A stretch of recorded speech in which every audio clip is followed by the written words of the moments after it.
testified. Billy called her to come over to his apartment, immediately pick up the daughter. He told her, get here now. She told you she was at a friend's house. She dropped what she was doing because she said, Billy told her, get here now, come pick up Emmy. There was no immediacy. Billy created this situation. He created the situation he wanted. He made a plan to execute Erica Torres. What did Dr. Medeiros tell you? When we asked him about serious bodily injury, all the different definitions, he said, she did everything but die. So we met serious bodily injury. She lost her blood volume. She will have difficulties for the rest of her life, and she will need to be monitored because she will never have a normal life ever again. But at least she can walk normally, or look like she walks normally. Use your common sense, ladies and gentlemen. We brought you the pieces of the puzzle. Remember? I said we were going to bring you the pieces of the puzzle, and it may not be a complete puzzle, but you'll be able to make it out. We brought you the videos, the shooting. We brought you the interview. Look at that video. There's no remorse. He looked like nothing. You know, instead of saying, how's Erica? Is Erica okay? Is Erica okay? Instead, he's like, look at my rap sheet, look at her rap sheet. I don't got nothing. She's been arrested. In his eyes, he thinks of her as less than dirt. Look at the way he treated her that day, the mother of his child. He had the opportunity. Billy Delgado called Erica and ambushed her that day. So we've brought you the videos, we've brought you the opportunity that he had, we've shown it to you. The weapon and the casings, all 10 casings. We didn't just bring you the casings, we brought you all of them. All 10 opportunities he had to kill her. The confession, he told you he did it, he told you here to your face that he did it. Not only did he see that, he said, I did it. I shot the mother of my child. I'll deal with the consequences. He told you on the video when he was arrested, and he told you here in court, on the stand. You saw her serious bodily injury with Dr. Medeiros. And they were still married the date of the assault and share a child. So we've proven our case. We've proven that on or about June 1st, 2024, in Webb County, Texas, the defendant, Billy Delgado, intentionally, knowingly, or recklessly caused serious bodily injury. Remember, I told you in voir dire, intentionally, go up to someone directly, point a gun at them, right in front of them, boom. That's intentionally. Knowingly, you see a group of people together, you shoot, you know you're gonna hit them if you're aiming at the crowd and they're all jam-packed together. And I said recklessly. When I explained recklessly was that you can appreciate the standard, but you do a gross deviation from it, regardless of the outcome of your actions, right? So even if you think that Billy Delgado says, well, I was just shooting at the car, I wasn't shooting at her. You shoot at a car with somebody in it, you're disregarding the fact that they could get hit. You're disregarding the fact that they could die. You're disregarding the fact that they could get seriously injured. And he did all of those. He intentionally shot at the car, he knew she was gonna get shot, and he disregarded that fact when he recklessly shot at her in the car. So all of those three intentional elements are met. And used or exhibited a deadly weapon. A firearm, automatically a deadly weapon, and he also admitted to you, yes, I used a deadly weapon on the stand. During the commission of the assault, namely a firearm and/or a G3C 9mm Taurus.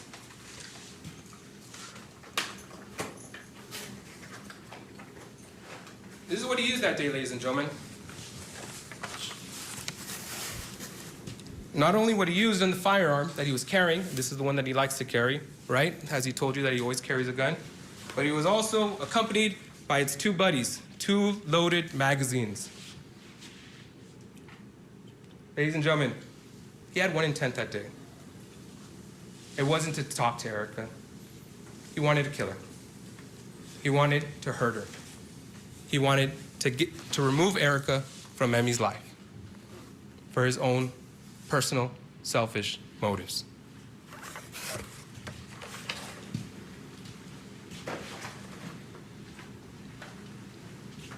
And like I said, we've satisfied the family dating relationship.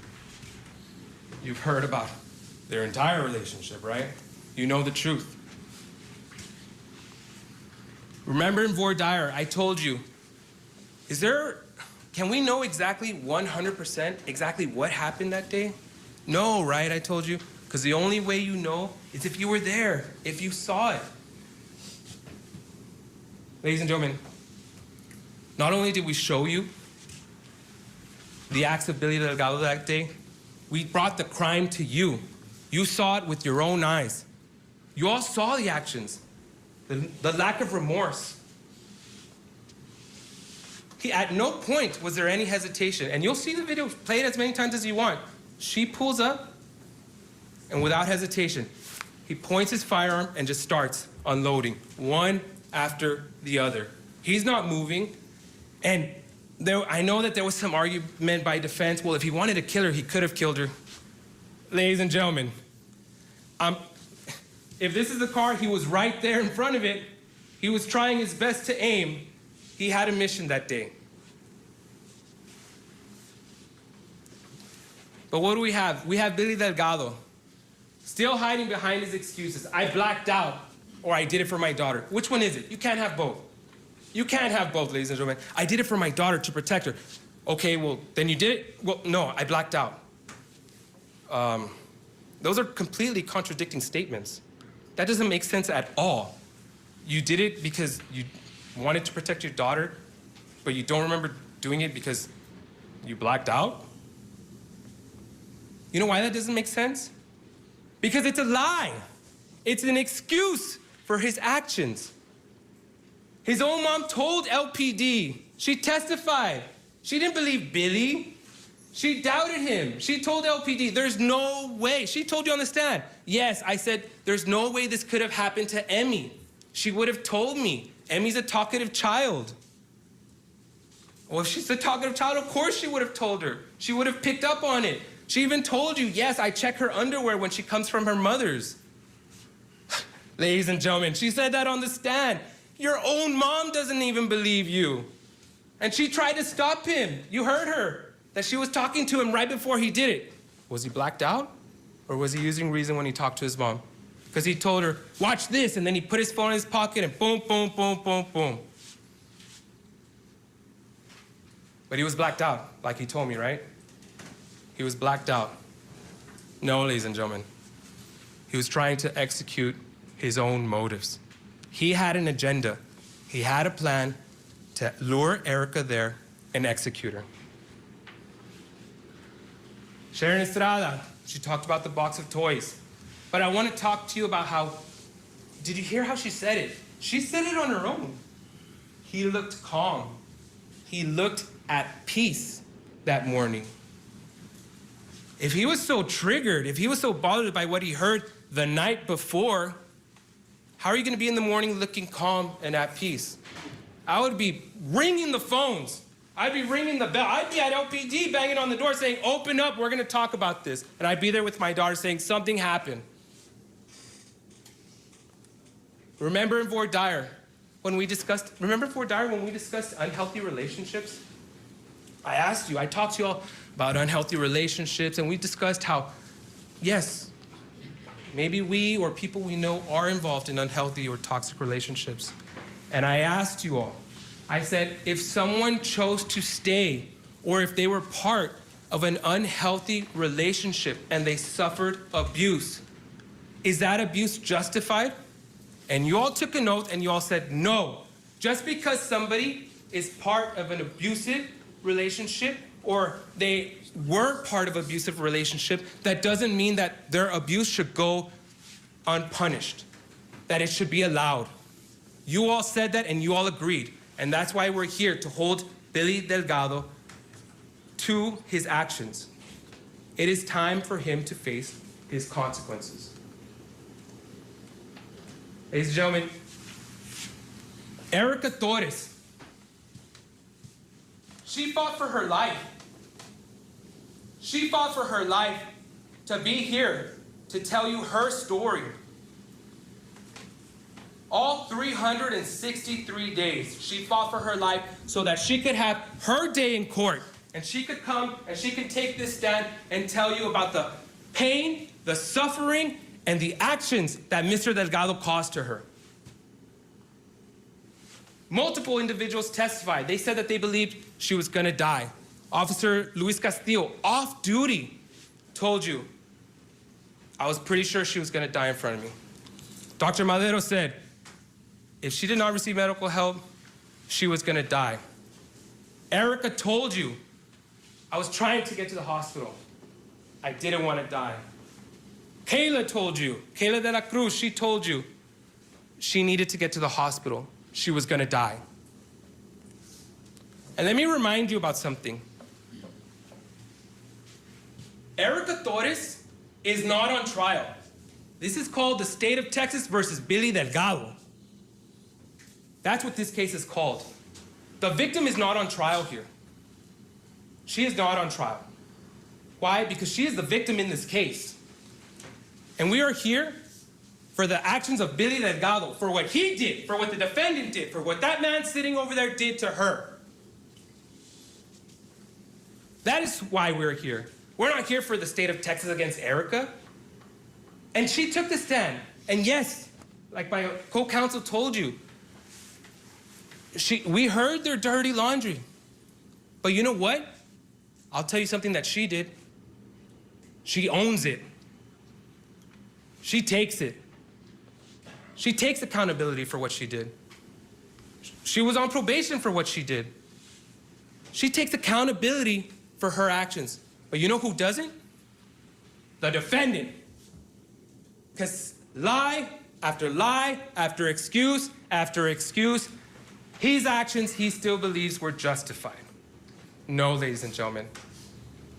You heard when I asked his tia, his aunt, I said, nobody deserves to get shot, right, 10 times?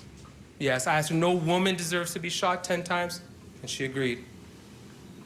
Nobody deserves that. Nobody. Billy Delgado made his choices, and now it's time for him to face the consequences. So, when I'm done here, you'll go to the back. You're gonna turn to the verdict form, and it says, we, the jury, find the defendant, Billy Delgado, guilty of aggravated assault, causes serious bodily injury with a deadly weapon to a family member, felony of the first degree. And you will sign right there, under guilty.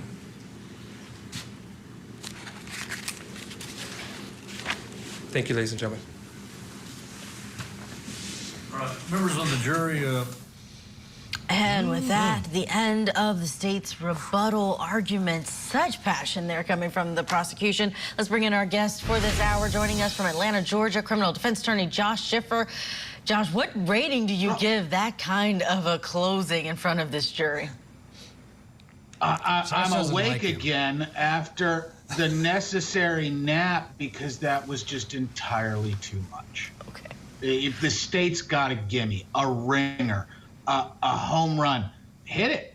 Man, do awesome. Stand up, be proud, empower that jury. You're doing the right thing. You're fulfilling your duty, your obligations. It is a great day to be a Texas prosecutor. Be the paragon of success and professionalism. You don't need to put on a tabloid talk show closing like you want to see on a late night TV drama. No, man. So other than that, I think the state's done a really good job. I don't like the performative theater. I understand he wants a sizzle reel, and I get that. But this isn't that case. I don't think he moves the needle. And if anything, overperforming on behalf of the state benefits the defense when it comes to the mitigation. Because, look, the state just doesn't win. It makes fun of you. It grinds you. It's a sore winner. And I know a lot of people are going to, cheer the state for taking their win and parading it around.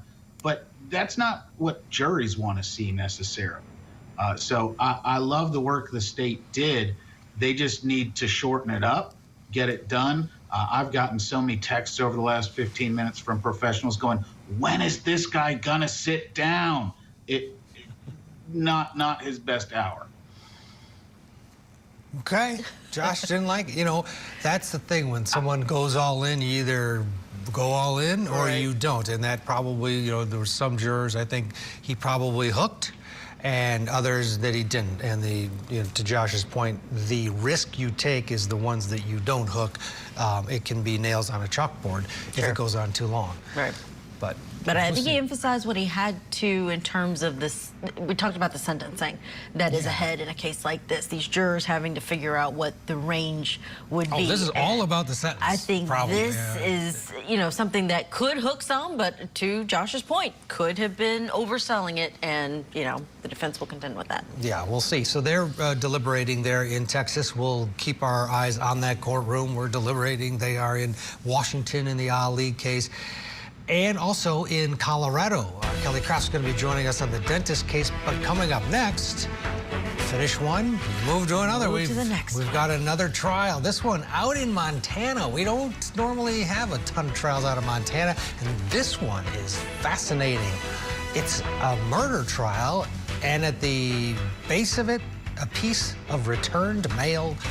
We'll fill you in right after this.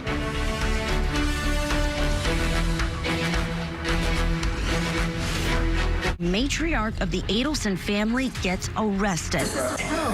Donna Adelson is facing charges of murder, the death of her former son-in-law, Dan Markell. Prosecutors say a bitter child custody battle was the motive for the murder-for-hire plot. Now that Donna has turned into a defendant, what's next for the Adelson clan? Now that the ship is really sinking fast, blood doesn't matter that much. The Matriarch Mastermind murder trial. Live coverage begins this August on Court TV.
back to Court TV Live. Let's turn our attention now to a new live trial that we are watching together out of the state of Montana. Opening statements are underway in this trial that we're calling the returned mail murder trial. Yeah, it's interesting. Defendant Jordan Palmer is claiming self-defense after he shot and killed his neighbor in April of 2024. He says he was putting a piece of mail that he had found on the ground back in the mailbox of his neighbor, Stephen Campbell.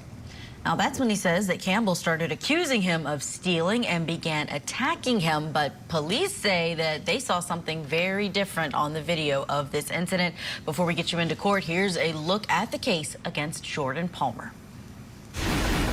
It was a fight over a piece of mail that ended the life of 45-year-old Stephen Campbell near Bozeman, Montana in April of 2024. First responders found him lying on the pavement with multiple bullet wounds, a Glock 19 on the ground above his head. Standing over Campbell's bloodied body was 44-year-old Jordan Palmer, a neighbor. Palmer told officers at the scene, quote, "This guy just attacked me. I shot him." According to Palmer, he had found a piece of mail on the ground and went to the address to return it to the mailbox. That's when he said Campbell showed up, accusing Palmer of breaking into cars, and when Palmer denied it, he says Campbell started swinging. Palmer's charged with deliberate homicide, a capital offense, and could spend the rest of his life behind bars. Let's go into court now for the start of the state's opening statements in this case.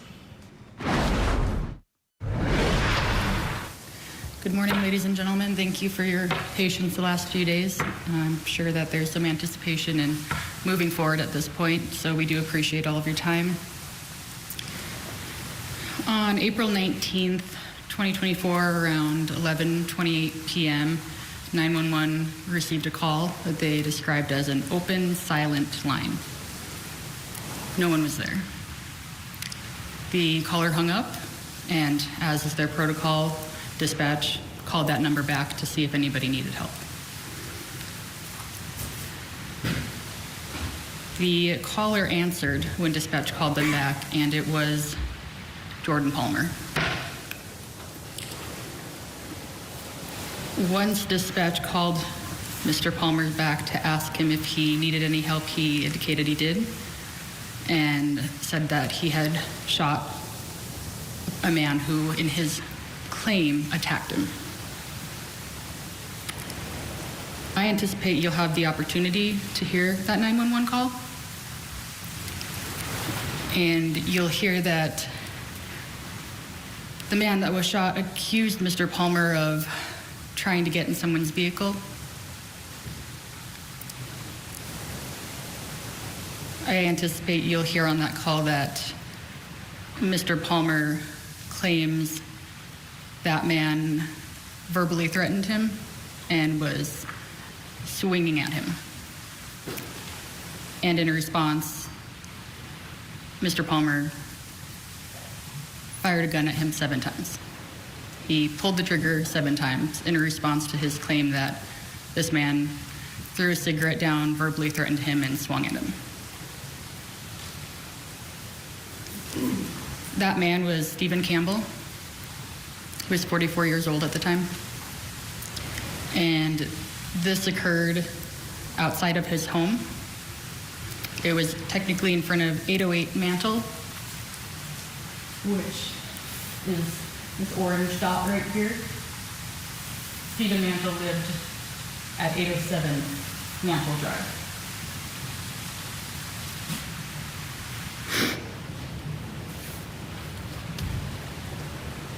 While Mr. Palmer remained on the phone with dispatch, officers and medical were responding to the scene because he indicated that Mr. Campbell, who he didn't list by name, but that a man was lying on the ground, still breathing. When Officer Jacob Eichen, who was the first to arrive on scene, responded to 808 Mantle, he observed Mr. Palmer standing in the road, and who he later learned to be Stephen Campbell, lying in the roadway, unconscious, but still breathing. Only moments after Officer Ihsan arrived, Officer Damon Turnquist also responded to the scene. Officer Ihsan ordered Palmer to lie on the ground and observed a pistol laying close to Mr. Campbell's head. While Mr. Palmer was on the ground, Officer Turnquist and Ihsan started to perform life-saving measures on Mr. Campbell.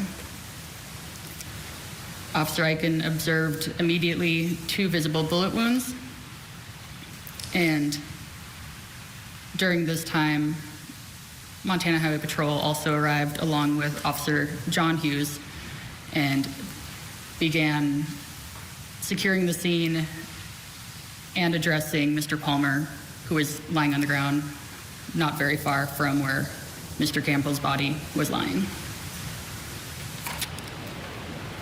You'll hear testimony from Officer Ihsan and Officer Damon Turnquist describing the actions that they took and the observations that they made on scene.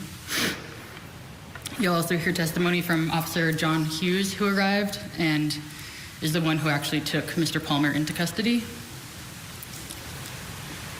He'll describe finding an extra loaded magazine in Mr. Palmer's pocket. And he then transported Mr. Palmer from the scene to the Belgrade Police Department station. Mr. Campbell was addressed by medical on scene. He was still alive. He was transported to Bozeman Deaconess Hospital, where medical staff continued to try to save his life, and unfortunately they were unsuccessful. During this time, Detective Juan Cervantes was contacted and responded to the station to try to make contact with Jordan Palmer. Detective Cervantes will describe to you how he then proceeded to the scene where the shooting occurred and walk you through his investigation, the evidence that he collected, the photographs that he took of Mr. Campbell's clothing, all items found on his person. In these photographs, you'll see that Mr. Campbell's clothes had to be cut off of him on scene in order to assess his injuries and try to perform life-saving measures. You'll also see, I anticipate, photographs that Mr. Campbell did have a pocket knife in his pocket. It was closed and it was clipped on the inside of his pocket. You'll hear testimony from Detective Nicole Nelson, who also assisted. Hey, prosecutor, laying it out for the jury. What is to come in this case? Fascinating case, all over a piece of mail. We'll get you back to Montana in just a bit, but coming up, we'll update you on what's going on in Colorado. The former dentist accused of poisoning his wife. That jury continues to deliberate, along with the jury out in Washington, the jury in Texas. It's Deliberation Day. Triple Deliberation Day. Don't go anywhere. More Court TV after this.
Welcome back to Court TV Live. I'm Ted Rollins along with Julia Janae. We're going to turn our attention now to jury deliberations that are underway in the case against James Craig. Yeah, this is a former Aurora dentist accused of killing his wife, Angela, by allegedly poisoning her protein shakes. Let's turn our attention to someone who has the latest on this case. We have Court TV legal correspondent Kelly Craft, who's in studio with us.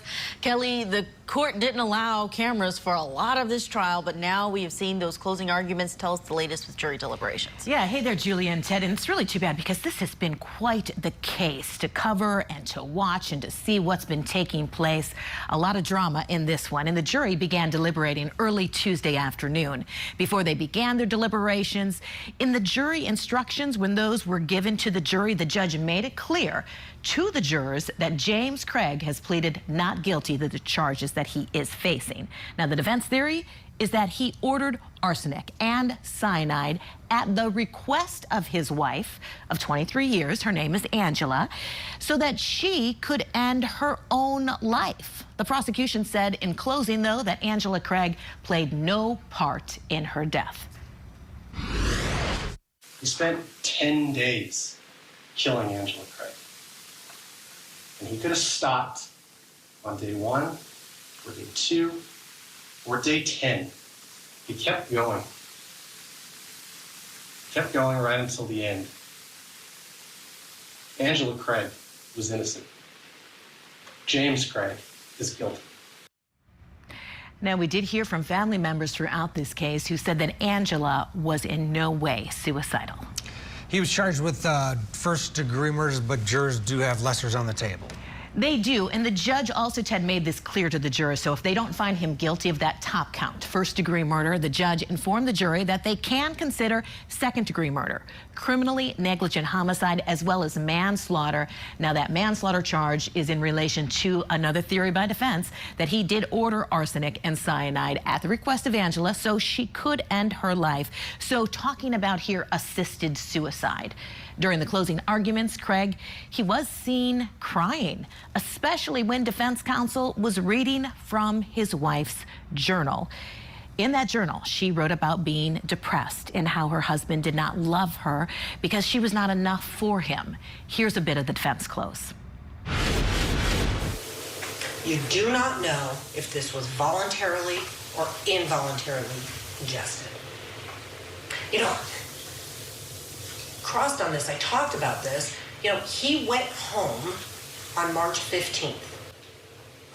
And if you believe this theory, they're blinders, and you gotta believe this timeline, and this is the writing you're gonna believe, that he went home and got this lethal dose. Oh, this is gonna do it. She's gonna die now. But I'm gonna leave all of this stuff sitting up there? It just doesn't make sense. Why would you clean it up? If you're poisoning her, clean it up. So you heard defense counsel there making several arguments to the jury that Mr. Craig had no indication, no motive, no anything to really do anything here for that top charge of first-degree murder. They are fine with these lesser includeds because, for instance, on manslaughter, it would be the assisted suicide, and part of their theory is that he ordered it because she wanted to end the life. So he ordered the poison because she wanted to end her life. So it's been a really fascinating trial to watch, Ted and Julia, and of course, if there's any movement from the jury, we will bring it to you. Wow. Right. What a defense theory there, yes. Kelly Craft. Thank you for that report. We'll bring you any updates here on Court TV. For now, let's head back to Montana. We're watching the opening statements in this new trial that we just started to watch together. It's the returned mail murder trial. The defendant here, Jordan Palmer. Let's go back in, pick up the openings from the state where we left off. Her role was more focused on obtaining warrants for both of the parties' residents, Stephen Campbell, who lived at 807 Mantle Drive, and warrants also for the home of Jordan Palmer, who at the time lived at 703 Mantle Drive, the blue spot there. so approximately a block apart. In part, those warrants were intended to look for evidence associated with the shooting, but also looking for some kind of possible connection between the two men to maybe help understand why this incident happened. And I anticipate you will hear testimony that there was no connection found. There's no reason to believe that these men never met or had any knowledge of each other. No prior history with each other. The only common thread was the roughly 1 block distance between their homes. You'll hear testimony from Detective Sergeant Ben Martin, who first responded to the hospital while they were still trying to save Mr. Campbell's life. Sergeant Martin also went to the scene and assisted Detective Cervantes and Detective Nelson in gathering and collecting evidence, interviewing neighbors, trying to find out, again, had anybody witnessed this, and trying to piece together the story of how Mr. Campbell was fatally shot and why. One of the neighbors that detectives interviewed was Lori Mashik. Lori Mashik also lived at 807 Mansell. There's multiple units in 807 Mansell, and Lori Mashik lived in a bottom unit that shared a wall with Stephen Campbell. Miss Mashik was home at the time of the shooting. She was in her back bedroom with headphones on, and when the shots were fired, in part because of where she was located and her headphones, she actually thought it was someone knocking at her door, and that caused her to come out and see what was happening. When she looked outside, she saw one man standing and one man lying on the ground, called out to them and asked if anybody needed help. Mr. Palmer responded to that request saying that he was trying, and then she called 911 as well.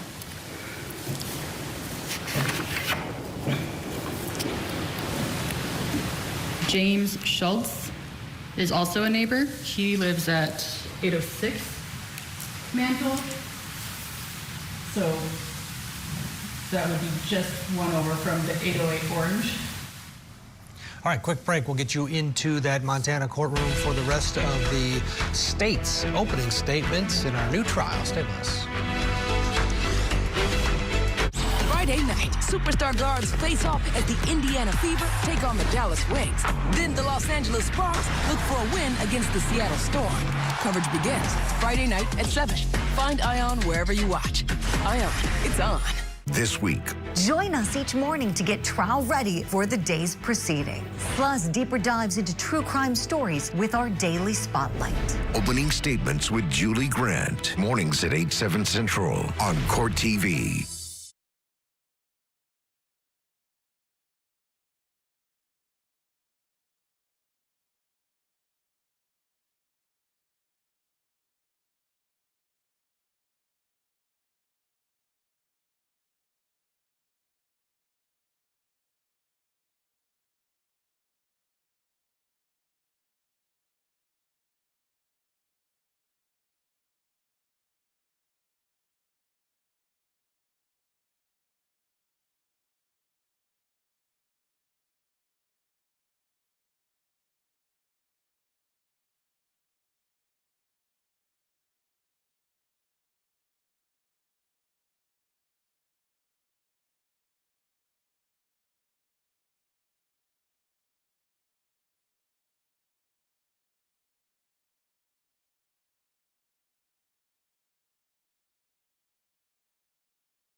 Welcome back to Court TV Live. Thank you for being with us. We're on a verdict watch in several courtrooms, including in Washington State, where the Ali jury has been out for 8 hours, and we haven't heard a peep from them, but we'll, of course, take you there if anything happens.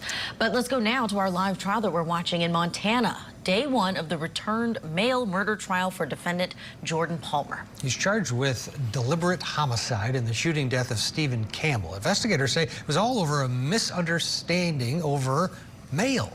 Palmer is claiming self-defense here, so we assume that at some point he's going to take the stand. Yeah, let's get you back into the courtroom now, though. We are listening to the very beginning, everything that's laying this out for the jury, the prosecution's opening statement.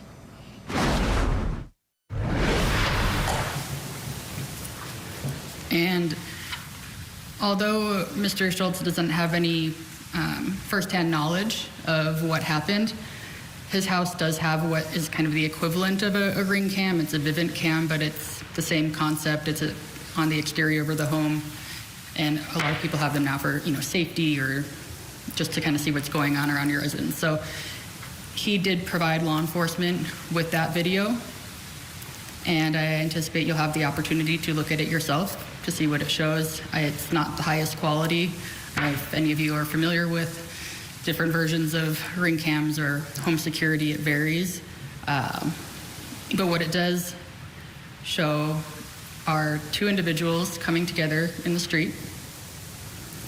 What appears to be, they stop about approximately several feet apart. Again, it's hard to tell the exact distance. You'll see what appears to be a cigarette being thrown. And moments later, there's another sudden flash, and then you hear the sound of 7 gunshots. Rapid fire back to back.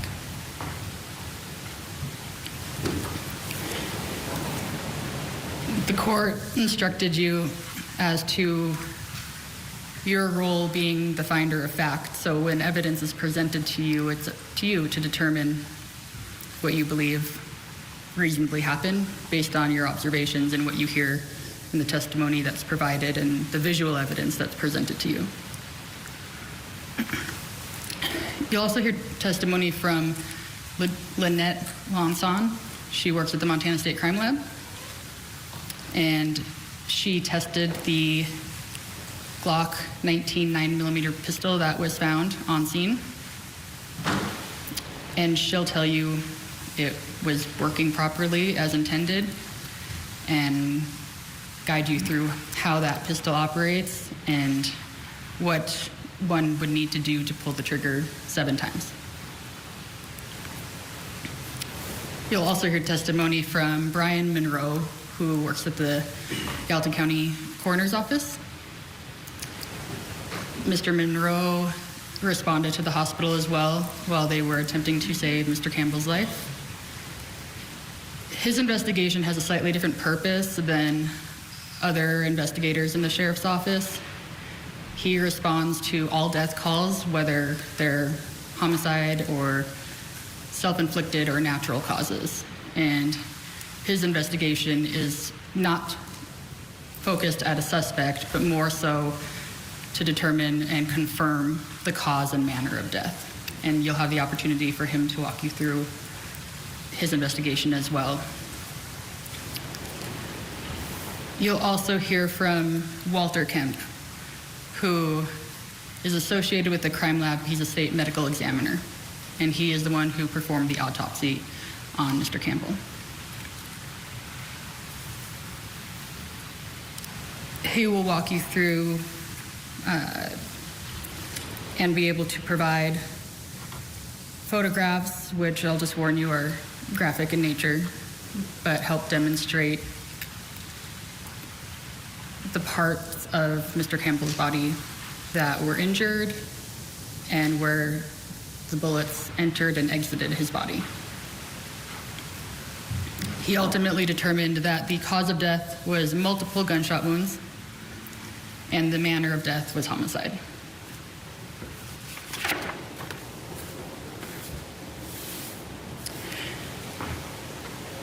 I think it's likely that you will hear evidence about Mr. Campbell, the individual who was shot, having consumed alcohol that day. I don't believe the evidence will show that he deserved to be shot 7 times because he was intoxicated. Ultimately, what you will see is there was 1 gun found on scene. There's no evidence that Mr. Campbell had a gun on him or anything that appeared or could have been perceived as a gun. He had a folded pocket knife clipped on the interior of his pants pocket. And there is no evidence that will show that Mr. Campbell brandished a weapon toward Mr. Palmer prior to being shot. And the evidence does not support Mr. Palmer's claim that he was being attacked prior to the shooting. Ultimately, I believe the evidence will prove, and that is up to you to determine, but that it will show you that Mr. Palmer purposely or knowingly caused the death of Mr. Campbell by shooting with a gun, and that's up to you to find out after you review all of the facts. And in looking at the moments, the brief interaction leading up to the shooting, that when Mr. Palmer shot Mr. Campbell, he committed the offense of deliberate homicide. And I would ask at the close of all of the evidence that you find him guilty of deliberate homicide. Thank you. Okay, Josh Schiffer, the polar opposite to what we saw in Texas in terms of prosecution. This is what Josh wants. Be still my beating heart. Now, people are going to say, hey, that's not engaging. That's not. No, that is a curated, gorgeous state opening, because what that prosecutor is doing is asking the jury to do their job, asking for help, empowering them to listen. There's no theatrics. There's decidedly not a polished presentation. That is speaking from the heart in a real, honest, unscripted manner with no presuppositions. It's asking the jury to do their job, and I loved it. Josh Schiffer, we always appreciate your analysis. Thank you for being with us this hour. We have to slip in a break. When we come back, we're going to hear the defense deliver their opening statement there in Montana. How will it go in the case against Jordan Palmer?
Welcome back to Court TV Live. I'm Julia Janae along with Ted Rollins. Thank you for being with us as we track several major trials here this afternoon on Court TV, including a verdict watch in 3 different cases. In Washington, the jury's been deliberating now for over 8 hours in the case against the Ali's parents, Ihsan and Zahraa Ali, accused of trying to choke their 17-year-old daughter to death. And in Colorado, a jury is back now deliberating for their second day in a case against a former dentist accused of poisoning his wife's protein shakes. We'll let you know if there's any movement there. And in Texas, we watched the closing arguments today, and now the jury's been at it for about 90 minutes in the case against Billy Delgado. We'll let you know what they decide there as well. But we do want to begin this hour in the live trial that we're in Montana, watching opening statements together in the returned mail murder trial for Jordan Palmer.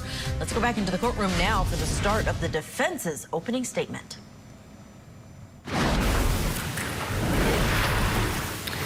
I was just confronted and attacked by... That was the first thing that Jordan Palmer said when he called 911 on April 19th, 2024. Jordan called the police. He told them that he was attacked. But the police conducted an investigation that was not thorough. It was not detailed. After you hear the evidence that is available about all the mistakes that were made by the police investigation, I expect that you will find that Jordan was attacked, that he acted in self-defense, and that he is not guilty of deliberate homicide. Good morning, ladies and gentlemen. My name is Bridget Corneal, and it's my pleasure to represent Jordan along with Ms. Brasovsky. This is the only time that I'm going to be able to speak directly to you, so I want to start by telling you 2 things. First, thank you so much for your service. Jordan and I and all the people involved in this process really appreciate your time and attention to the details of this case. Second, I want to apologize for my language. I am going to use the language that Jordan used on the night of the 19th. Not because I want to offend you as jurors, but because I want you to place yourself, I want you to understand the place that Jordan was at that moment. The purpose of an opening statement is to share with you the evidence that the defense expects that you will hear this week. Today, I'm going to walk you through the events of April 19th, starting with the hours before when Stephen Campbell was drinking and fighting with his girlfriend, through the 30 seconds or so in which Stephen Campbell attacked Jordan Palmer, and through that 1.5 seconds it took Jordan to shoot 7 times. Then we're going to walk through the investigation that police conducted and the lack thereof. So let's start at the beginning. On April 19th, 2024, Stephen Campbell was drinking heavily. At the time he passed away, his blood was tested and it was at a 0.3 BAC. He was also taking a prescription medication called clonazepam. You're going to hear from Jordan's girlfriend, Marissa Herron. She testified that during the day, the 2 of them were having an argument. And that argument became more and more escalated. That even though she wasn't responding to his text messages, he continued to call and continued to text her. In contrast, on April 19th, there was no evidence that Jordan Palmer was consuming drugs or alcohol.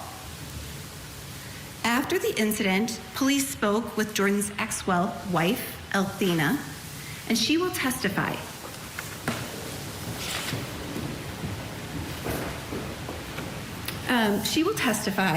That Jordan has been a calm and peaceful presence in Jordan's life. I want to clarify, I think I said that it was Jordan's girlfriend, but it was Stephen's girlfriend. Sorry. There are names that are very similar here, you guys. So Jordan is a calm and peaceful presence in Althena's life. That they have an autistic son and they've been divorced for 20 years, but he continues to be calm and patient. You're also going to hear from Althena that Jordan's about 5'9" and 150 pounds. Ladies and gentlemen, I'm 5'7" with heels. I'm close to 5'9", and I'm 150 pounds. Jordan and I are about the same size. Before April 19th, Stephen Campbell and Jordan Palmer didn't know each other. They didn't meet until Stephen Campbell confronted Jordan in the street. One of the pieces of evidence that you will hear comes from the 911 call that Jordan makes. Jordan tells the 911 operator, "I saw a piece of mail floating down the road. I read the address and I went to put it back into the mailbox, and dude confronted me." As Ms. Foley said, there's a neighbor from across the street who had a security camera on their front porch. That security camera shows this exchange between Jordan walking to the mailboxes.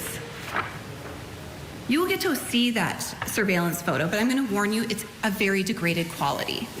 There are significant limits on what it shows. Don't let that lack of detail lead you to believe that details didn't exist. Jordan has an expert, Mike Albin, who has looked at this video, and he's going to explain a couple of the issues with how this video was recovered. I'm no tech geek, so I'm going to try and explain it to you. There's two things that have caused this video to be degraded. First, as Ms. Foley said, this is a Vivint video. That means that Vivint holds all of that data. But the police didn't grab that data from Vivint. They asked the neighbor to download that video into an MP4 format. Vivint has all of this information, tons of detail.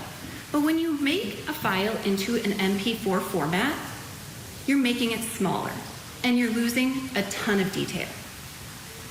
Mike will explain to you that every video is a series of pictures, but the quality of those individual pictures, which is low because the video was compressed, and the frequency with which those pictures are connected, it's called frame rate, that can cause some movements to be completely missed in a video.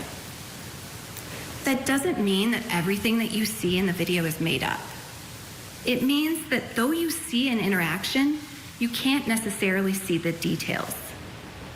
You can see Stephen Campbell in this video, and you can see that he's holding a cigarette because that cigarette's lit and it's very bright. What you can't see is that there's a knife hooked to his hip, even though that would have been visible when he confronted Jordan Palmer.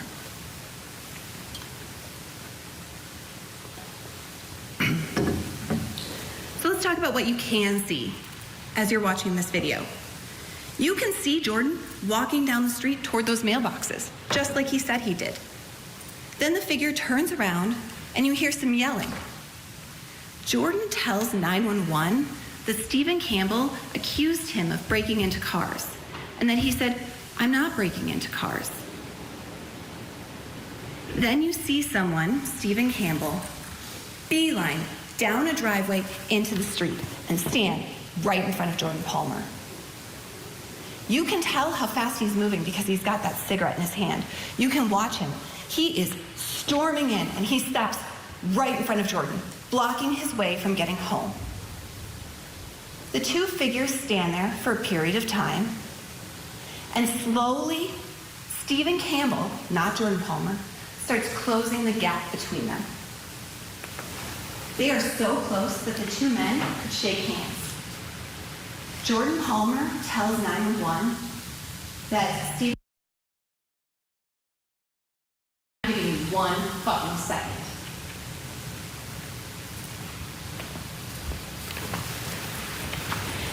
And it's at that moment that Stephen Campbell starts to act on his threat. Ladies and gentlemen, this is a man who's at a 0.3 BAC. A man who is mixing alcohol with his prescription medication. A man who is so escalated that his girlfriend has stopped responding to him. This is a man with a knife on his hip who confronted a stranger in the street at 11:30 at night.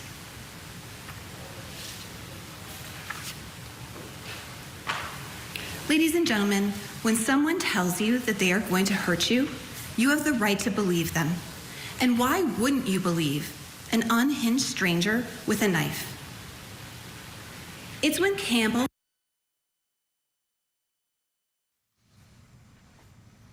Okay, got a little freeze action there, and we should note that the shot of the defendant in this trial is from a courtroom Zoom feed. Right, only one camera allowed. And it looks like he's not moving at all, because he's not really moving at all. He's just Very little. sitting there still, and it's not the best feed. So they're talking about poor quality. Well, we have that shot on the defendant. It's the courtroom. The other camera is our camera, and we might do a little switching around. A really animated, though, and compelling defense opening statement in comparison.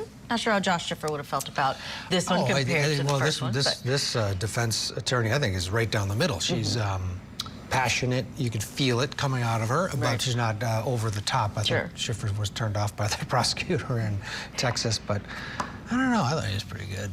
We'll see what happens. We'll see what the jury thinks. They've been out 1 hour and 39 minutes in Texas and in Washington, where we're following the Ali trial, 8 hours and 19 minutes. What's going on in Ali? Who knows? 2 days so far. Let's get to our break. When we come back, more of this case out of Montana, the return mail murder trial. Thanks for being with us. Tonight, on Closing Arguments, our verdict watch continues as two parents stand accused of trying to kill their teenage daughter. We're live with the very latest from today's deliberations. Closing Arguments, tonight at 8/7 Central, only on Court TV. Donna Ihsan is facing charges of murder, the death of her former son-in-law. Terrible. Now that Donna has turned into a defendant, what's next for the Ihsan clan? The matriarch mastermind murder trial. Live coverage this August on Court TV.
back to Court TV Live. We're on Verdict Watch in several trials, and we're also starting a new trial out of the state of Montana, where opening statements are underway in the returned mail murder trial. Yeah, this one has a defendant, Jordan Palmer, and he's claiming self-defense after a dispute with his neighbor last year where he shot and killed him, shooting 7 times.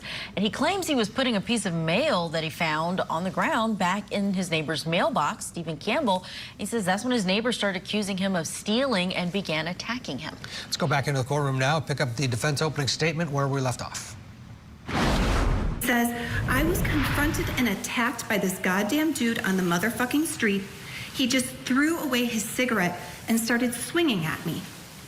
We see all of those things in the video. We can see him throwing his cigarette. We can see him confronting Jordan Palmer. We can see Stephen Campbell confronting Jordan Palmer. And in that moment, in a matter of seconds, Jordan has to react. Campbell is attacking him. Jordan has another expert. His name is Vaughn Klein. First name Vaughn, last name Klein. He is going to speak to you about use of force. He is an expert in this area. He often testifies for law enforcement about what their appropriate response is for use of force.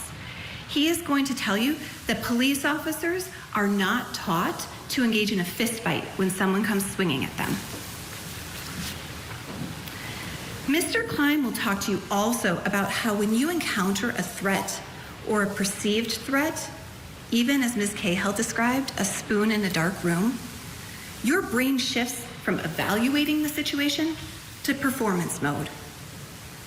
This is what you and I might think of as fight or flight. In a recorded call with his mom, Jordan describes the incident and he says he wasn't thinking. He didn't have time to think. He was in fight or flight mode. Jordan reacted by fighting. He was wearing an Ariat jacket with a pocket specifically designed to hold a firearm.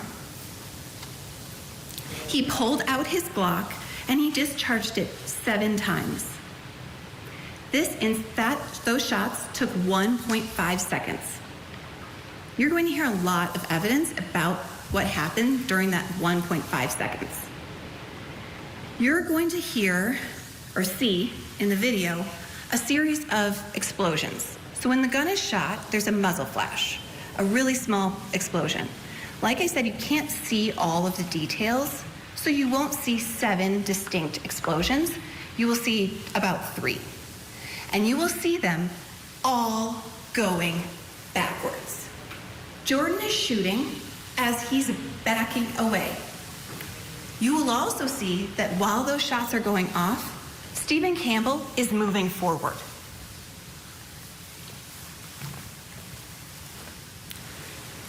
You will hear that of those 7 shots, 2 of them were so significant and lethal that they, regardless of the other shots, that those would have caused sufficient damage to cause the death of Stephen Campbell. You are going to hear that there's no way for us to tell which order those shots occurred.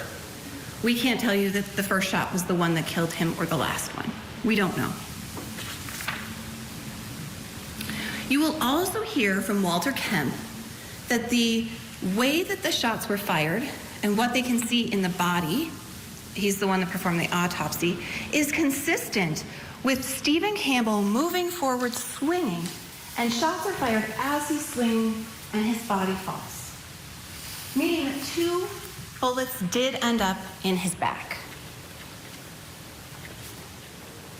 You are going to hear about perception reaction time. Mr. Klein is going to explain that it takes a measurable amount of time for the human brain to perceive a threat, to process it, and then to respond. Mr. Klein will describe what happens within the human body when it's faced with that imminent threat and the resulting physical responses. Our expert will explain that there is a survival response, that when a survival response is triggered, there is a measurable delay from when that threat diminishes to when the body can stop its defensive response. So even if the perceived threat is gone, our body is still reacting. And it takes us time to stop. You're also going to hear about shot cadence and what that might mean. Lynette Lanson will describe to you that that handgun is a semi-automatic handgun, which means that you can shoot as fast as you can pull that trigger. After the shots are fired, Jordan Palmer calls 911. He has no obligation to do that. But he called, and Jordan told the dispatcher what happened. Initially, you will hear that Jordan was hesitant to render aid. He told police that he didn't want to perform CPR on the man who just attacked him. But he does. And then you will also hear during this call his tone. There are several different ways to interpret that tone, and you will hear that there is no guidebook on trauma response. So I want you to consider whether one of the possible implications of his tone is that he was in shock. When police arrive, Jordan is present. Again, he immediately says, "I was attacked. I shot him." He complied with every single instruction that law enforcement gave to him. When law enforcement was on the scene, there was only one of them at first. He laid down, face down on the ground like they instructed, and did not move. He waited while law enforcement attended to Stephen Campbell. The police ultimately took Jordan into police custody, and they took Stephen to the hospital, where he was treated by medical professionals, but sadly, they were not able to save his life.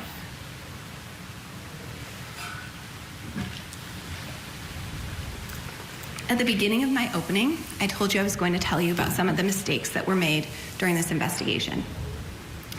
Obviously, these investigations are not like what we see on NCIS, but we should expect that the police will conduct an investigation commensurate to the offense that they're investigating. You should expect more of police officers. I'm going to start with talking about the knife. You're going to hear from Officer Ben Martin that Stephen Campbell was unarmed. And you're saying, but you told me there was a knife. There was a knife. Past tense, ladies and gentlemen, it's gone.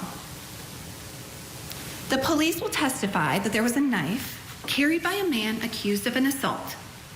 When they found that knife, they said, "This doesn't matter," and they gave it back to Mr. Campbell's family. Police keep track of every single thing that they keep, right? It's called an evidence log. And when they placed the knife into evidence, they placed it into evidence with other personal effects. Lighters, keys, his pants. When they wrote down what was in that evidence bag, the knife is not listed on that evidence list. There is no record of where that knife went. But police will tell you that they didn't think it was important, so they gave it back to the family. You're going to be able to see photos of the knife, but you're not going to be able to. The police thought it was of such low importance that they took 4 photos of a knife. Okay, we're going to get a break. First, let's bring in our guest for the hour in Santa Fe, New Mexico, trial attorney John Day. John, what's your take on this case? Oh, it looks like we have some issues with his feed. A couple things stand out to me is the guy was the defendant. Right. Started this whole process by trying to do something nice. Seemingly. That I think sticks out. And then the decedent here, he was at a 0.3 alcohol, and we cover a lot of that's blasted. That is a lot. That is what, triple the usual more than state limit? 0.08 is driving, but right. Yeah, so he is whacked out of his mind, presumably. I wonder, to what extent that factors in here, and then if he takes the stand, I'm very it's curious be an about the interesting surveillance case. video, because there is surveillance video. It seems like both sides say it's really grainy, but we know from what the police investigated initially, they felt like it does not appear that the victim is coming after Jordan Palmer in the moment that he fires his gun. Yeah, he's got to take the stand to explain to the jury why he was so frightened and had to use lethal force. For sure. All right, let's get a break. We'll have more of the opening statement from the defense in this case. We're still monitoring those other cases where the juries are hard at work. 8 hours, 30 minutes plus in that Ali case. Wow, that one, where a lot of us are waiting to see what that jury decides. No, absolutely. And we also have newly released body camera footage that is out of killer Brian Kohberger. This was just months before the murdering of 4 University of Idaho students. Our own Matt Johnson is going to join us to break it all down next.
Welcome back to Court TV Live, along with Julia Janae. I'm Ted Rollins. We're going to head back to court in just a minute in Montana. But first, we want to turn our attention to Idaho, where newly released body camera footage shows killer Brian Kohberger being pulled over just months before murdering those 4 University of Idaho students in Moscow. And joining us live in studio to help us break it all down, we have Court TV crime and justice correspondent Matt Johnson. Matt, walk us through this video that is newly released, but it predates the murders in this case.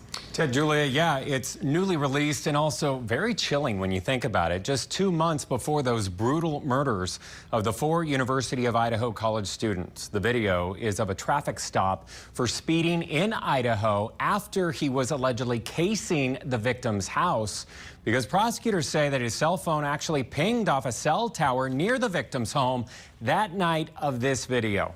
Prosecutors had planned to introduce it as evidence during the trial, which has just been released now that he has already pleaded guilty. Let's watch.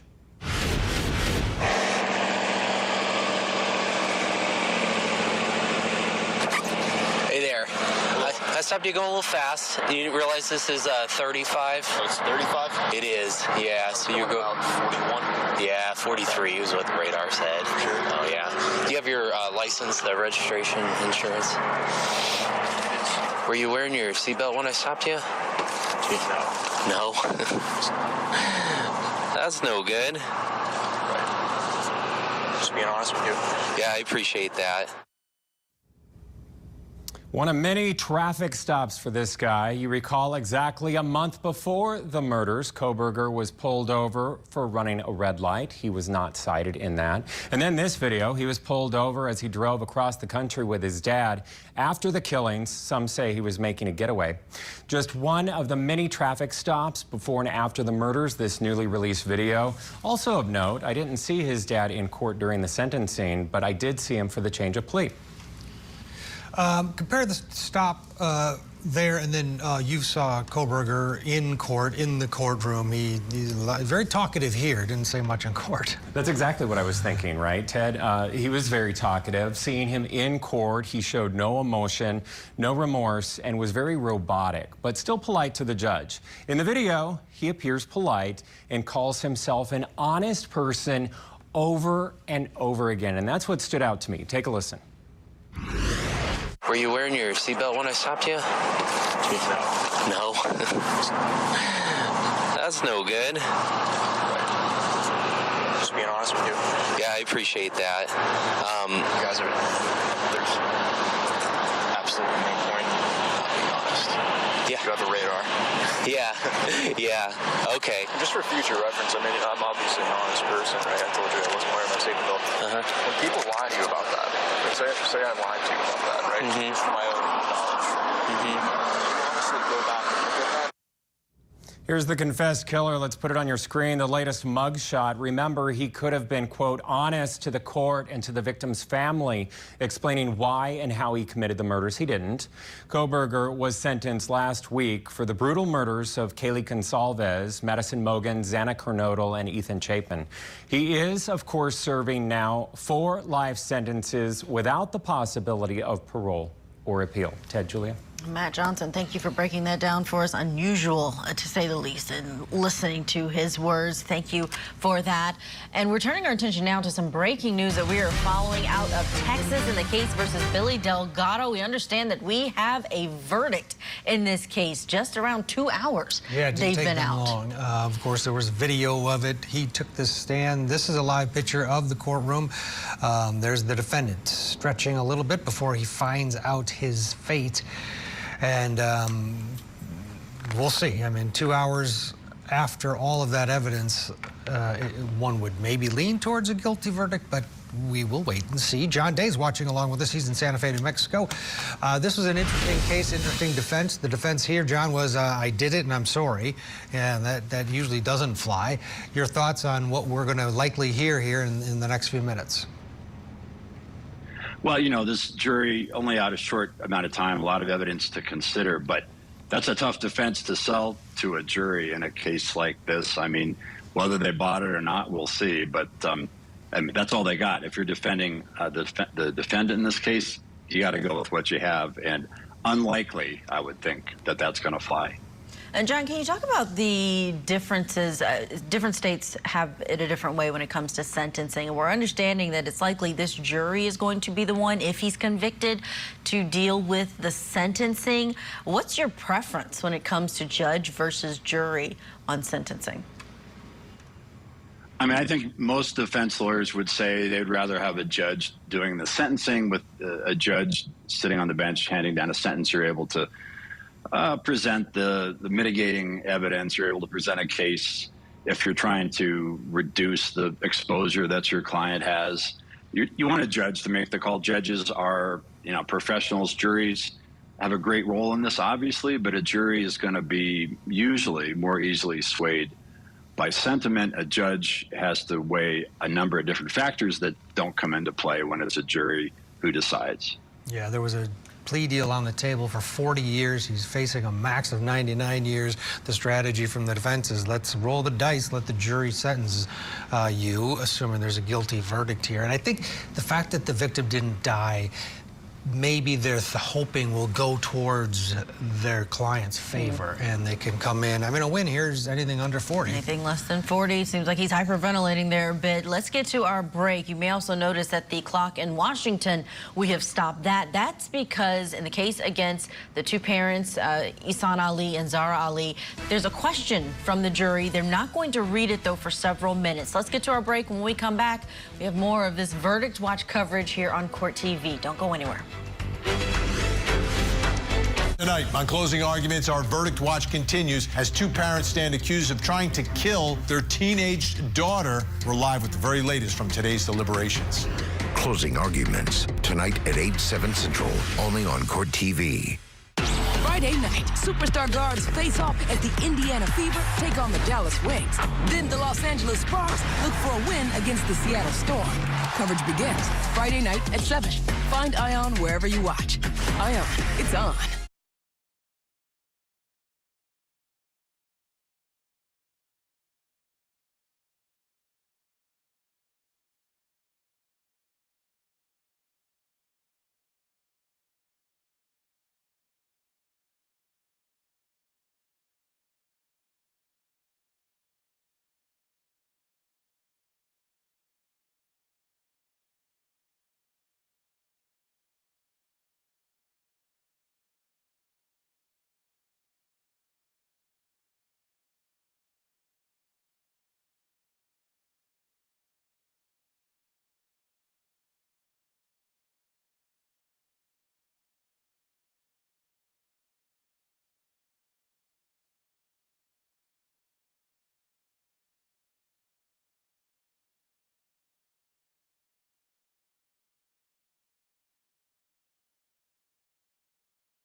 All right, welcome back. The jury in Texas has reached a verdict in the case against Billy Delgado. Yeah, the defendant here, he was charged with aggravated assault and family violence after he shot at his estranged wife, Erica Torres, several times. 5 times she was hit in the abdomen. He fired at her car while she was coming to pick up their daughter. He took the stand and said that he simply snapped, blacked out, and that she had threatened him. He faces up to 99 years in prison if convicted. This is the first step. If he's found guilty, the same jury will sentence him. Let's go in for the reading of the verdict.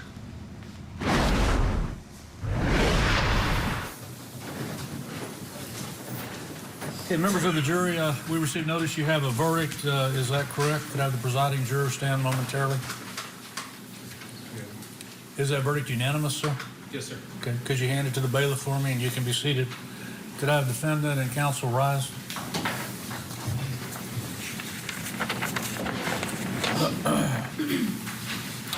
The state of Texas versus Billy Delgado. We, the jury, find the defendant, Billy Delgado, guilty of aggravated assault causing serious bodily injury with a deadly weapon to a family member, felony of the first degree, signed by the presiding juror. Do you wish to uphold? Yes, Your Honor. Do they know their numbers or not? Do they know their numbers? Okay, could I have the list, jury list? Thank you. Okay, when I call your last name, ladies and gentlemen, the question is whether that is your verdict and you join. Okay, we'll pull out of there so that we don't hear the jurors' last names there. John Day, no surprise, guilty on that top charge. Yeah, no surprise, especially given the fact that the jurors saw the video. The defense that I just blacked out really is almost impossible to win on. So it's a couple hours deliberating, had to consider a lot of evidence, and wanted to make sure they got their votes recorded accurately. But again, can't be too surprised with the facts of this case. With this being a domestic violence situation where you have these partners who were in this unhealthy relationship, is the way that they described it on the stand, what do you think is going to be a mitigating factor that the defense can bring in to try and get this? I mean, there's going to be this range for this jury of up to 99 years. Right. Well, the defense has to go with what they have, which is not much in this case. They've got to make the argument that, you know, basically the victim was asking for it. And that really never works, especially in a case where they know how badly injured, you know, basically a lifetime of care this woman is going to need based on the shooting. So, you know, they can make the claim that this was a tough relationship between the two people. But to come out and say, you know what, part of this is her fault. I mean, jurors, after hearing all this evidence, are not going to go for that. Yeah. This same jury, of course, does now have the task of sentencing Delgado. And let's go back in. They've polled the jury. They're now moving to that second phase of the trial. The court is going to accept and receive your verdict. Thank you very much, ladies and gentlemen. At this time, as we discussed in voir dire, it is a two-phase process. The defendant, having been found guilty, it is the jury's responsibility to assess the appropriate punishment. Both sides have an opportunity to produce further evidence if they wish to do so. So I'll ask the state to proceed at this time. Thank you, Your Honor. May I please support? Ladies and gentlemen of the jury, first I want to thank you. Thank you for executing your civic duty, and thank you on behalf of the District Attorney's Office and on behalf of Mr. Alanis. Now, the law is going to ask you to take the next step.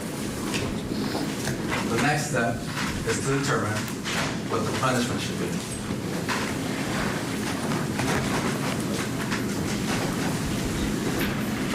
Now, this crime was not a crime of carelessness.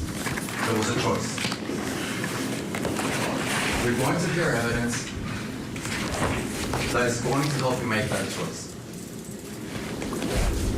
You will hear from a nurse practitioner that spent days with Erica. He was there trying to help her to recover. He was there when she was trying to get back on her feet. and he's going to explain to you the pain and all the suffering she went through. You're also going to hear from a crash victim. She's going to tell you not only how Billy affected the community directly, but indirectly. And lastly, you're going to hear from the victim herself again. She's going to tell you all the suffering and pain she went through because of what the defendant did, Mr. Billy Delgado. And remember, you can consider all of the evidence, all of the aggravating evidence also from the guilt and innocence part of the trial. So all of this new evidence and the aggravating evidence from the guilt and innocence phase of the trial, you can consider it. So make sure you consider everything and determine a fair and firm punishment that Mr. Delgado deserves. All of that evidence is going to help you answer a critical question. It's going to help you answer what sentence will protect the victim, will protect the community, and will reflect the seriousness of this crime. When we conclude, the state is going to ask you to hold the defendant accountable, to impose a sentence that will show the gravity of the harm, the lasting trauma, and the danger posed if this violence caused by the defendant is not met with a firm and just punishment.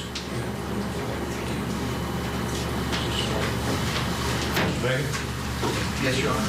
Ladies and gentlemen, I'll be able to talk to you one more time. Let me say what we are attempting to do. The EOC, the way you saw the case, that Jimmy presents some witnesses, the character witness of Billy. We'll be able to talk a little bit more freely now. We're not restraining by some of the rules, so we'll know all the truth about Erica and her family. And Mr. Delgado will also be able to testify if he wishes. But the family's going to come up and tell you all these situations that they had with Erica and all the problems they had with her. They'll tell you all about the good times that they had with Billy, the type of person Billy is, so you can use all that information you receive for the trial and this new information to try to determine the proper sentence. Okay, remember, you qualify for probation, and it's all related to the maximum amount of punishment. So the folks have a wide range of dealings. All right? Thank you. Mr. State, you declare first witness? Yeah, okay.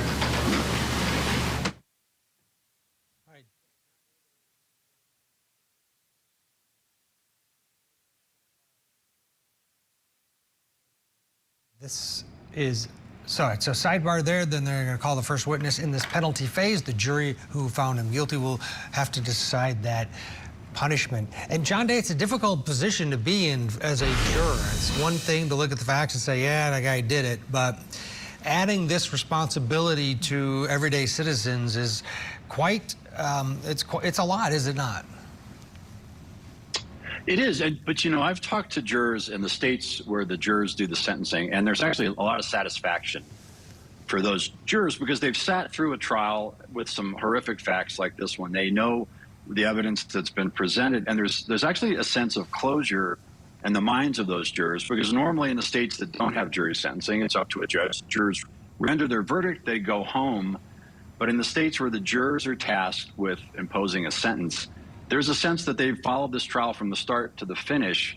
And the jurors I've talked to said, you know, that was a really satisfying moment for us, even if it was a horrific trial. We got a chance to have the input and have our say in what happens to a defendant. So from a juror's perspective, it's actually a moment of closure and a moment to say we participated from start to finish. That's an interesting perspective, John. And it also adds to the urgency of moving things along. We often see sentencings happen at a later date, but here, as soon as the jury is done working to get a guilt phase verdict, now we're moving to the sentencing. And it looks like they've gotten their first witness ready. So let's go in. My name is Silvia Navarro, and I work at home, and I have one child. And where do you reside? ¿Dónde está usted viviendo?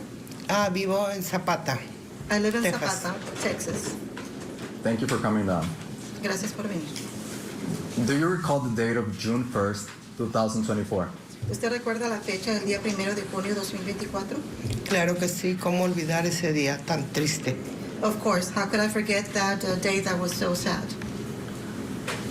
What happened that day? ¿Qué sucedió ese día? Ese día estábamos en la línea para dar vuelta para agarrar otra calle. That day we were on the road to turn to another street. Y de repente pues se vino un carro encima del carro de nosotros, ¿verdad? O sea, de una troca mía. Then all of a sudden there was a car that came on top of us, one of our cars, our truck. How did you feel at that moment? ¿Cómo se sintió usted en ese momento? Pues desesperada, no sabía qué estaba pasando, fue algo muy rápido, algo que no me esperaba. I felt desperate. I did not know what was happening. It all happened very soon. I was not expecting it. And what did you do after you were struck by the vehicle? ¿Qué fue lo que usted hizo después de que el vehículo le golpeó? Pues yo reboté en el vidrio de enfrente y me dolía toda la cabeza, todo el cuerpo. I bounced off the windshield. I had body aches. My head hurt. Did you have to go to the hospital? ¿Usted tuvo que irse al hospital? Sí, me desmayé después. Yes, I fainted later on. Me llevó la ambulancia. And I was taken by ambulance. And how long were you in the hospital? ¿Cuánto tiempo estuvo usted en el hospital? Pues estuve como medio día. I was like half a day. And did you have to go back? Did you have to do any therapy? ¿Usted tuvo que regresar? ¿Tuvo usted que tener alguna terapia? Tuve que regresar como al tercer día porque el dolor era muy fuerte. I did have to go back about the third day because the pain was very strong. And today, do you still have pain? ¿Hoy todavía sufre de dolor? Sí. Yes. And do you have the means to take care of that pain? ¿Usted tiene con qué cuidarse de ese dolor? Pues hace una semana tuve que buscar un doctor para que me diera algo para el dolor. A week ago, I had to look for a doctor so that I could get something for the pain. Okay, let's go back. What happened to your car? Vamos a regresarnos. ¿Qué sucedió con su automóvil? Pues mi carro quedó completamente destrozado, pérdida total. Sí, la aseguranza me pagó $2,000, $2,200. My car was a total loss. It was completely destroyed. Yes, the insurance did pay $2,200. And were you able to get a new one? ¿Usted pudo obtener uno nuevo? No. No. So after that, how did you manage to get around? Después de eso, ¿cómo usted deambulaba? Pues pedía RAI para mi trabajo. Ese automóvil lo usaba para llevar a mi hijo a su doctor porque tengo un niño con problemas, autismo, asma, problemas de salud. I would ask for a ride. That car I used to use it to go to work. That car I used it to take my son to the doctor. My kid has problems with his health. He has autism. He has asthma. And how have you managed to pay for all the car expenses, All right, we have to slip in a break. We'll come back to this trial and more of this penalty phase against Billy Delgado. Plus, in the state of Washington, case against those two parents, Ihsan and Zahraa Ali, there's a question from the jury. After 8.5 hours of deliberation, we'll have it on the other side.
Welcome back to Court TV Live. I'm Julia Janae. Thank you for following along with us this afternoon as we monitor several courtrooms, and we're beginning this hour in the state of Washington, where a jury that has been deliberating for 8 hours and 43 minutes, they now have their first question while deliberating the fate of parents Ihsan and Zahraa Ali. Both are charged with second-degree attempted murder after prosecutors say they tried to choke their 17-year-old daughter after she had run away from home earlier that day. Let's go in together to hear what this jury's question is to the court.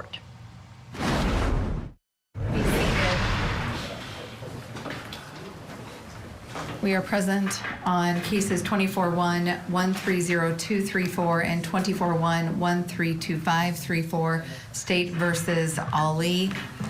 There is a question from the jury. Ms. Stone is present on behalf of the state. Mr. Kading is present representing Mr. Ali, who is present. Mr. Leary is present representing Mrs. Ali, who is present. The question. Good morning, everyone.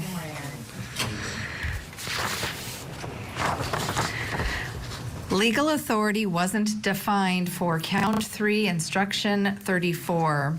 What is the definition of legal authority? Signed by the presiding juror. My proposed answer is please refer to and reread the jury instructions. Ms. Stone, any objection to that response? No objection, Your Honor. Thank you. Mr. Kading? No objection, Your Honor. Mr. Leary? Objection. I believe that this is the answer that Mr. Leary told the jury that they might receive if they had a question. They will not be surprised. No.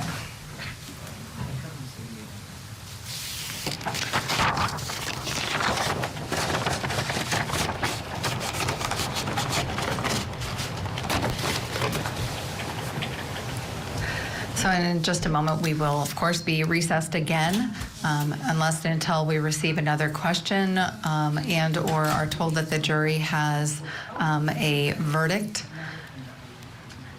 I appreciate everyone coming back to the courthouse so quickly so that we could address this issue. I have very much appreciated the interpreters and the work that they have done throughout the course of this trial. With that said, you must also be within 15 minutes of the courthouse. The court is paying you to continue to interpret. And so I either need you to stay at the courthouse or you must return within 15 minutes, just as the lawyers did, so that we don't have these long delays if the jury has another question or ultimately when they have the verdict. So I just request that you ensure that you also are available as I require the lawyers to be available. We will be in recess. Thank you. Thank you. All rise. Court's in recess. A little bit of a reprimand there from the judge to those interpreters for the two defendants in this case. But let's focus on this note that we just heard. This jury asking for the legal definition or legal authority definition. They say that it wasn't defined in their jury instructions, and they are asking this as it relates to count 3. Now, both of these defendants are charged with a similar count 3, and that's the unlawful imprisonment, domestic violence. So that's the same for Ihsan Ali and for Zahraa Ali. So don't know if they are focused on one defendant versus the other, or because it is the exact same type of charge against them for count 3 that they're saying it's not there for either one. The court not going to give them any additional information, telling them to go back to the jury instructions and continue to deliberate and look there for whatever the legal authority is that they're asking about. Unlawful imprisonment, domestic violence, it's possible that they may want more of a definition of those terms or something even more in depth. But we'll, of course, continue to follow what's happening there in that Washington State courtroom and the other cases that we're following. Let's turn back now to Texas. We have been listening now to a penalty phase in the case against Billy Delgado. The jury just reached a verdict in the last hour in the Shot 5 Times trial, where he was found guilty of aggravated assault, family violence for shooting his estranged wife, Erica Torres, at least 5 times hit her in the abdomen while she was in her car driving towards him, picking up their daughter. Now, he took the stand during the guilt phase. He said he simply snapped after his wife threatened to take their daughter away from him. He now faces up to 99 years in prison. And unlike some of our trials where the judge handles the sentencing, it's this same jury that is going to come up with the number for his punishment. So let's go in together now to the penalty phase. We have a witness on the stand, the first witness for the prosecution. Expenses. ¿Cómo le ha hecho usted para pagar todos sus costos de su automóvil y sus costos médicos? Pues con mi trabajo ahorita estoy yendo yo al doctor. Aún se deben los biles del hospital. With my work, now I'm paying my doctor. I'm still owing the hospital bills. Has your life changed because of this accident? ¿Ha cambiado su vida debido a este accidente? Claro que sí. Of course. How so? ¿Cómo? Pues me da miedo manejar. Siento si un carro está muy cerca, me viene el recuerdo que me van a volver a chocar. Algunas veces busco quien maneje. Well, I am afraid to drive. I feel if a car is very close to me, it reminds me. And I am afraid, and I look for someone to give me a ride. Your Honor, permission to publish the State's Exhibit 28 and 30. Yes.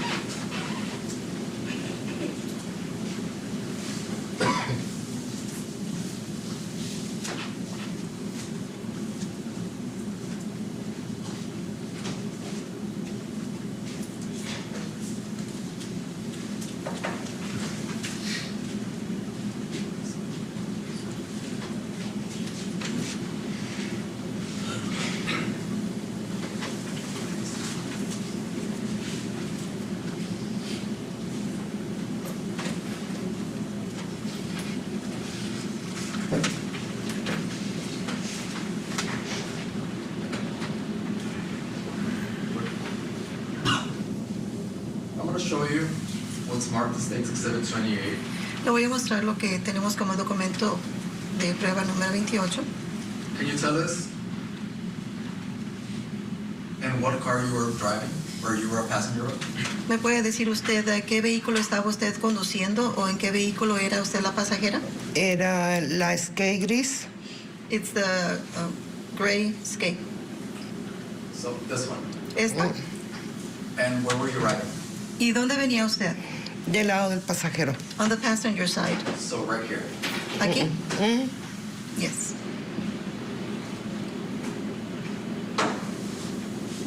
And it would be right here, correct? ¿Sería aquí mismo? And that morning, did you foresee what was going to happen to you? ¿Y esa mañana sabía usted lo que iba a suceder ahí? No, yo esa mañana venía con la intención de venir a comprar un piso para renovar mi traila. Traía $500, que fue lo que usé para la reca, para mover el mueble de ahí para la salida de Zapata, que vive una hermana ahí. No, that morning I had the intentions to go buy some flooring because I was going to renew the floor from my mobile home. I had $500 that later on I had to use for the car to be towed to the outside of Zapata. A sister lives there. And nowadays, are you getting any medical treatment? And if so, how are you paying for it? Ahora que está recibiendo usted tratamiento médico, ¿cómo lo está pagando? Pues con mi dinero, con lo de mi trabajo. With my own money from work. And is that enough? ¿Y eso es suficiente? ¿Cómo suficiente? What do you mean by enough? Is that enough money to cover all the expenses? ¿Es suficiente dinero para cubrir todos sus gastos? No. No.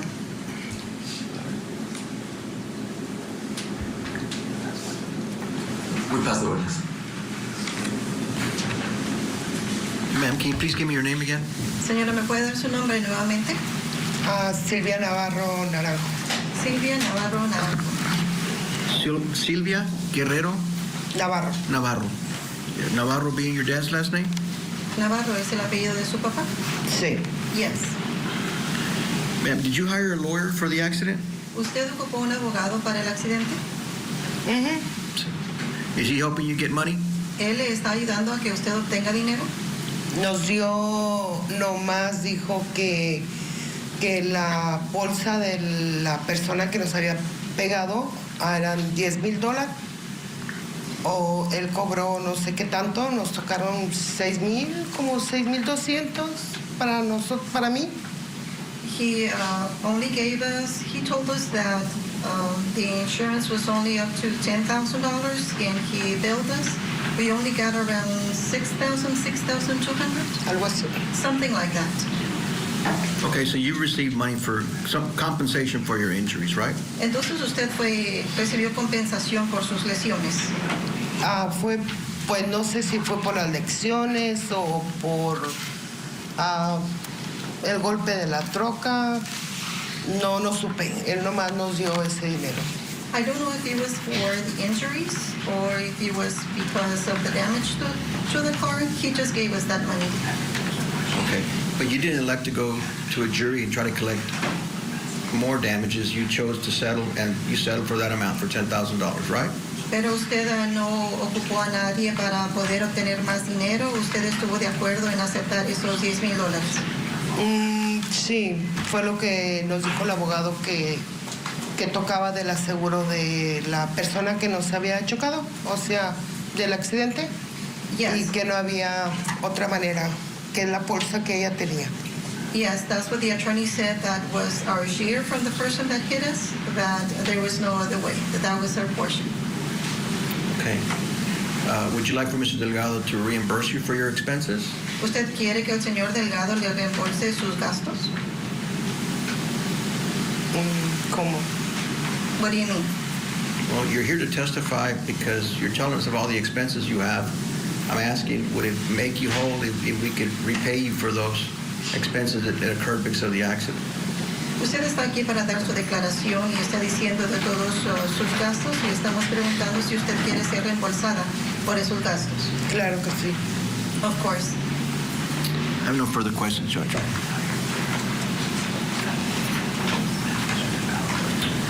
Redirects? Yeah.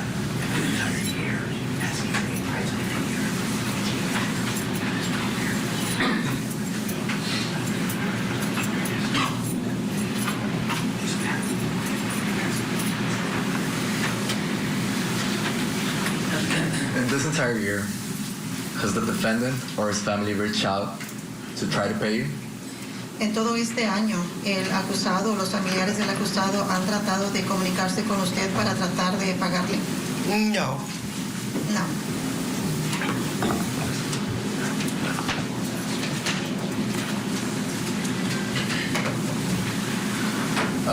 You had to pay for that lawyer, correct? Usted tuvo que pagar a ese abogado, ¿correcto? Sí. Yes. How much? ¿Cuánto? Es que el abogado ese se cobró de lo que tocaba de la bolsa de la persona del automóvil. The thing is that he, serían 3,000, 3,800, algo así. The thing is that he took his share, I think maybe about 3,800. So you had to pay money to get money. Entonces tuvo que pagar dinero para tener dinero. Claro. Of course. For something that wasn't your fault, correct? Por algo que no fue su culpa, ¿correcto? No. It wasn't. That's the word. Man, did you ever reach out to the Delgado family and ask them for money? ¿En algún momento usted contactó a la familia Delgado para obtener dinero? Claro que no, no sé ni quiénes son. No soy de aquí de Laredo. Vivo en Zapata, no conozco a nadie ni a la persona que provocó el accidente, no sé las razones. Of course not. I do not know the family. I'm not from Laredo. I am from Zapata. I don't know the person or the reasons. Okay, just to clarify, you hired an attorney to see if you could get more funds for the accident, and if you obtain funds, you're going to pay him a percentage of the funds you received. Is that right? Solamente para aclarar, usted contrató un abogado para ver si podía tener usted algunos fondos y cuando recibiera el dinero, él iba a recibir un porcentaje. ¿Correcto? Es correcto. That is correct. That's all I have, Judge.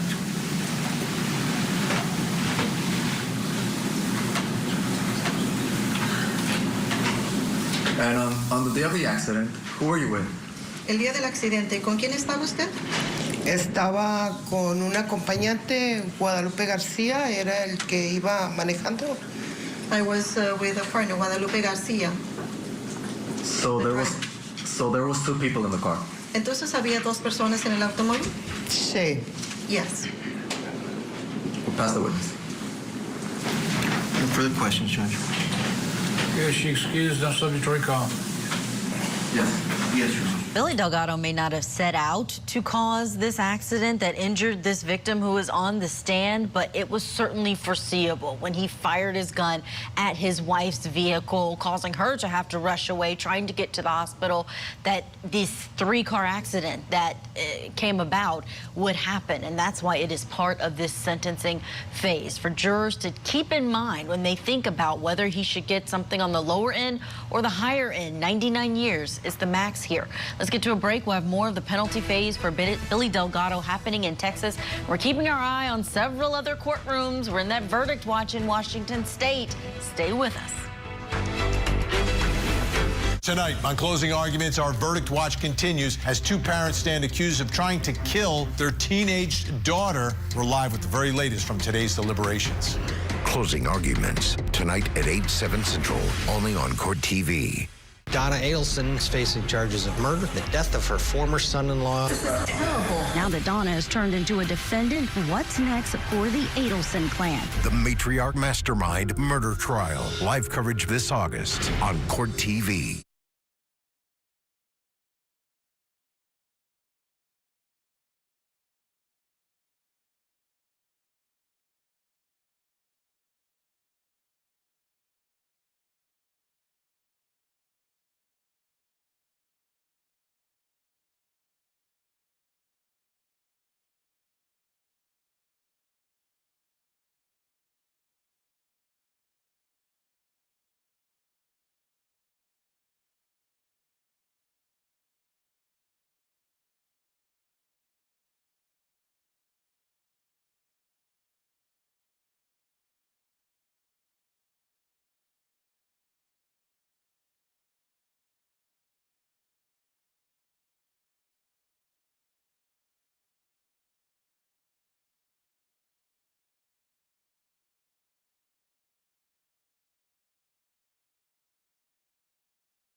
Texas versus Billy Delgado. We, the jury, find the defendant, Billy Delgado, guilty of aggravated assault causing serious bodily injury with a deadly weapon to a family member, felony of the first degree, signed by the presiding juror.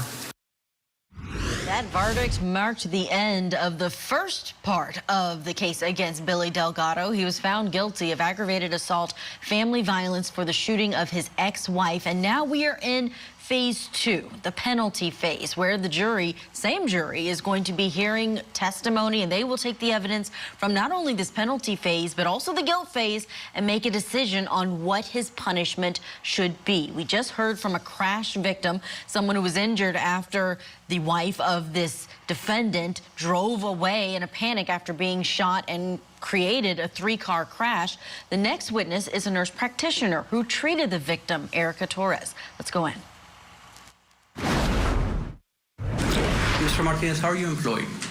I'm a nurse practitioner in the trauma department in San Antonio, Texas. Okay. And how long have you been a nurse practitioner? I've been a nurse practitioner for 7 years, and I've been a nurse since 2012, also in the trauma unit. And what do you mean by nurse? Is that your title? It used to be your title, nurse, or it was... Yes. I graduated in 2012 and started practicing as a registered nurse in the trauma ICU of that same hospital. Okay. Then I went and obtained my master's in nurse practitioner studies, and I've been practicing as a nurse practitioner since. And you said about 6 years ago, so it was more or less about 2018? I started in January of 2019. Okay, 2019. And are you licensed here in Texas? Yes, sir. Okay. What does your practice consist of?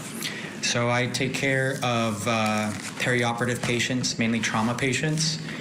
So anyone that's in the acute phase in the hospital that is not an ICU patient and part of the trauma team, I take care of them, as well as outpatient care. So after they get discharged and they do their follow-up appointments, they come and they see me.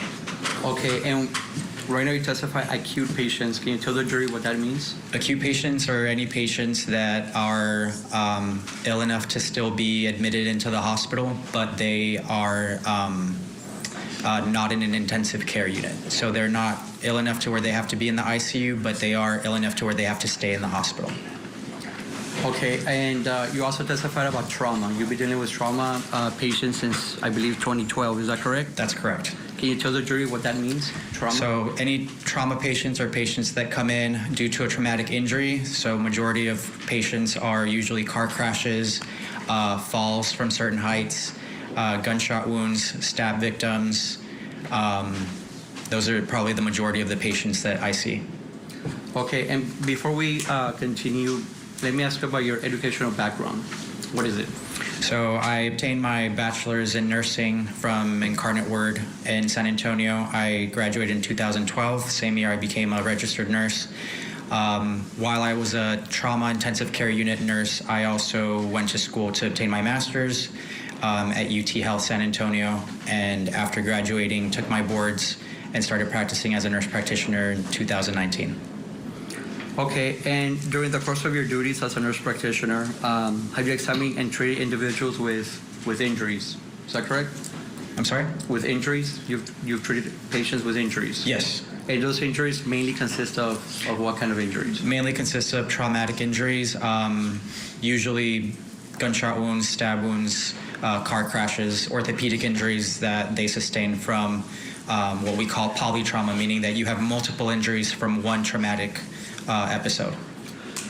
Okay, so since you've been dealing with trauma victims and injuries, what are the injuries that you most typically see? I would say gunshot wounds, stab wounds, and rib fractures. Okay. And orthopedic injuries from car crashes. Okay.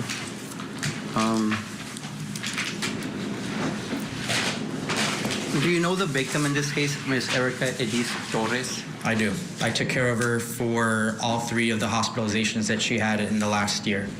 Okay, so when was the first time you actually met with the victim, Erica Torres? I met Erica, I believe it was in the 1st or 2nd week of July of 2024, after she had been in the intensive care unit for over a month. And my colleagues from the intensive care unit transferred her to me and gave me a report on what happened during her hospitalization in the ICU. And I took care of her from then moving forward. And you testified that you work for University Hospital in San Antonio. Correct. Is that correct? Okay. So once you met Erica for the first time in early July 2024, what was your opinion, your medical opinion? That she was extremely sick. And what do you mean by extremely sick? She had a lot of different injuries for different systems. So for her lungs, mainly in her abdomen, but she also had ongoing infections that required antibiotics. At that point, she wasn't moving or getting out of bed yet. Okay. She still had a breathing tube in her trachea, and she was still pending further surgical interventions. What is the trachea? So the tracheostomy tube is a tube that we put in someone's trachea when they've been on the breathing machine or the ventilator for prolonged periods of time, where it's not safe enough to just take the tube out. So we make a breathing tube for them that goes into their trachea. Okay, so when you started treating Ms. Torres on July 2024, how many times a week would you visit with her? I saw her on rounds every day that I was at work, so at least 5 days a week. 5 days a week, and that continued for how long? Every day that I was at work and that she was still in the hospital. So through her discharge May 30th, aside from the 2 times that she was discharged from the hospital, that I would see her in clinic. Yeah, Ms. Torres testified that she was released from the hospital May 30th of 2025. So about, if you can tell the jury, you dealt with Erica, you visited with her, you treated her, you even prescribed medicine for how long in those until May 30th of 2025? Every day. Every day? Every day that I was there, I would see her. Okay, and so you know her progression pretty much from June or July 2024 all the way to May 30th, 2025. I know it very well, yes. And have you met with her after she was released on May 30th, 2025? Yes, I met with her at the hospital once or twice, I believe. Okay, are you still gonna be treating her? Yes, so she's supposed to follow up with us still to continue her care. Okay, so the jury already found the defendant guilty of ag assault. They already established that it was serious bodily injury. What can you tell the jury about any long-term effects that Ms. Erica Torres might have from this point on to the future?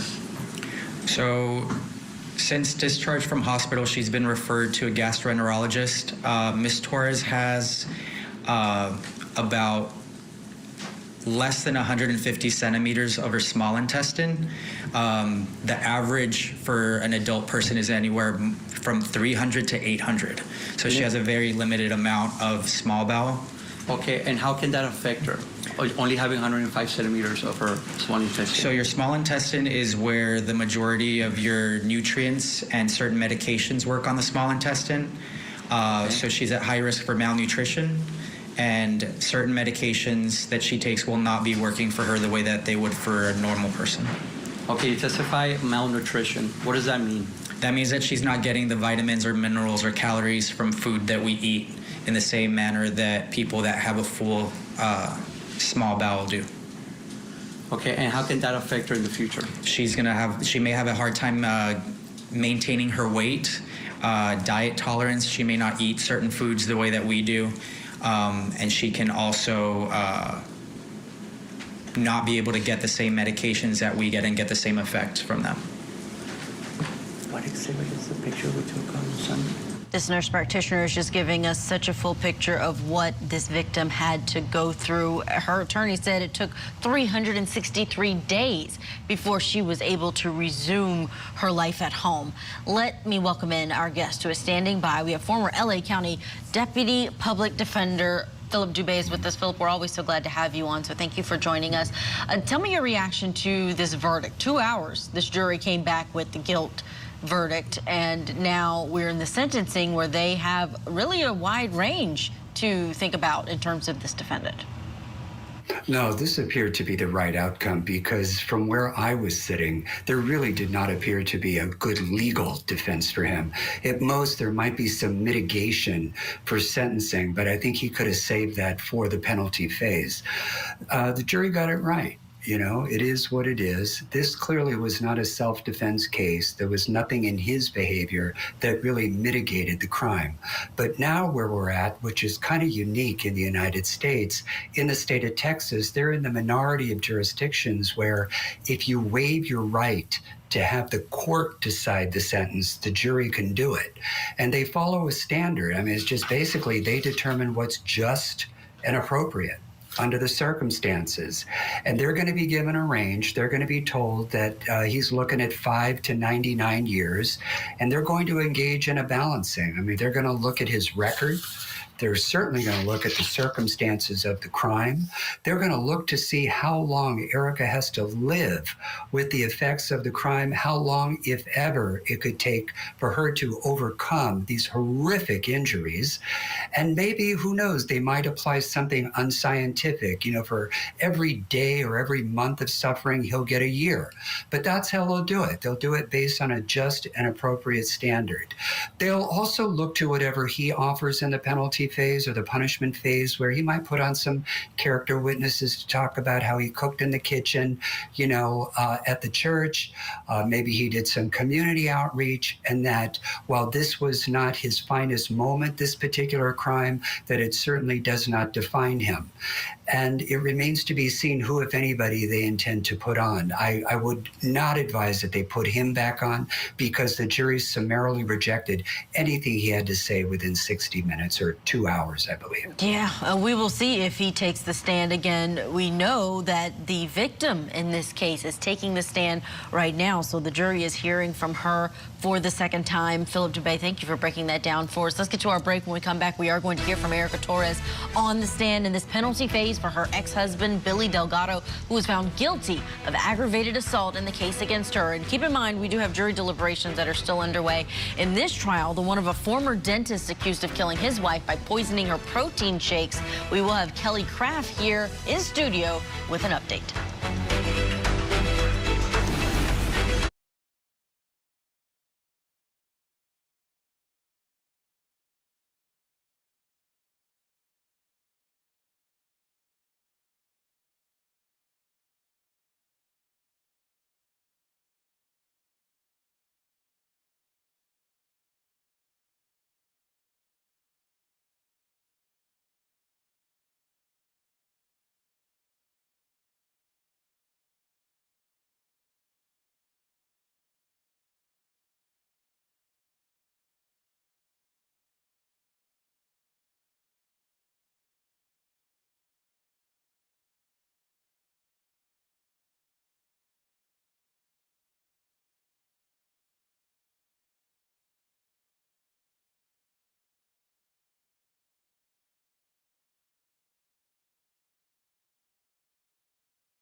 Welcome back to Court TV Live. Thank you for following along with us. We're going to quickly get an update out of Colorado, where jury deliberations have been underway in a trial for a former dentist named James Craig. He's accused of killing his wife, Angela, by poisoning her protein shakes. Joining us to break down this case as we're in these jury deliberations is Court TV legal correspondent Kelly Craft. Kelly, tell us about the case against Craig. What's the jury deliberating over right now? Well, hi there, Julia. A lot. So the prosecution really put forth this theory that he poisoned her with her protein shakes. And so that's really what they were focusing on throughout this case. Why don't we go ahead and listen to a bit of the prosecution's closing argument. He spent 10 days killing Angela Craig. And he could have stopped on day 1, or day 2, or day 10. He kept going. Kept going right until the end. Angela Craig was innocent. James Craig is guilty.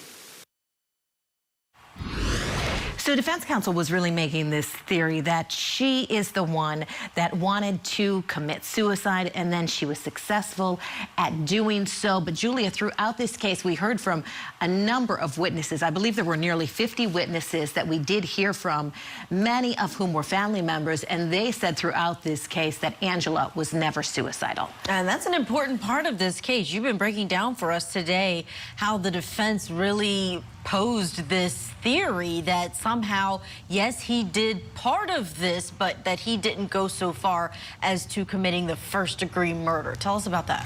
Yes, and so that is so important in regard to the jury instructions, because if jurors do not find him guilty of first-degree murder, the judge informed the jury that they can consider second-degree murder, criminally negligent homicide, as well as manslaughter. That manslaughter charge, that is in relation to that theory by defense that he ordered arsenic and cyanide at the request of his wife, Angela, so she could end her life. So basically talking about this assisted suicide. During the closing arguments, Craig, he was seen crying. He was very emotional throughout this case, especially when defense counsel was reading from his own wife's journal. She wrote about being depressed and how her husband did not love her because she was not enough for him. Here's a bit of the defense close. You do not know if this was voluntarily or involuntarily ingested. You know, crossed on this, I talked about this. You know, he went home on March 15th. And if you believe this theory, they're blinders, and you gotta believe this timeline, and this is the writing you're gonna believe, that he went home and got this lethal dose. Oh, this is gonna do it. She's gonna die now. But I'm gonna leave all of this stuff sitting up there? It just doesn't make sense. Why don't you clean it up? If you're poisoning her, clean it up. So jurors, Julia, have been deliberating for a bit over 6 hours now. Defense counsel really left jurors with a lot to think about. One of the other things that his counsel talked about and argued during closing is, why now? This is a couple that had been married for 23 years. Yes, he was a serial cheater. Yes, she knew about it. Why now? So their theory is she just did this herself. Interesting. I was wondering how the orthodontist girlfriend was playing into this when prosecutors say that was part of his motive. He wanted to be with her. Sounds like you're saying the defense said he did this all the time. This would not have been the moment that he would poison his wife. We'll see what the jury does. Kelly Craft, thanks so much for that update. We're going to turn our attention now back to Texas. We're watching together the sentencing phase of the shot 5 times assault trial for Billy Delgado. Earlier today, this jury found him guilty of aggravated assault, family violence, and now that same jury has to decide if he should face up to 99 years in prison. They are going to be recommending this sentence. Let's go in where we are listening to really the most important witness who could be on the stand for this penalty phase, and that's the victim, Erica Torres. Hello, Erica. Hey. How are you doing today? Okay. Erica, I want to start off by asking, how have the actions done by the defendant on June 1st, 2024 affected you? I have lack of nutrition. I'm always weak. I have a lot of scars, a lot of pain. Pain is usually internally, my stomach. Oh, okay, well, I guess, so, it seemed like a lot. I guess let's start with the physical first, all right? And if you will, if we could start from the head down, okay? What type of injuries did you have to get treated because of what Mr. Delgado did? Well, I have a hole left from the trach. It's just there. And then one of the bullets went through my dominant left hand. Permission to approach the witness, Your Honor?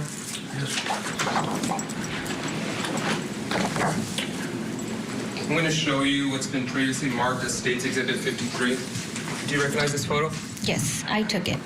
You took this photo? I took the screenshot of my x-ray. And it's a true and accurate depiction of what it portrays to be? Yes. Has it been altered in any shape or form? No. All right. Your Honor, I'll tender to defense for any objection. State's Exhibit 53. Judge, I don't think I received these medical records in discovery, so I'm going to object. Unless they're in discovery, we can use them. They are in discovery. Okay, which ones are they? They're tendered to you. Judge, I don't remember seeing this in discovery. So I object. Were they tendered? Yes, Your Honor, they were tendered. We tendered him a hard drive with all the pieces of evidence we had. This was on that hard drive. Okay. Well, I guess if you're sure, as an officer of the court, I'll overrule the objection. You may proceed. It's admitted. Thank you.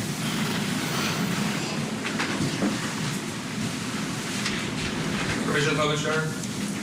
Yes. Erica, what are we looking at here? That is my left hand. In between my middle finger and index finger, you will see small little dots in between the two knuckles. Those. Now let me stop you there. Are they? Well, there's bullet fragments right there, and as well in between the hand. So like is this right here? yes, And this little dot right here? yes, and then that one as well. That as well, and then in between the two middle fingers, that little white line that's in between, those are bullet fragments as well. Okay, and which hand is this? This is my left hand. It's my dominant hand. And where are those fragments today? They're still in my hand. They cannot be removed. If removed, they would cause a lot more damage. What kind of damage? Probably not being able to function correctly. At the moment, I'm able to move my hands, but I have no sensation in these three fingers. I have multiple pain, always radiating up to my arm, down all the way to my neck, due to the fragments and the damage that is to my nerves on my hand. You know, Erica Torres is a shooting victim, but more importantly, she's a shooting survivor. It takes a lot of strength to come in front of this jury and detail the hardest period in your life. And I'm curious, it's different in different jurisdictions in terms of whether she'll be able to say the amount of time she wants for the man who is the father of her child and now a guilty person for her shooting. Let's get to a break. When we come back, we'll have more of Erica Torres on the stand.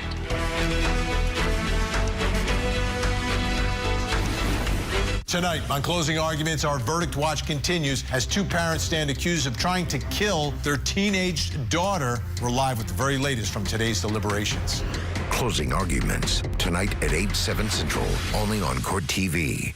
This week, join us each morning to get trial ready for the day's proceedings. Plus, deeper dives into true crime stories with our daily spotlight. opening statements with Julie Grant. Mornings at 8/7 Central on Court TV.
Texas versus Billy Delgado. We, the jury, find the defendant, Billy Delgado, guilty of aggravated assault causing serious bodily injury with a deadly weapon to a family member. Felony of the first degree signed by the presiding juror.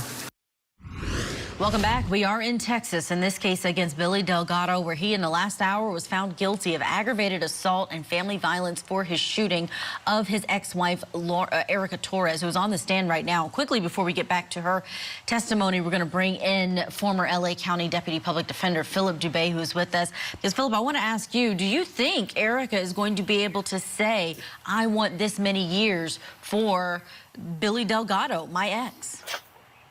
Not in Texas. You cannot do that.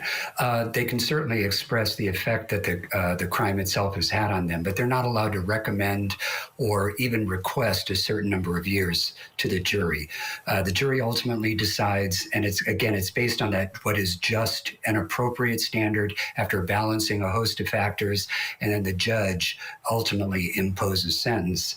And it'll be interesting to see what, if anything, the defense puts on. He personally should not go back to the well, because as we saw, he did not fare well with that. And I think it's best left to other character witnesses, maybe some charity work that he's done, or even putting children on. Well, we'll see if they are able to bring in people. We did hear that they will be bringing in seemingly relatives. But Philip Dubé, we appreciate your expertise. Thank you for coming on.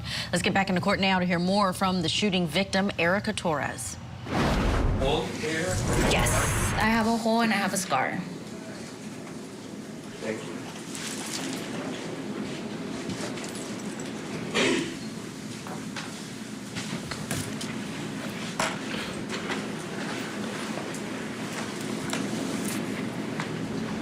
Have you regained confidence in that hand? No, I have not. And you said that that was your dominant hand? Yes. So are you able to write today? I'm able to write, not as legible, and I'm unable to hold a pen or pencil completely. Okay. Now, where else were you injured? I have a lot of injuries on my abdomen. There's just multiple injuries. I have multiple surgeries. I had a hole with my intestine out. With the intestine being out, it had a fistula, which is a hole. Now, real quick, you said you had a hole. How long did you have that hole? I still have it. It still hasn't completely healed. Okay. Now, and you were talking about what was that? A fistula. It's a hole. The fistula was located in my stomach. So all the acid that our stomach has to break down foods was spilling out through there. Anything that I would intake, as in water, anything to drink, food, medications, anything was coming out through that hole. Drainage was every day. I was stuck to a wall suction, and it suctioned out every day what I was spitting. For the first couple of months, I was usually stuck in bed. Due to being in bed for such a long time, I had to relearn how to walk as well. Okay, but let's move back a little bit. So you said you weren't able to, were you able to eat food? No, I wasn't able to eat food at all while I was there at the hospital, nor drink anything. Okay, and how long were you not able to eat food for? For almost a whole year. And not being able to eat food, how did that affect you? Emotionally and mentally, it's really, really hard. It's like as if somebody's depriving you from everything. And did it affect you physically in any shape or form? It did. I was underweight. I had no muscle. My hair was falling out. My teeth were hurting constantly. I would eat to keep nutrition. It was through an IV in my arm. That was like that for like 11 months. And Monday, 3 times out of the week, I had wound care, which were dressings that they would come in and remove all the dressings, all the tape, everything that they had, wash, clean, everything they needed to do to keep this area from getting infected again. Heartbreaking testimony there in this penalty phase for Billy Delgado. Hearing straight from the victim. We have more ahead. Don't go anywhere. You're watching Court TV, your front row seat to justice.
Welcome back to Court TV Live. I'm Judge Ashley Wilcott, of course, honored to be with you today.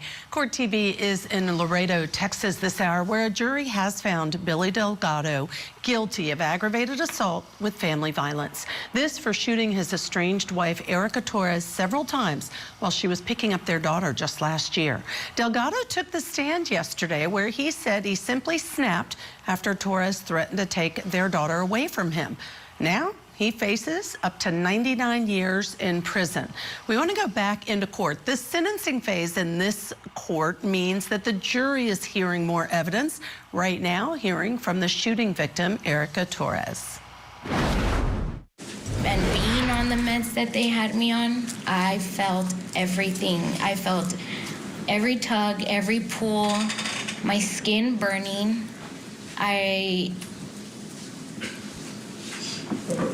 I would always ask myself, like, why? Like, why am I having to go through this, and why is it that I'm surviving all of this? You mentioned skin burning. What do you mean your skin was burning? That hole that I had, the acid that would fall out, sometimes it was so much that it wasn't able to suction out.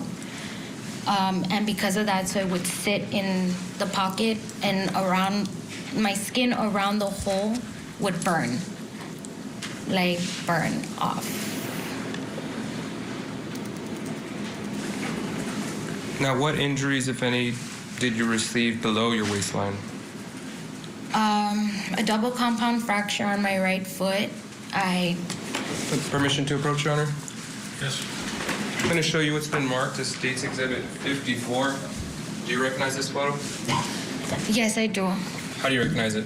It's a screenshot that I took.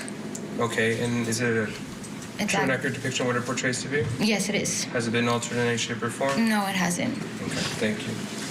Your Honor, let the record reflect I'm tendering to defense State's Exhibit 54 for inspection and any objection. This is part of the same thing. It's already there. Objection, Judge. Permission to publish, Your Honor? Yes. Thank you. So, I'm going to show you what's been marked as State's Exhibit 54. Can you please explain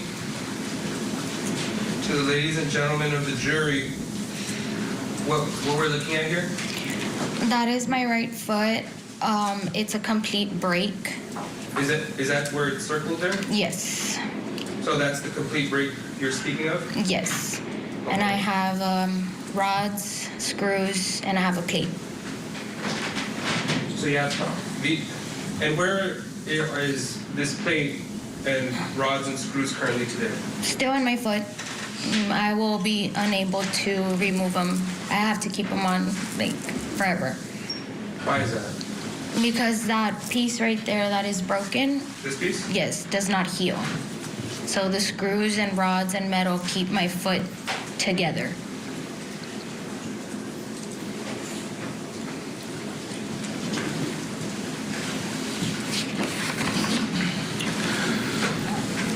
Has that affected your mobility in any way? Yes, I am able to walk. I cannot wear certain shoes. My foot always is swollen. It's always in pain. I do walk. Walking is only minimal. Can't walk for a long time. At the moment, I cannot run, and I cannot jump. I'm unable to lift anything more than 10 pounds. Now, earlier you testified that you had to relearn to walk. How long did it take you to become mobile after this accident? Without any assistance or using a walker or anything, would be around the time in January, maybe February. And it was very minimal.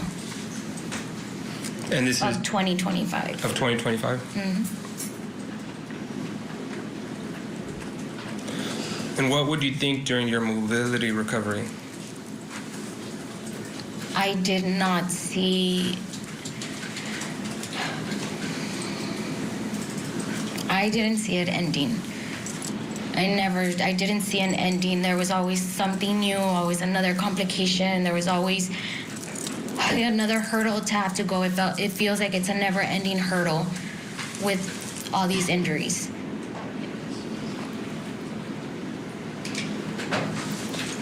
At any point in time, did you ever want to give up or feel hopeless? Yes. Yes, I did multiple times. I started losing sleep over it.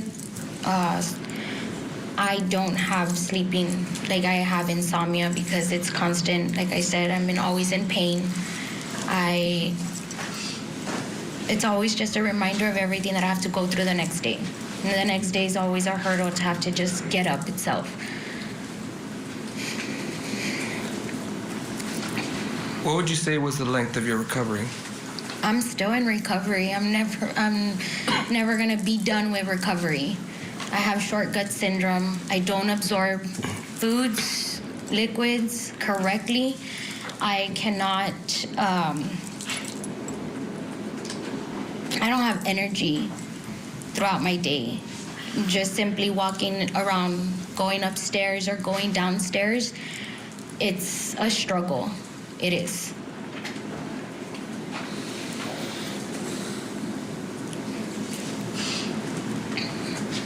And you mentioned that you will always be in your recovery. Are you still being treated for your injuries today? Yes, I still am. I am seeing multiple doctors at the moment. What medications are you currently on?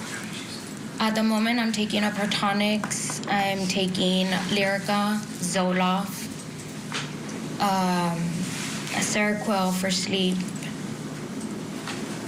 and I take a Gatix. It's an injection that has to be taken every day, and that helps with some of the absorption in food that I can intake throughout my day. Did you have to take a Gatix today? Yes, every morning.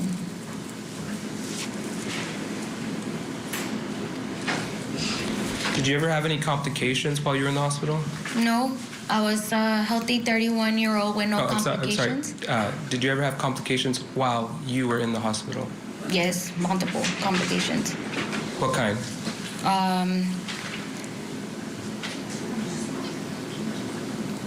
From what I have understood, it was always one thing after another at the beginning of the stay. After they were able to stable me and kind of figure out, it was always day to day. It wasn't, oh, we're gonna do this because this is a long period of time. No, we had to wait day by day. Surgeries were not planned ahead of time. Surgeries were literally planned within like just days just to see how I was.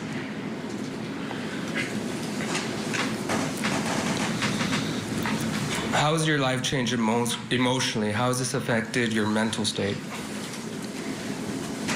I've never had anxiety. I never felt depression. And it's just an absolute horrible feeling. PTSD is even worse. You lose sometimes time. You're just sitting there and you're just thinking, and it's playing over and over in your head. And you're trying to get out of it and you can't. And you just sit there. It's kind of like if you feel numb and you're trying to wake up from it and you can't.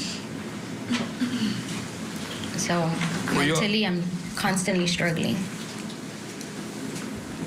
Prior to this, were you on any of these medications? None. I was healthy, 31, no broken bones, no medications. How have the actions of Mr. Delgado affected your family?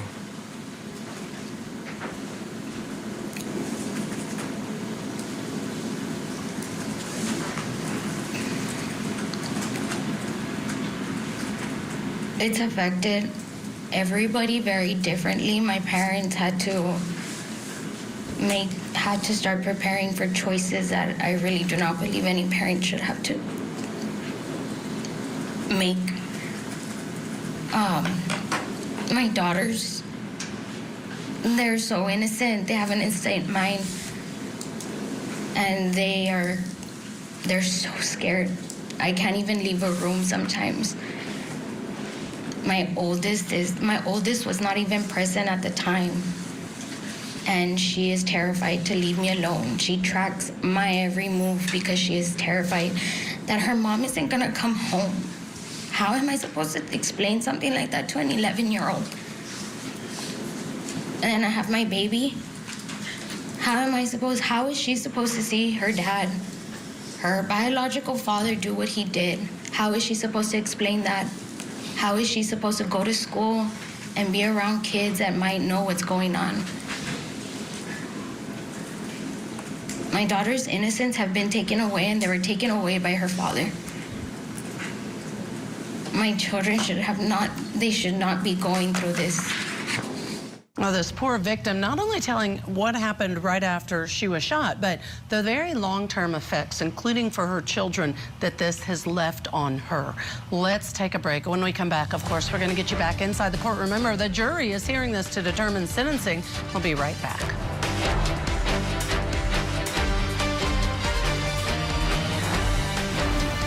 Tonight, on closing arguments, our verdict watch continues as two parents stand accused of trying to kill their teenage daughter. We're live with the very latest from today's deliberations. Closing arguments tonight at 8/7 Central, only on Court TV.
Welcome back. We are following several cases here at Court TV across the country.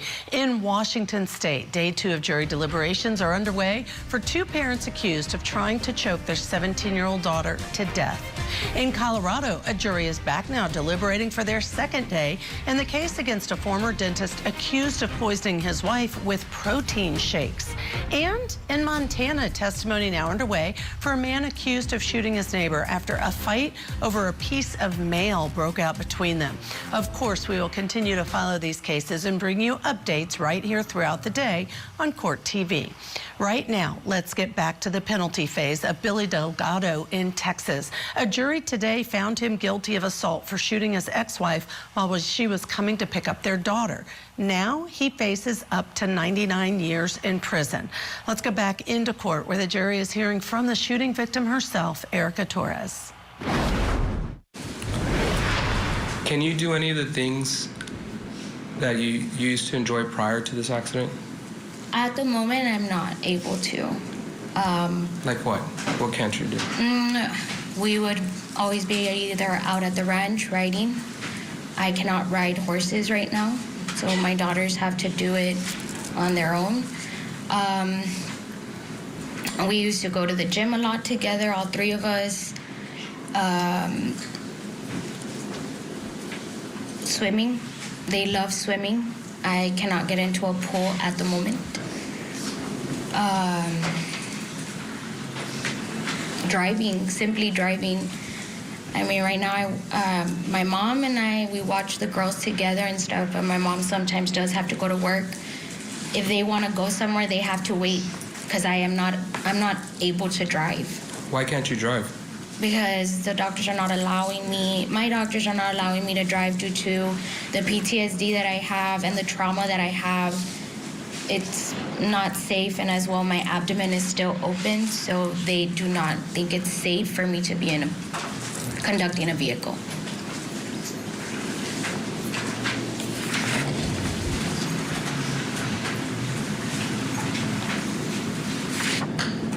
Would you say that you're able to live your life normally?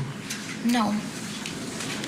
I'm not able to. I used to be very carefree. I was never aware of my surroundings, you know. I really never believed anything bad would happen. And now I am constantly looking at the cameras in our house. I am terrified when people come to the door. I do not like any confrontation at all with anybody. I literally shut down and just don't say nothing. Like, it's a horror. It's just horrible. Like, my sense of feeling safe and secure is already taken away. Are you able to carry your daughters? No. Like I said, I'm not able to lift 10 pounds or more. So I haven't been able to carry my baby at all for the past year.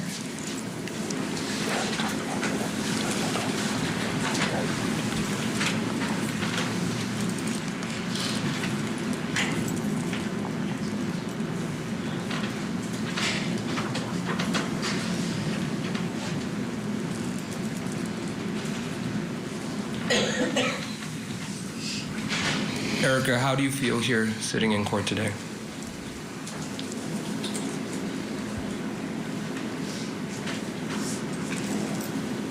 I am nervous. I'm just really, really nervous. I want justice. I've had to pay for my wrongdoings. I've had to appear in court. I've had to deal with all the wrongdoings that I've done.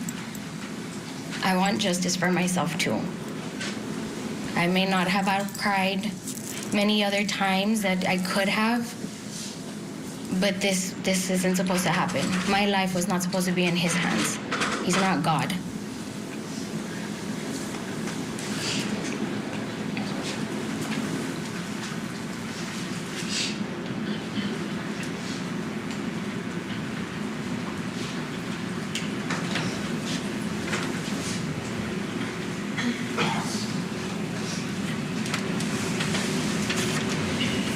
Do you believe that Billy Delgado gave you a life sentence of pain and suffering? Yeah, he did. He did. He gave me a life sentencing, and he didn't just give it to me, but like I said, he gave it to my daughters, gave it to my family and my friends. Pass the witness. Ms. Torres? The jury's here to determine Mr. Delgado's sentence, right? Which will probably include a prison sentence. Do you understand that? Yes. Okay. I mean, you have experience being in jail. Did you have a very pleasant experience while you were there? No. Back in 2012, you were booked into the Laredo Police Department for assaulting a family member. How many days in jail did you do for that? I was not in jail. I was in there for 6 hours. Okay, so you paid for that one by 6 hours. Okay. In 2016, you were assaulted for an assault causing bodily injury. How many days in jail did you do for that one?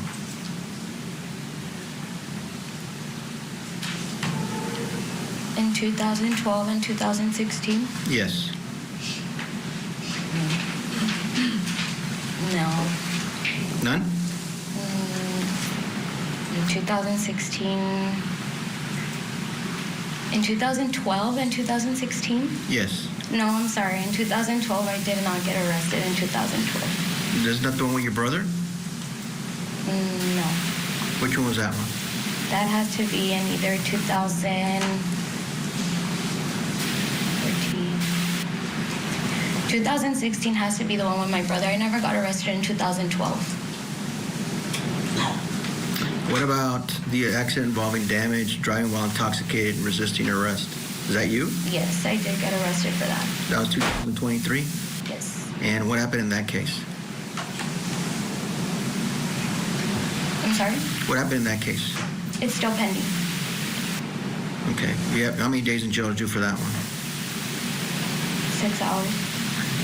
Then the one for your brother was 6 hours? I was in the holding cells. Okay.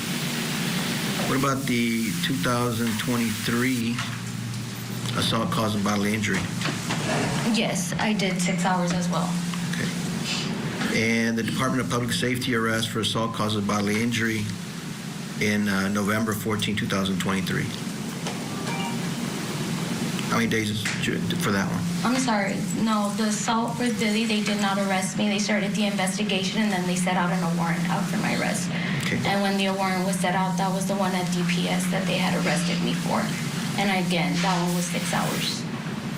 And the Laredo Police Department for delivery, manufacturing, delivering, or controlled substance? That is less still than a under gram? investigation. Okay, but you get arrested for that? Yes, I did. Okay, and how many hours for that one? I was, due to when I was released from the hospital, I went in and turned myself in. And due to all the damages, I still had tubes. I had the hole in my stomach, tubes everywhere. I was medically released. That was in June 11, 2025. You were just out of the hospital for a week? Exactly. Okay.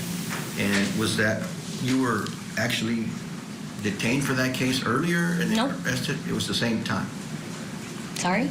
I mean, were you like arrested for the... No, I was not arrested. They did an investigation, presented a warrant. The warrant was set out, turned myself in, and it's pending right now. And when were you supposed to have possessed the cocaine? Objection, Your Honor. As to relevance, Judge, and she's already answered the question, Judge. He's going into separate facts. This is under investigation. It's not a case that's been indicted or anything, Your Honor. She's not been convicted of this, Judge. Because we're at sentencing. I'm not... We're at sentencing. It's her characters at issue. No, I disagree with that. She's got a pending case, and that is on her for potential bias motive. So all I have to inquire the pending cases.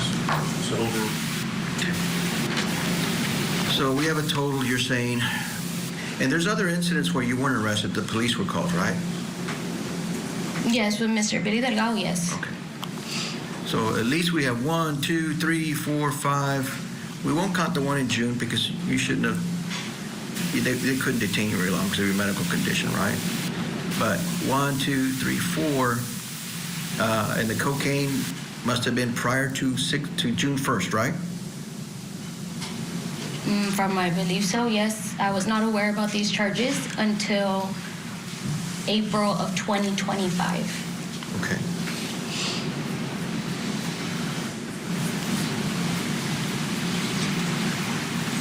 So how could you have picked up a cocaine charge if you're June 1st, 2024?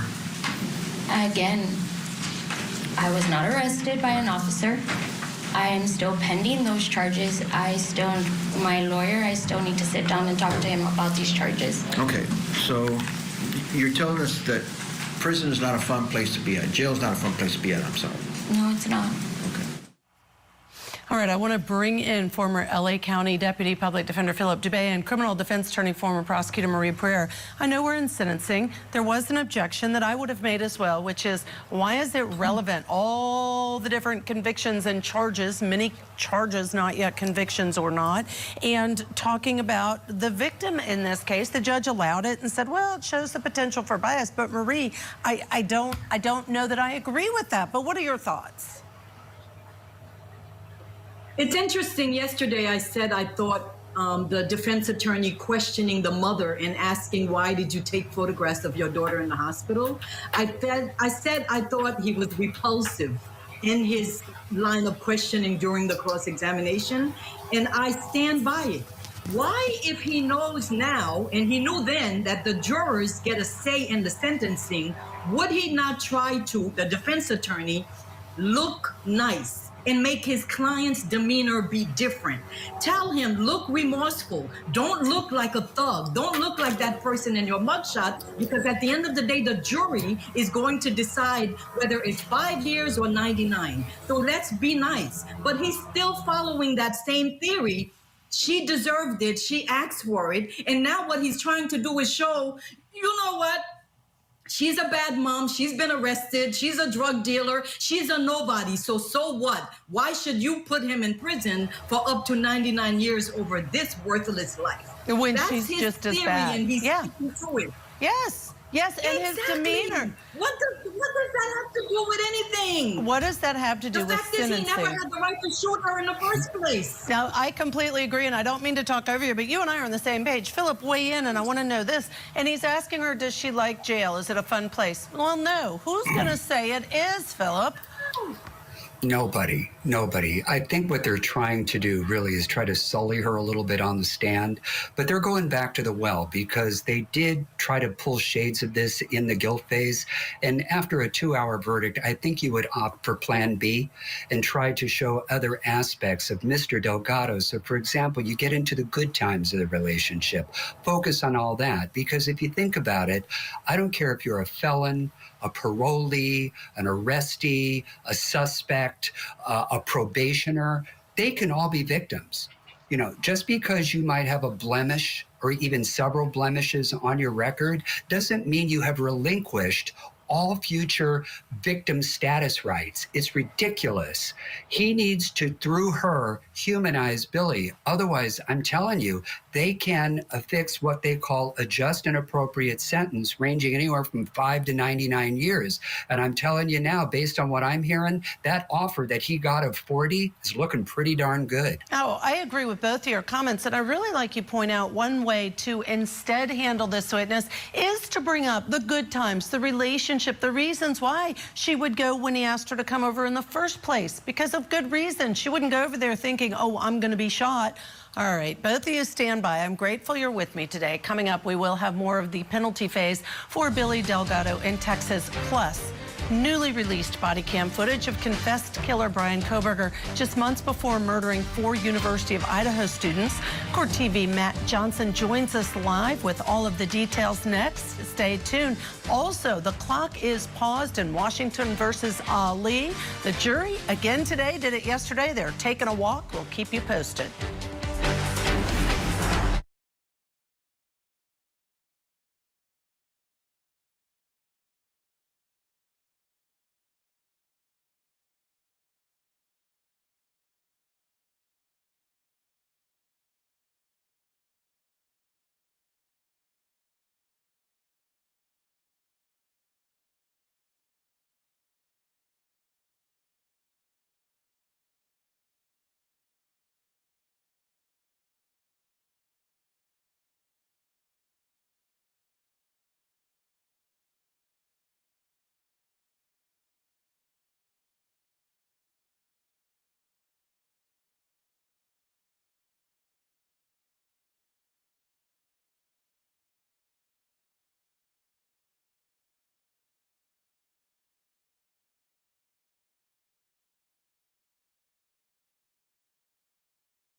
Welcome back to Court TV Live. I'm Ashley Wilcott. Thank you so much for being with us. Before we get you back into court in Texas, let's quickly turn to Idaho, where Court TV has obtained newly released body cam video of admitted killer Brian Kohberger. Now, this video is from just months before he murdered 4 University of Idaho students. Our own Court TV crime and justice correspondent Matt Johnson joining me here in studio with all the details. Always happy to see you, my friend. Tell me, what do we know about the video? I haven't even seen it yet.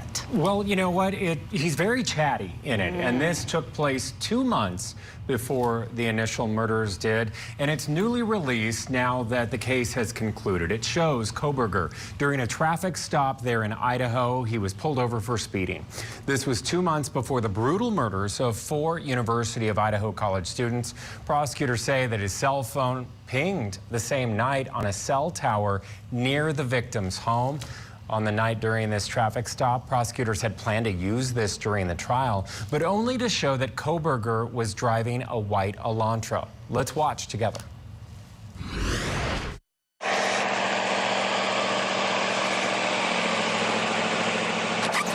Hey there. I stopped you going a little fast. You didn't realize this is 35? Oh, it's 35? It is, yeah. So you're going 41? Yeah, 43 is what the radar said. Sure. Oh, yeah. Do you have your license, the registration, insurance? Were you wearing your seatbelt when I stopped you? No. That's no good. Just being honest with you. Yeah, I appreciate that. Trying to get out of a ticket there as well. Just one of the many traffic stops Court TV has obtained footage of before and after the murders. You recall this one, the one that just took place 1 month before those murders. Kohberger was pulled over for running a red light, talked himself out of it about being cited. And then there's this one where he was pulled over as he drove across the country with his fathers after the murders. We are, of course, getting more details now that the case has concluded, and we're able to put together a better timeline of what was going on and how the investigation unfolded and what was going to be presented to the jury of 12 had they been able to hear the evidence. And it's crazy to me that he perhaps thought he'd get away with this crime, but yet he can't even drive without getting stopped multiple times while he's driving. It's a little crazy. Compare, though, if you would, please, sir, the traffic stop Kohberger to Kohberger in court, because you were there live. He's a little bit more chatty in the videos with police. In court, very different. I mean, he showed no remorse, no emotion, very robotic. I've detailed that quite a bit. He declined to make a statement in court during elocution, but in that video, he was very chatty with police officials, calling himself a, quote, honest person, and saying that word several times. Take a listen. Were you wearing your seatbelt when I stopped you?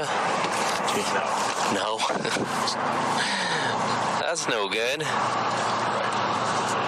Just being honest with you. Yeah, I appreciate that. You guys are, there's absolutely no point not being honest. Yeah. You have a radar. Yeah. Yeah. Okay. Just for future reference, I mean, I'm obviously an honest person, right? I told you I wasn't wearing my seatbelt. When people lie to you about that, say I'm lying to you about that, right? For my own knowledge. Okay. Kohberger now behind bars. Here's the latest mugshot. Remember, he could have been, quote, honest in the courtroom and explained why and how he committed those murders in the first place. Kohberger has been sentenced just last week for the murders of these 4. Kaylee Consalves, Madison Mogan, Xana Kernodle, and Ethan Chapman. As you know, we were there in Idaho covering it, sentenced to 4 life sentences, of course, without the possibility of parole or appeal. And, you know, we will be, of course, following this and bringing you the latest details as there's a trickle effect. Documents being released by the court, and then also during the investigation with law enforcement. And I just want to point out, as I understand it, there might have perhaps been different law enforcement agencies, and that's why they may be releasing it at different times, not with any purposeful intent, but rather that's just how the flow of information may be coming out. Yeah, exactly. You have the Latah County Sheriffs, you have Moscow Police, you have then the police there in Pennsylvania when they were part of that and overseeing that trash pull. You know, there's a lot of different agencies agencies at play here. Yeah, absolutely. Matt Johnson, thank you as always for that great report. Let's break it all down now. Still with us, attorneys Philip Dubé, Marie Pereira. Philip, let me start with you. It is just so disturbing. The more we learn, to me, the more we learn, the more information that we do have about all of his actions prior to the murder and even after the murder. Murders, 4 victims. Oh, yeah. And let me just tell you, it's a good deal that he took. Because I'm telling you now, if he would not have taken that deal, I can see this video being played during penalty phase. I mean, look at him. You're not seeing any signs or symptoms of autism spectrum disorder. He made eye contact. He doesn't have that malevolent glare, if you will. You know, he doesn't have that Luciferian gaze. He can just look straight at them. He can talk, enunciate clearly, and not to mention, he can drive. You'd be amazed how many people with autism cannot even get a driver's license because they lack the physical coordination. I could actually see a jury looking at this video, and by the way, the V sometimes in video kiddingly means victim impact, you know, because that's the effect that it will have on a penalty phase jury. So good on him that he took that life without parole. Yeah, and that, of course, meant that he didn't face the death penalty. That was taken off the table when he entered the plea. Your thoughts, Marie, as we're watching more body cam video. Multiple traffic stops. Here I think he thinks he's the smartest person in the room and that he was going to get away with the perfect murders, and yet he keeps getting pulled over. Or is that purposeful? It's not purposeful. He's just a lying, inept sociopath who thinks he's smarter than everyone else. He's trying to look like a nice guy, thinking that the guy's going to say, you know what?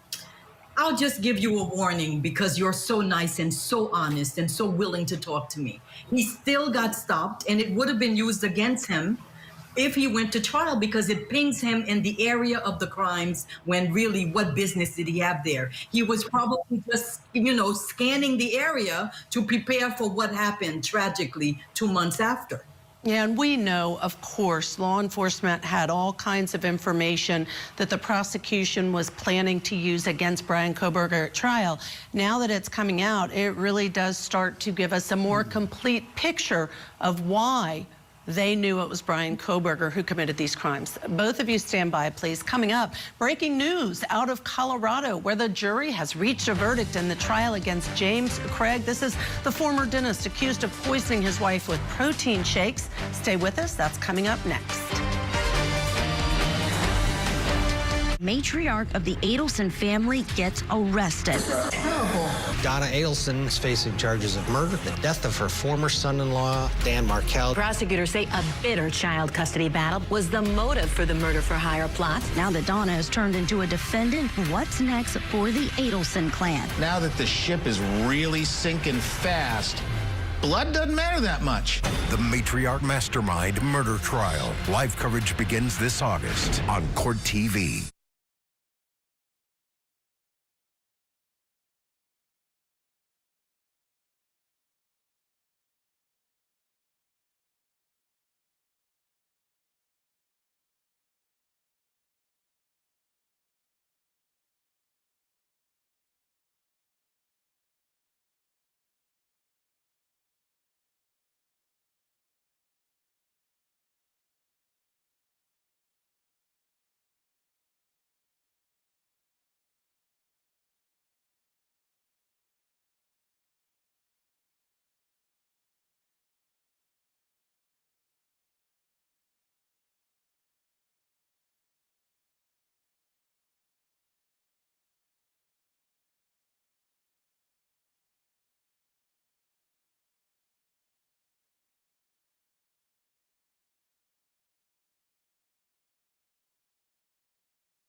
Breaking news out of Colorado. A jury has reached a verdict in the trial against James Craig. The former dentist is accused of poisoning his wife, Angela Craig, with protein shakes after he had begun a fling with another woman.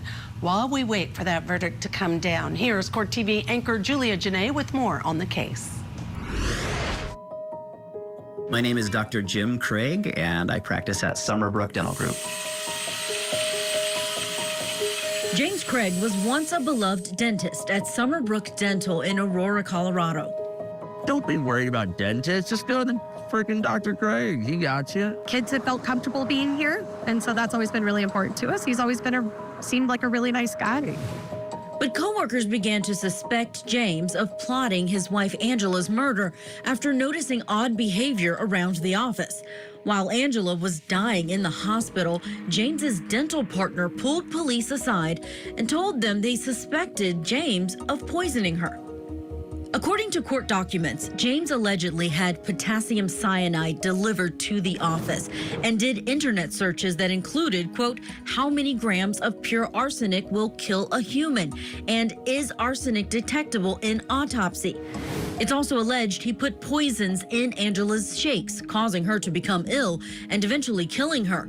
Prosecutors now believe the father of 6 killed his wife to be with a woman named Karen Kane, someone he met at a dental conference 3 weeks before Angela's death. ABC sat down with Kane. You've been labeled the mistress in this story. Yeah, I don't like that label. If I had known what was true, I would not have been with this person. Do you think that James Craig allegedly poisoned his wife to clear the deck so he could be with you? There's no way I'm motive. There's been no planning a future together. James Craig now faces trial and is charged with first-degree murder in his wife Angela's death. He has pleaded not guilty of the crime. All right, here with us in studio, Kelly Craft, Court TV. Thank you so much for joining and being here. Listen, the poisoned shake murder trial. One of the things that really stood out to me about this trial is that this woman, his wife, had been to the doctor and complaining of symptoms and trying to figure out why she didn't feel well and what was wrong with her. And in spite of all that, we know that she died. We're waiting to hear if a jury has found him guilty or not. I know first-degree murder is the top charge. Are there any lesser included charges that he faces? There are, and when the judge gave the jury the instructions, he really emphasized this. So what would be the lesser? So if they do not find him guilty on that top charge of first-degree murder, they then can go to second-degree murder. Then after that, they can take a look at manslaughter as well as criminally negligent homicide. Now, I want to kind of review that manslaughter charge a bit, because one of the theories that defense counsel put forth is that he ordered the poison because his wife, Angela, wanted him to do so. So talking about an assisted suicide. So if the jury is on the fence and thinking, well, defense counsel read from her journal in which she said that she was depressed, that she was in a way not happy with herself because he didn't love her enough, that she wasn't enough because he was a serial cheater. So could some jurors be thinking, okay, maybe this was suicide, and then maybe he assisted her with that suicide because of the evidence that was put forth that he had ordered the poison. So it's going to be interesting to see what the jurors come back with. They are saying that we have some movement inside that courtroom in Colorado. We're taking a look at some live pictures of that right now, Judge Ashley. Yes, and I just want to find out, how long do we know exactly how long this jury has been deliberating? They may know in my ear. I don't think it's been that long that this jury's been out. It might be around 7-8 hours right now. And it's first-degree murder and all those lessers. So honestly, in the grand scheme of things, that's not really that long for a jury to be deliberating, Kelly. Yes, well, that could indicate that they're coming back then on that top charge of first-degree murder. So the prosecution really laid out this theory that he tried to kill her over a period of 10 days, poisoning her protein shakes. He would hand her the protein shakes, one of which he said, I put some extra protein in there because you've been a little sluggish lately. So they really laid out this case against Mr. Craig. So it's possible with the amount of time that they have been out, they will come back as guilty on that top charge. And there's another live pic. We continue to show you that courtroom so that, of course, as soon as there's a verdict, I'm going to interrupt everybody. We're going to go back in. But in the meantime, let's bring back in attorneys Philip Dubé and Marie Pereira. Marie, let me ask you, please, your thoughts, knowing how long they've been deliberating, the evidence in this case. I really feel like the prosecution did prove its case. We'll see what the jury decided. I agree with you 100%. And the defense theory, you know, he was helping her to murder her own self, so it was an assisted suicide. Then why would she be going back and forth to the doctor trying to figure out what's wrong with me if it was her intent to kill herself? Bye. Thank you. Yeah, I don't disagree with you. Philip, weigh in your thoughts and knowing how long they've been deliberating and what that might mean as we wait for the jury to come back. To quote the late Vin Scully, he's going to be like a high fly ball into right field and gone. He's done. I am telling you now, you know what's going to sink him are those darn Google searches. They are simply not trained in forensics. You know, the way that pathologists are and other types of doctors in the medical profession. You know, what did he type in there? He said, is arsenic detectable in an autopsy? You know, that kind of stuff. How to make a murder look like a heart attack. This is what he's typing. And then they have video of him at her deathbed in the hospital dosing her with more. It kind of reminds me of that old book, that old play and movie, Arsenic and Old Lace. Remember Abby and Martha?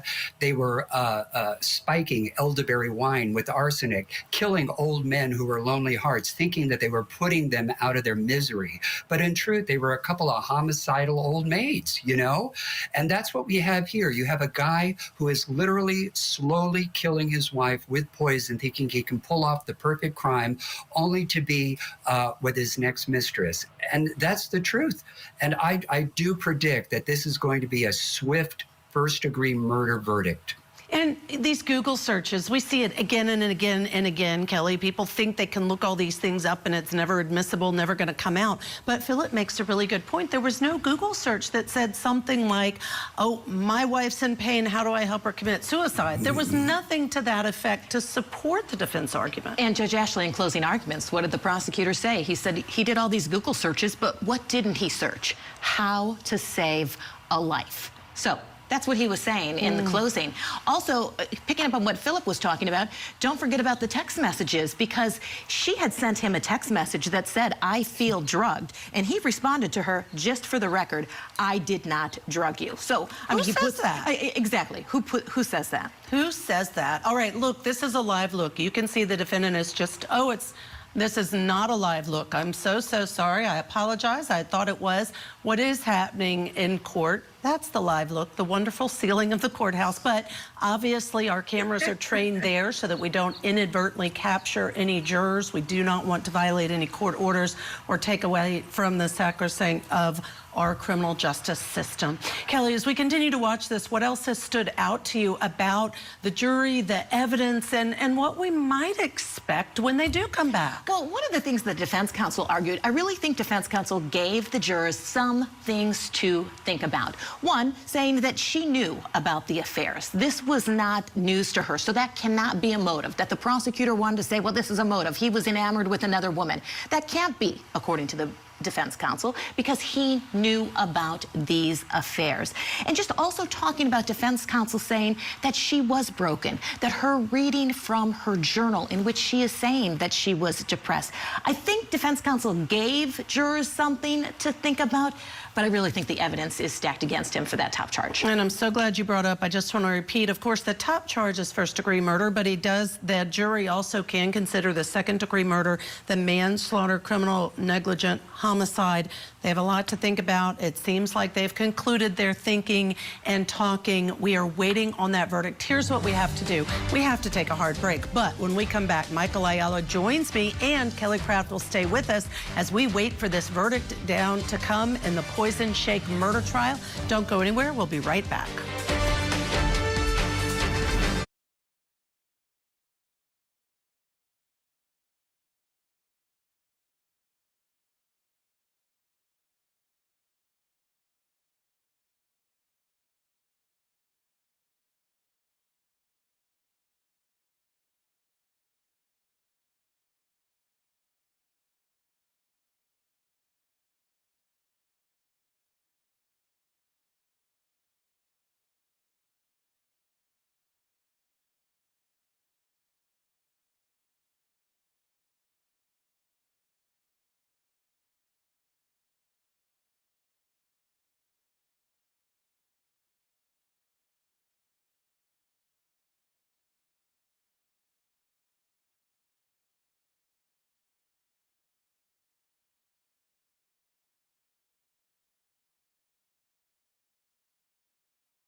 primary care provider to carry the AARP name. Oak Street Health. Welcome back to Court TV Live. I'm Ashley Wilcott. And hi there, I'm Kelly Craft. We are both here today giving you your front row seat to justice. And we have breaking news out of Colorado. We know that a jury has reached a verdict in the trial against James Craig. The former dentist is accused of poisoning his wife, Angela Craig, with protein shakes after he had started a fling with another woman. Why don't we go ahead and welcome back criminal defense attorney and former prosecutor Marie Pereira. Marie, thanks so much for sticking around and watching this case out of Colorado. I have found it quite fascinating, even though we could not have cameras throughout the trial, just the twists and turns in this case, the evidence against him, the Google searches, and also while he was awaiting trial, Marie, additional charges were filed against him because, one, he was allegedly soliciting someone to kill the lead investigator in this case. Learning how to be a criminal clearly was not the part of dental school, because he is the dumbest criminal I ever saw in my life, based on the Google searches. And then he gets to the prison and he says, you know what, if you cause some harm to the people who are investigating me, he told the snitch, I'll do free dental work for the person who does it, or your mom or something like that, if I remember correctly. He's not super smart. And you know what? People are saying that he murdered his wife because of the mystery. I'm so sorry to do this, Marie, but they are coming into the courtroom and we're going to cut you off so we can get back into court to hear the verdict.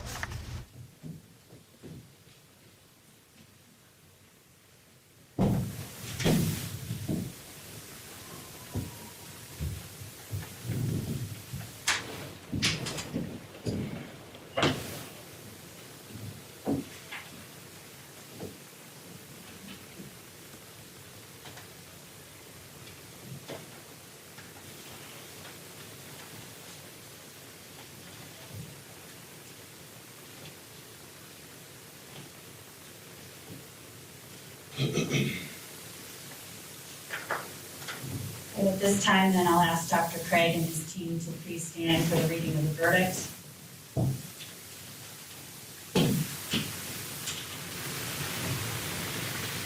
As to verdict form, count 1, murder in the first degree. We, the jury, unanimously and beyond a reasonable doubt, find the defendant, James Craig, guilty of murder in the first degree. Verdict form, count 2, solicitation to commit tampering with physical evidence, Annabelle Craig. We, the jury, unanimously and beyond a reasonable doubt, find the defendant, James Craig, guilty of solicitation to commit tampering with physical evidence. Verdict form, count 3, solicitation to commit tampering with physical evidence, Casey Bohannon. We, the jury, unanimously and beyond a reasonable doubt, find the defendant, James Craig, guilty of solicitation to commit tampering with physical evidence. Verdict form, count 4, solicitation to commit perjury in the first degree. Jury, unanimously and beyond a reasonable doubt, find the defendant, James Craig, guilty of solicitation to commit perjury in the first degree. Verdict form, count 5, solicitation to commit murder in the first degree, Nathaniel Harris. We, the jury, unanimously and beyond a reasonable doubt, find the defendant, James Craig, guilty of solicitation to commit murder in the first degree. Verdict form, count 6, solicitation to commit perjury in the first degree as to Cassiani Constantinidis. We, the jury, unanimously and beyond a reasonable doubt, find the defendant, James Craig, guilty of solicitation to commit perjury in the first degree. As to verdict form, count 7, manslaughter, cause or aid suicide, we, the jury, find the defendant, James Craig, not guilty of manslaughter, cause or aid suicide. Let me then turn to the foreperson and ask, is this the verdict of the jury? Do all of you agree with this verdict? Yes, we do. At this point in time, you can be seated. Let me ask then if either party wishes to have the jury pulled from the people. No, Your Honor. From the defense? Yes. Ladies and gentlemen of the jury, I'm going to, just for, so that you are aware, the court is going to be asking if this is in fact your verdict. I'm going to use first names with your last initial, just so that you are clear, so that you understand what you're looking for when it's your turn then to respond to the court's question.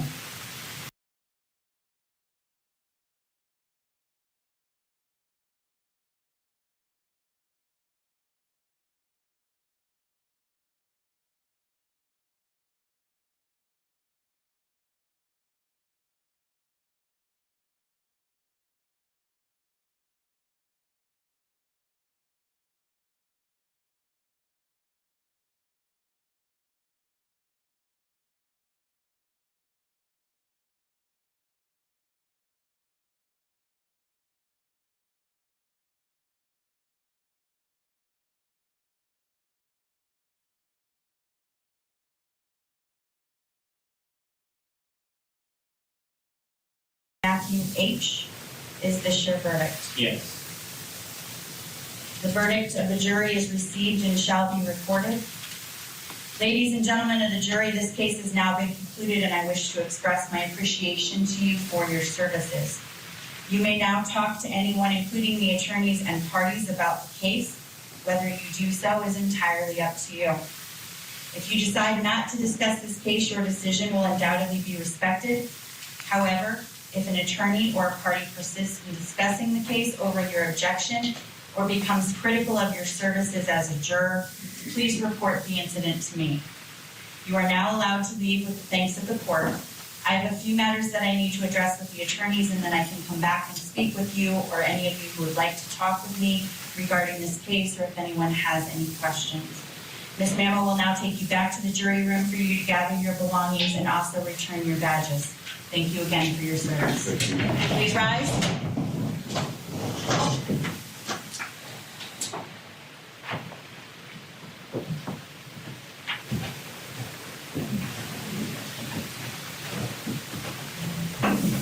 Well, Kelly, as we've been discussing, I don't think it's surprising based on the evidence that he has been found guilty of count one, top charge, first-degree murder as well. Take a recess then to go back and speak with the jurors.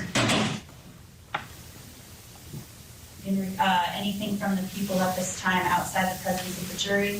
No. And from the defense? No, Your Honor, as we stated, we're going to be asking,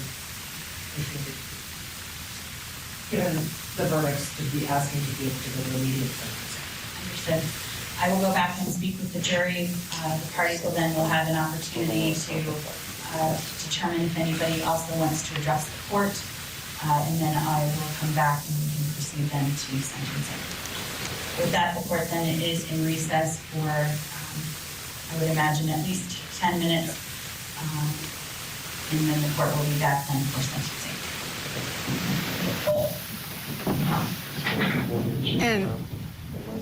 And Kelly, as I was mentioning, there's first of all, a live pic. There's the defendant attorney's hand was just on his back as he's standing. The jury's leaving.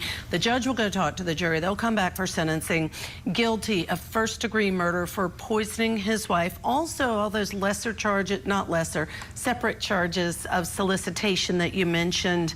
I don't think it's surprising, and they're going to go forward with sentencing today. Yes, not surprising at all in this case. And what just a sad situation. This is a couple. They were married for 23 years. They have 6 children together. There was evidence that was brought forth, and then also in the research of this case, talking about that he possibly was a sex addict, and that she had talked with him, his wife had talked with him about getting off the hookup sites that were like this sugar daddy site, looking for sugar babies. And she did write in her journal, and defense counsel brought that forth, that she was depressed and that she felt she wasn't good enough for him or enough for him because he constantly was cheating on her. At one point, he had written that his income was $800,000 a year. That's what he was bringing in. Then he had some other financial difficulties. So talk about a fall from grace. They had this family.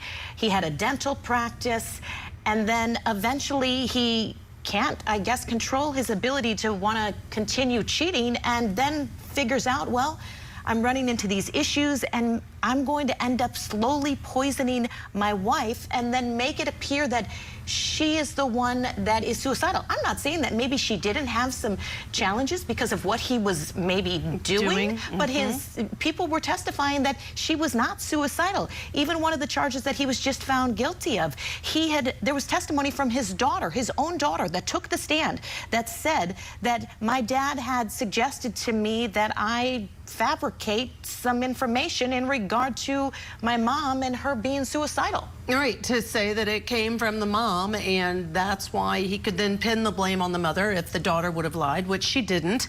And you're right, it is a downward spiral. And in fact, I just have to mention the whole beginning of this case was when his dentist partner said, oh my gosh, there's this poison here in the office, and that's not something we use in the course of business, and reported it. Yeah, and he reported it. And these were two men, and I believe they had gone to dental school together, or they knew each other, and they started the business again together because Mr. Craig was having some financial difficulty, thought if he partnered with this other dentist that he had known for years that maybe things could get back on track, and they started to get back on track. But when you take a look at the timeline in this case, yeah, he had received a package at his dental office that had a biohazard sticker on it that was labeled potassium cyanide. That was just 5 days before Angela's death. And then even before that, he had arsenic delivered to his home. That's crazy. So, Marie, I mean, really, the evidence here was, I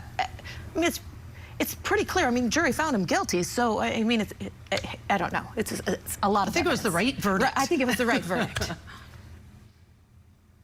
Kelly, you sound speechless, like I am. Like, we just don't understand, you know, as women, you know, that poor woman had 6 children. So to me, she's not going to commit suicide because her husband cannot control himself when it comes to other women. I am an uncertified cheatingologist expert.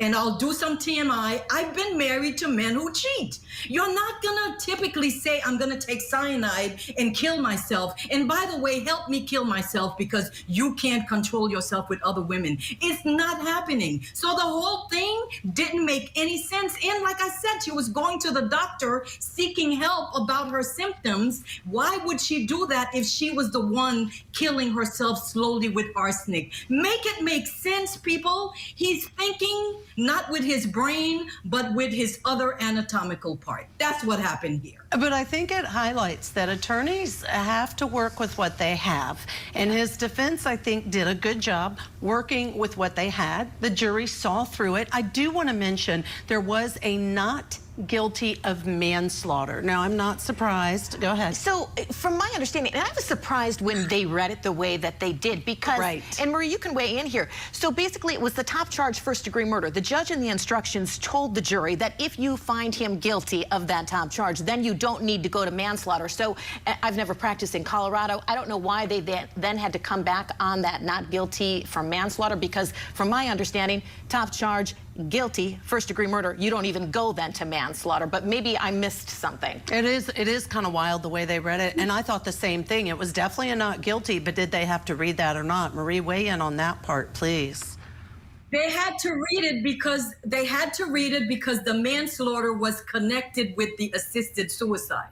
So them rejecting the manslaughter means it never had to be, because this was not an assisted suicide. They rejected that completely. I think for them to accept the manslaughter and the assisted suicide would be to even give it breath of air. So it was like not guilty because it was connected with the assisted suicide. Yeah. That's why nobody believes that story. Okay. And it's interesting that he's ready to go straight forward with sentencing. The judge was going to go speak to the jury. She said about 10 minutes, I'll come back in. You all decide if you want to present any other evidence, any statements by people, and then they're going to proceed with the sentencing. Let's do this. We need to take a break. I want to thank you, Kelly Craft, for joining us, jumping right in. You knew all the details of the case. Coming up, we are going to switch gears back to Texas for the penalty phase of Billy Delgado, who was also found guilty today for assault after shooting his ex-wife. Stay tuned. We'll be right back. Tonight, on closing arguments, our verdict watch continues as two parents stand accused of trying to kill their teenage daughter. We're live with the very latest from today's deliberations. Closing arguments tonight at 8/7 Central, only on Court TV. Donna Adelson is facing charges of murder, the death of her former son-in-law. Now that Donna has turned into a defendant, what's next for the Adelson clan? The matriarch mastermind murder trial. Live coverage this August on Court TV.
State of Texas versus Billy Delgado. We, the jury, find the defendant, Billy Delgado, guilty of aggravated assault causing serious bodily injury with a deadly weapon to a family member.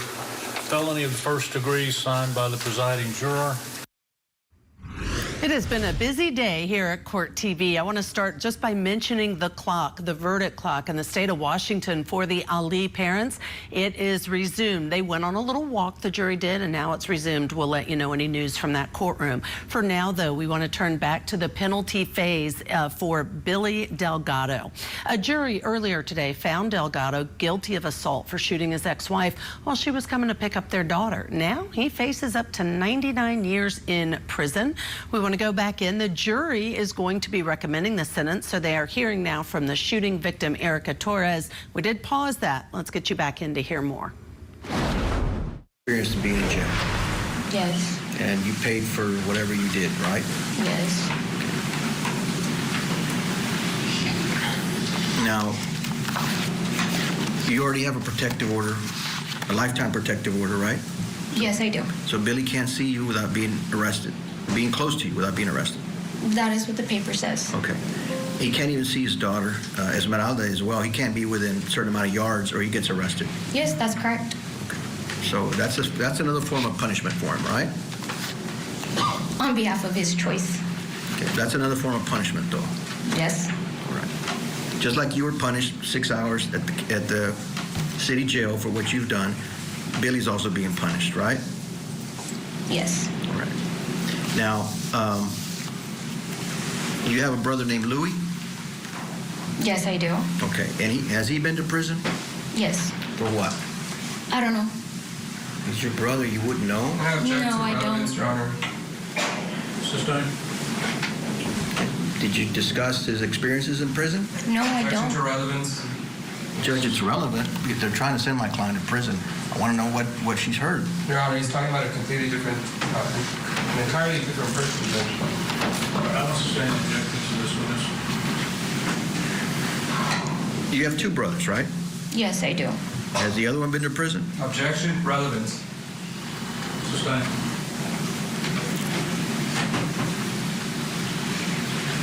Do you have any other siblings? Yes, I do. How many? I have 3 brothers in total, and I have 2 younger sisters. And you share the same mom and dad? We share the same dad. Same dad. Your mom's been married how many times? She's Objection as to relevance, Your Honor. Sustained. And those are the only, Louis is the only one that's been to prison? Objection as to relevance, Your Honor, and he's already been instructed that that question wasn't relevant by the court, Judge. Well, it's repetitious. You already got an answer to that, so I'll sustain the objection. What else?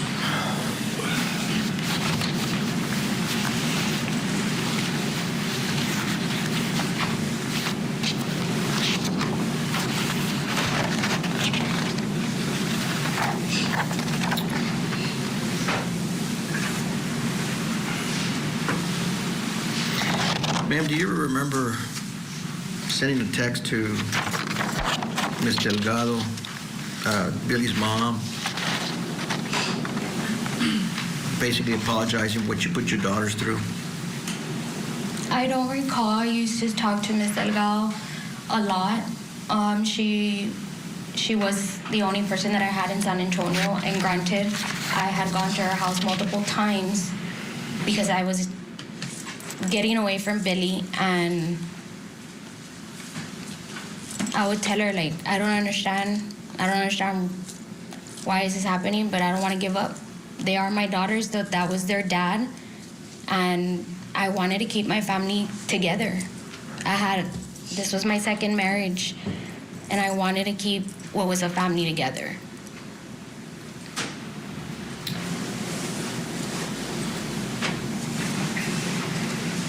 I mean, basically you say you're sorry for putting your hands on Billy, and I apologize to Billy every day when I do. Is that right? Yes, I do. I do apologize to him. Okay, there's no excuse for me to put my hands on him, but I'm sorry for putting my girls in this situation. I put them through. I love my daughters, and I hate what I have put. Is that? Well, if you can tell me the date that text was sent and the conversation prior to that, then I would understand why I was sending that text message. July 17, 2023? July 17, 2023? I think you were on your way to, were you on your way to SA? July 17, 2023. No, I was not. Okay. But do you remember texting things like that to Connie? I probably have. Okay.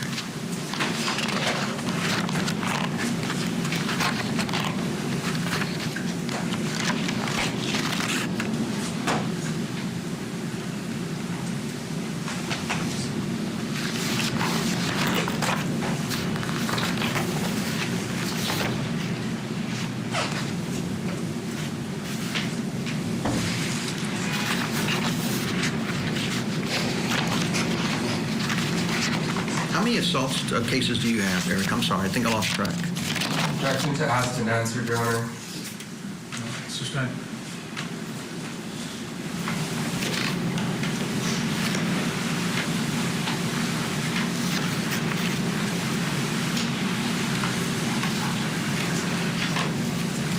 I see.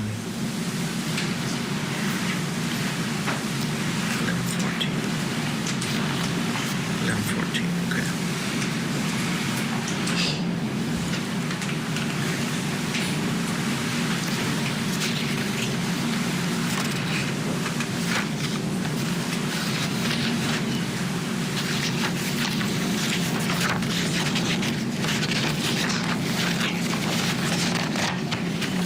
Eric, I think I missed one. The assault that you had in Bexar County, that was, what month was that?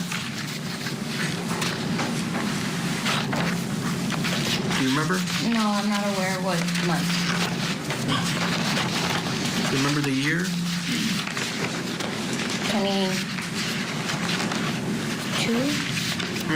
22. 22? You already testified that you were on deferred adjudication for that, right? Yes. Okay.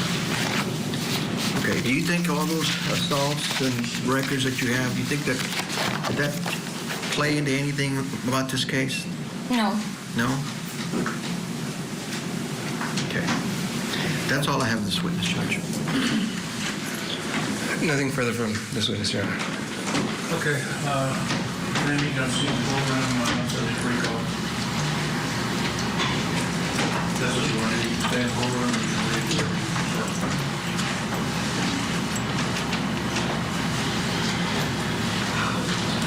next question.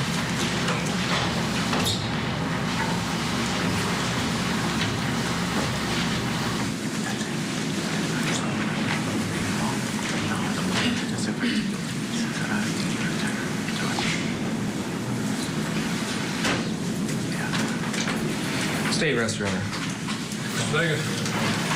Yes, Judge.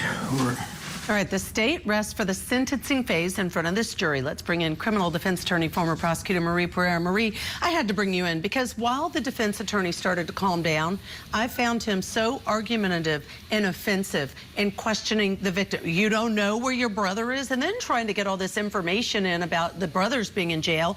Thankfully, there was an objection. It was sustained.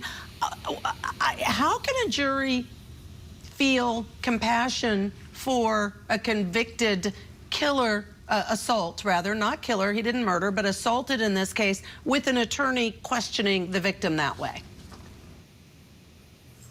I don't understand how he expects that's going to help him in this sentencing phase. I don't practice in this jurisdiction, but it was shocking to me that a victim is giving a victim impact statement, basically, and they're putting her on the stand as part of their mitigation to try to make her look like she's a drug addict, she's a horrible mom, she was abusive to him. You had your chance to argue that during the trial, and the jurors didn't buy it. So why are they allowing him to degrade her like that, assault her all over again? I just don't understand how that should be a part of it. I understand when you take the stand, your moral character is at issue, your veracity. But this is not the trial. This is a victim impact statement that is being given for the jurors to determine a sentence.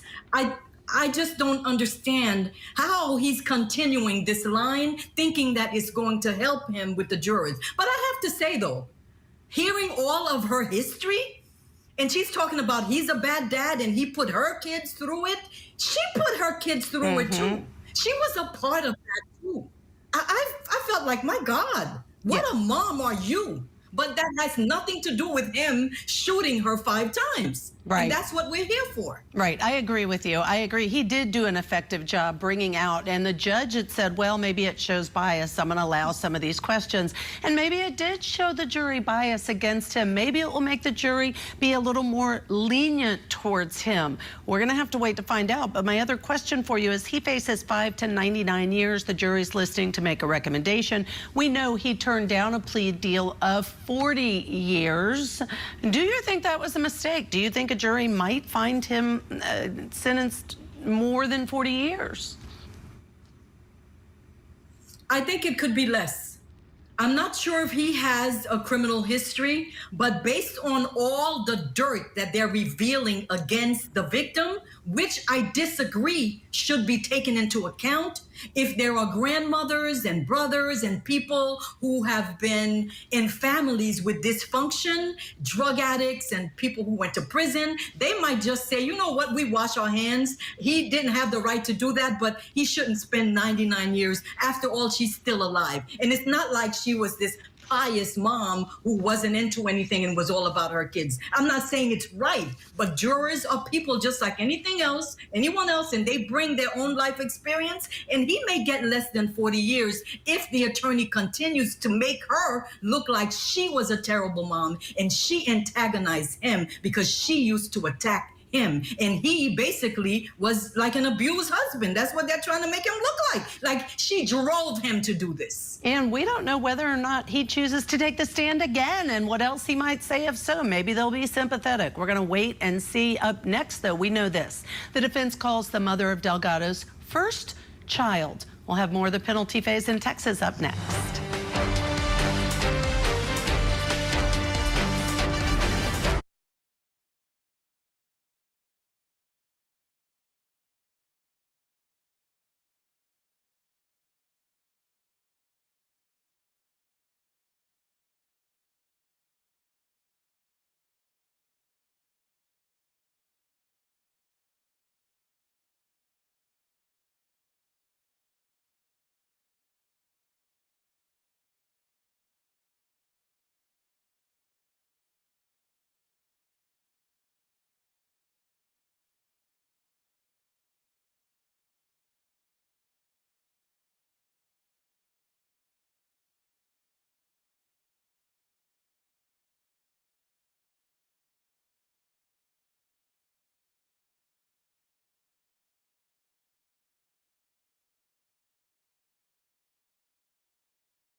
Let's get back to the penalty phase of Billy Delgado in Texas. A jury found Delgado guilty of assault for shooting his ex-wife while she was coming to pick up their daughter. Now he faces up to 99 years in prison. Let's go back into court together now, where the defense is presenting its case in the penalty phase to the juror. They have now called the Delgado's ex-girlfriend and mother of his child to the stand. Let's go back in. Can you give us your complete name, please? Megan Lee Bagwell, Okay, and where do you reside, ma'am? Burleson, Texas. Okay, and how do you know Mr. Delgado here sitting next to me? I'm the mother of his firstborn child. Okay, so you had a relationship for some time? Yes, for 5 years. Okay. Do you know him to be a dangerous person? Not at all. Okay. I mean, do you, you have one child together, right? Yes. Okay. And how do you manage the visitation periods with Mr. Delgado? Because he does lived in Laredo, he would get him for holidays for 1 month during the summer, the standard custody agreement.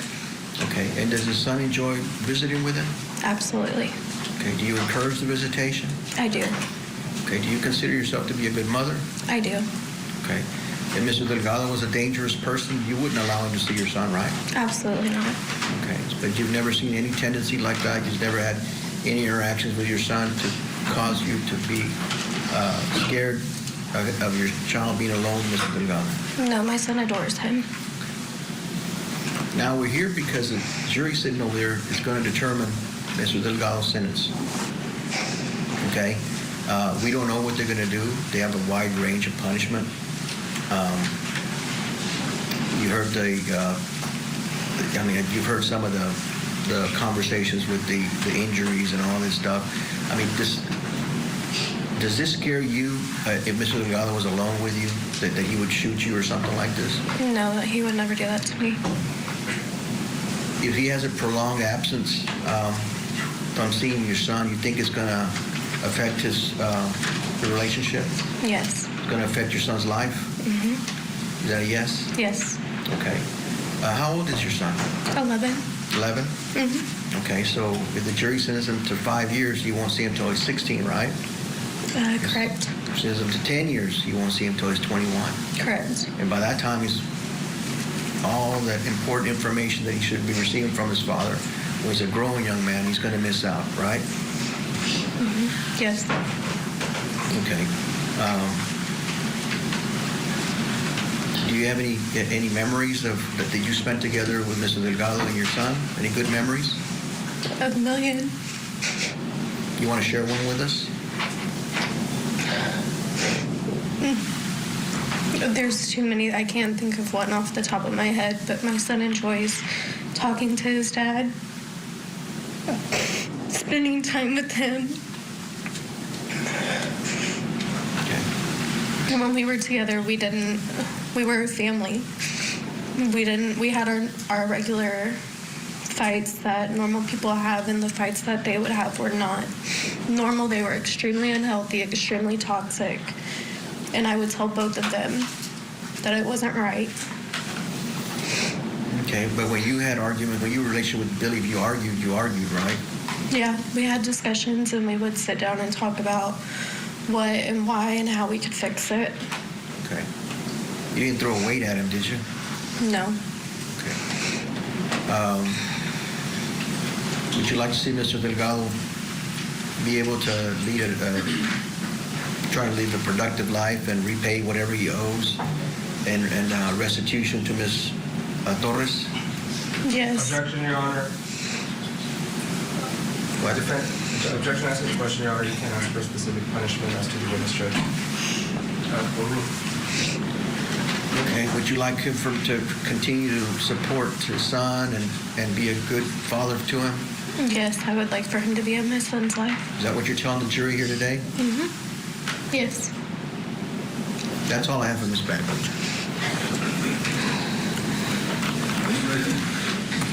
Yes, Your Honor. You said that you had a child with Billy Delgado? Correct. Okay. Were you in a relationship with Mr. Delgado? Correct. How long were you all in a relationship for? 5 years. 5 years? Yes. When was that? It began in 2012 and ended in 2018. Okay. In 2018?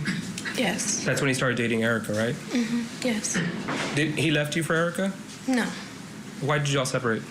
We were just young and weren't a good fit for each other, and we would rather co-parent and be cordial with each other than continue to try to have a relationship that we knew wasn't going to work.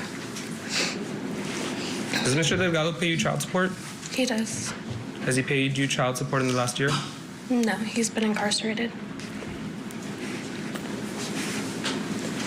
And you said that y'all were not a good fit, right? Yes. Okay.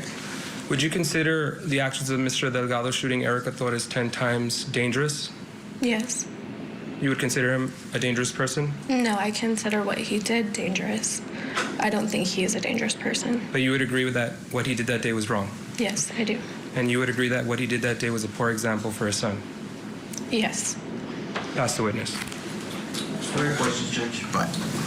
Okay, Ben, you step down. You're not subject to recall. You can stay in the courtroom or you're free to leave. Thank you. Interesting, distinguishing him as a person not being dangerous with his dangerous behavior of shooting 10 times. Coming up next, we're going to hear from a family friend of the Delgados. Stay tuned. We'll be right back on Court TV Live.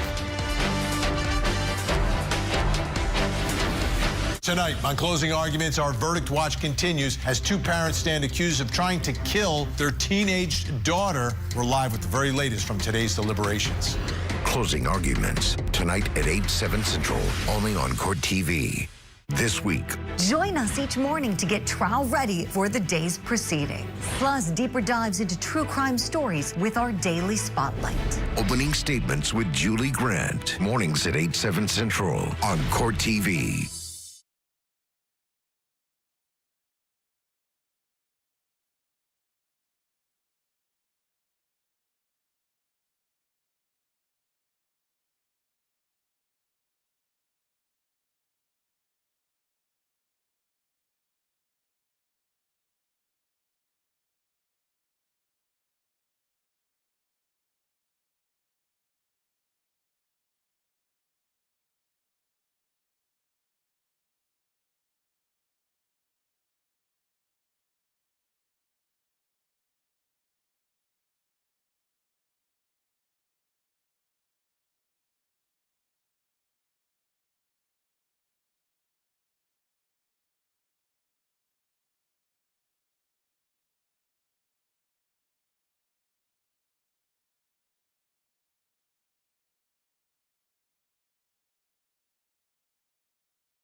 Let's get back to the penalty phase of Billy Delgado in Texas. He is facing up to 99 years in prison after being found guilty earlier today of assault for shooting his ex-wife while she was coming to pick up their daughter. On the stand now for the penalty phase, called by the defense, is a friend of Delgado's mom. Again, this is being presented to the same jury. Let's go back into court. How long have you known Billy? ¿Cuánto tiempo lleva usted conociendo a Billy? Llevo de conocerlo aproximadamente 23 años. I've been known him for approximately 23 years. And what would be the reason that you know him? ¿Cuál es la razón por la cual lo conoce? La mamá de él es mi amiga. His mom is my friend. And so you've known him for 23 years. So I guess he's 30 something. You saw him actually grow up to be a man, right? Entonces, si tiene 23 años de conocerla, él hace como 30, ya tiene como más de 30, entonces usted prácticamente lo vio crecer. Sí. Yes. Did she ever exhibit behavior like she's been accused of here? ¿Alguna vez él mostró algún comportamiento como el que se está escuchando aquí hoy? No, nunca. No, never. Do you trust him around your children? Claro que sí. ¿Usted se siente a gusto con él en presente de sus hijos? Claro que sí. Of course. Okay. Do you work for Ms. Delgado? ¿Usted trabaja para el señor Delgado? Sí. Yes. And how long have you worked for? ¿Cuánto tiempo lleva trabajando con ella? Ya 9 años.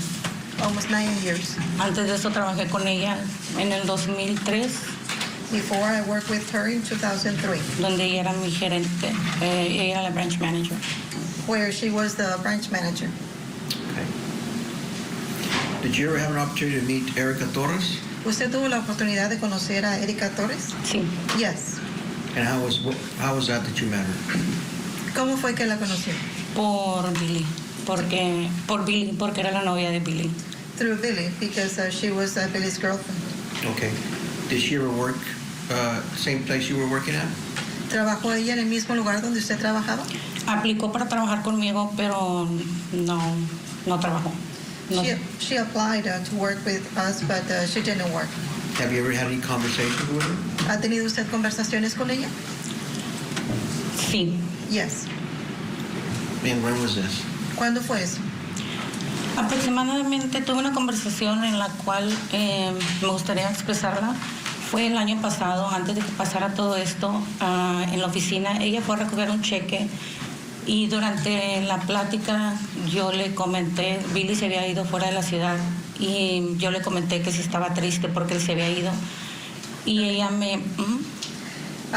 I did have a conversation with her. This was about last year. She went to the office to pick up a check, and I had a conversation with her.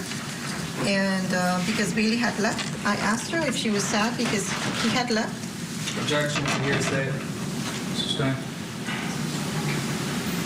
So you had a conversation where you discussed Mr. Delgado leaving? Tuvieron una conversación donde el señor Delgado se había ido. Objection to hearsay. Sustain.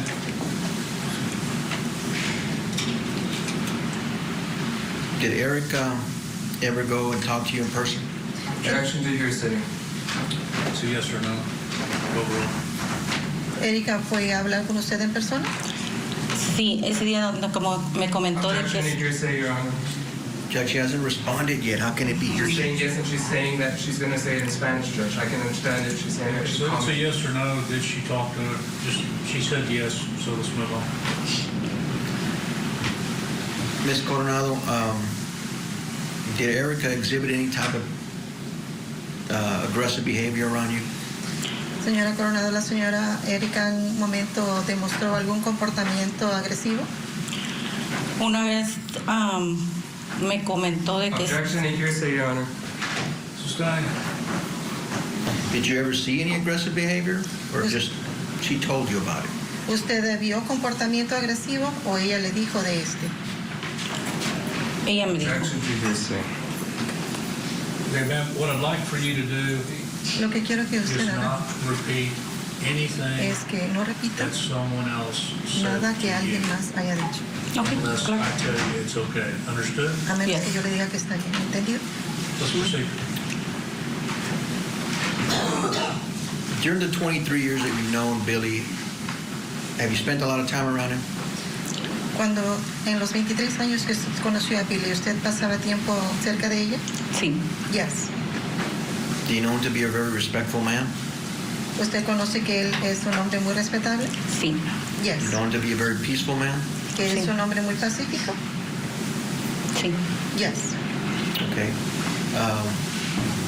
Have you ever had any issues where he becomes aggressive toward somebody that you know or yourself? ¿Alguna vez él ha sido muy agresivo con alguien que usted conoce o con usted? No, para nada. No, nothing. Have you seen him interact with his children? ¿Alguna vez lo ha visto interactuar con sus niños? Sí. Yes. And what's your opinion on how he interacts with his children? ¿Cuál es su opinión? ¿Cómo interactúa con ellos? Es muy cariñoso, responsable, cuidadoso. Excelente padre. He takes care of them. He's very responsible. Have you seen Erica interact with her child, Esmeralda? ¿Ha visto usted a Erika interactuar con su hija Esmeralda? Sí. Yes. Okay. Does she act in a normal fashion around the times that you've seen her? Las veces que usted la ha visto, ella se comporta de una manera normal. Descuidada como madre. Careless as a mom. Still with us, criminal defense attorney, former prosecutor Marie Pereira. Marie, these two witnesses for the defense so far are saying to me it was just a toxic relationship. It does not excuse assault, but a toxic relationship between Billy Delgado and the victim, in this case, Erica Torres. I know both you and I have not been a friend of defense strategy. We're not condoning the assault, but the strategy for the defense to mitigate the sentence has not been friendly. But this is really good on the part of the defense because it's humanizing him, shifting away from trying to throw dirt on the victim and justify basically an attempted murder that was charged as an assault, but we're focusing on, is he a threat to society? What is putting him away for a potential 99 years going to do to his children? And is this his character? This act was an aberration from the character. That's why they're bringing people to come and say, he was just not that type of guy. I have a kid with him, and my kid would be impacted. I still trust him with my child. And other people who are coming in to just tug on the hearts of the jurors to say, maybe this was just something really crazy that happened, but he shouldn't go to prison for 99 years, especially the victim is still alive. Yeah, that is true. What do you think of the fact, and as I understand it, the jury is now deliberating on this sentence. We're bringing everything to our viewers, which is why we're behind presenting it. But what do you think of the fact that it's up to the jury to make a recommendation anywhere from 5 to 99 years? I like it because they determine guilt. They should be allowed to determine the sentence as well. I know most jurisdictions don't have it that way. They have sentencing guidelines, they have mandatory minimums, etc., and the judge usually does it. But I like the fact that there's a continuation because they heard all the facts. They are the trier of fact. Let them have a say in the sentencing as well. I like the whole concept. I really do. Yeah. It's an interesting one, but it's one the defendant got to choose. All right. Thank you, Marie Pereira, for joining us today. I always appreciate you. Coming up next, we'll have more of the penalty phase for Billy Delgado. Stay tuned here on Court TV, your front row seat to justice.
Welcome back to Court TV Live. I'm Michael Ayala. And I'm Ashley Wilcott. We're going to get you back inside the courtroom in just a minute. But first, we are in verdict watch in the attempted honor killing trial of Ihsan and Zahraa Ali.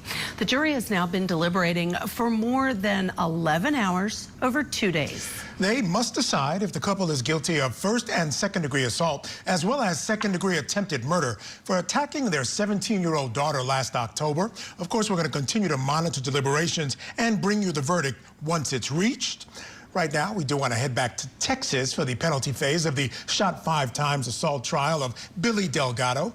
Earlier today, after 2 hours of deliberations, the jury reached its verdict. State of Texas versus Billy Delgado. We, the jury, find the defendant, Billy Delgado, guilty of aggravated assault causing serious bodily injury with a deadly weapon to a family member. Felony of first degree signed by the presiding juror.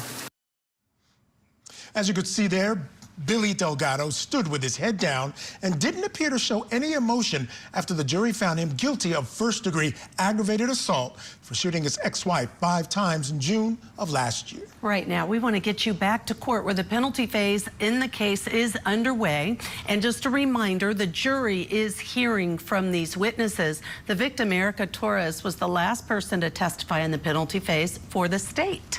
All right, let's get back into court. Ma'am, if Billy's sentenced to prison and once he's released, are you going to help him get back, try to help him reintegrate into society? Si a Billy entra a la cárcel y a él lo dejan en libertad, ¿usted lo va a ayudar, tratar de que él se reintegre en la sociedad? Tiene todo mi apoyo. He has all my support. Okay.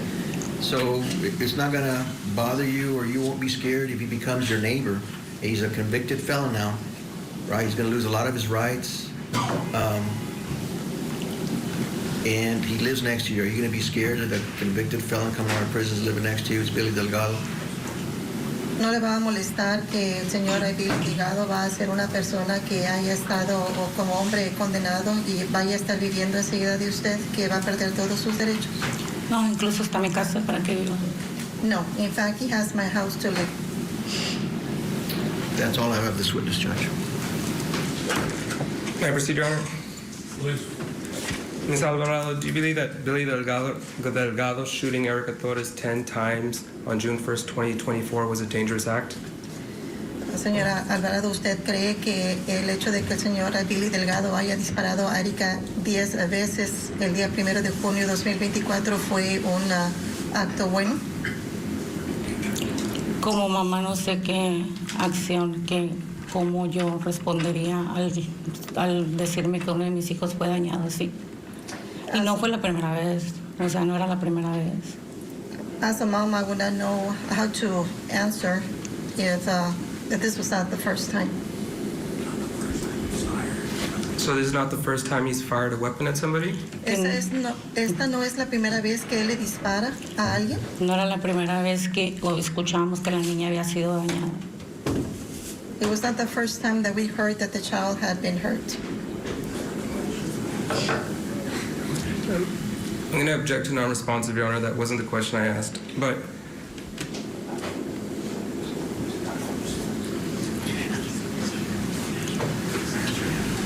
I'm going to ask you again, Ms. Alvarado, do you believe that the actions of Billy Delgado shooting Erica Torres 10 times on the date of June 1st, 2024 was a dangerous act? Do you believe that it was dangerous, yes or no?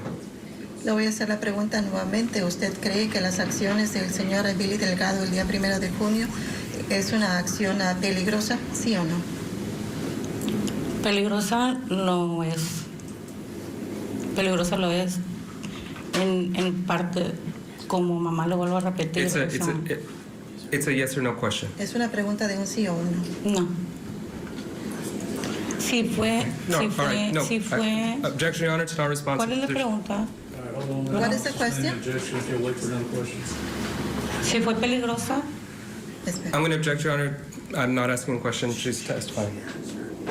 She's already answered that it wasn't dangerous. Hold on for another question, please, ma'am. Espera que se le haga otra pregunta. Do you have another question? I'll pass the witness, Your Honor. Ma'am, the prosecutor didn't let you answer the question. Can I ask it again for you, please? No. Okay. He wants to know if shooting Erica was a dangerous It was. act? Yes, Yes, sir. It is? Yes. Okay. They seem to be concentrating on trying to either have people say it's not dangerous, but you understand shooting someone's dangerous, right? Yes. Okay. And that is not in conformity to Billy's character. That's all I have, Judge. Mr. Cross. Nothing further, Your Honor. Ma'am, you can step down and you're not subject to recall. You're free to leave or stand.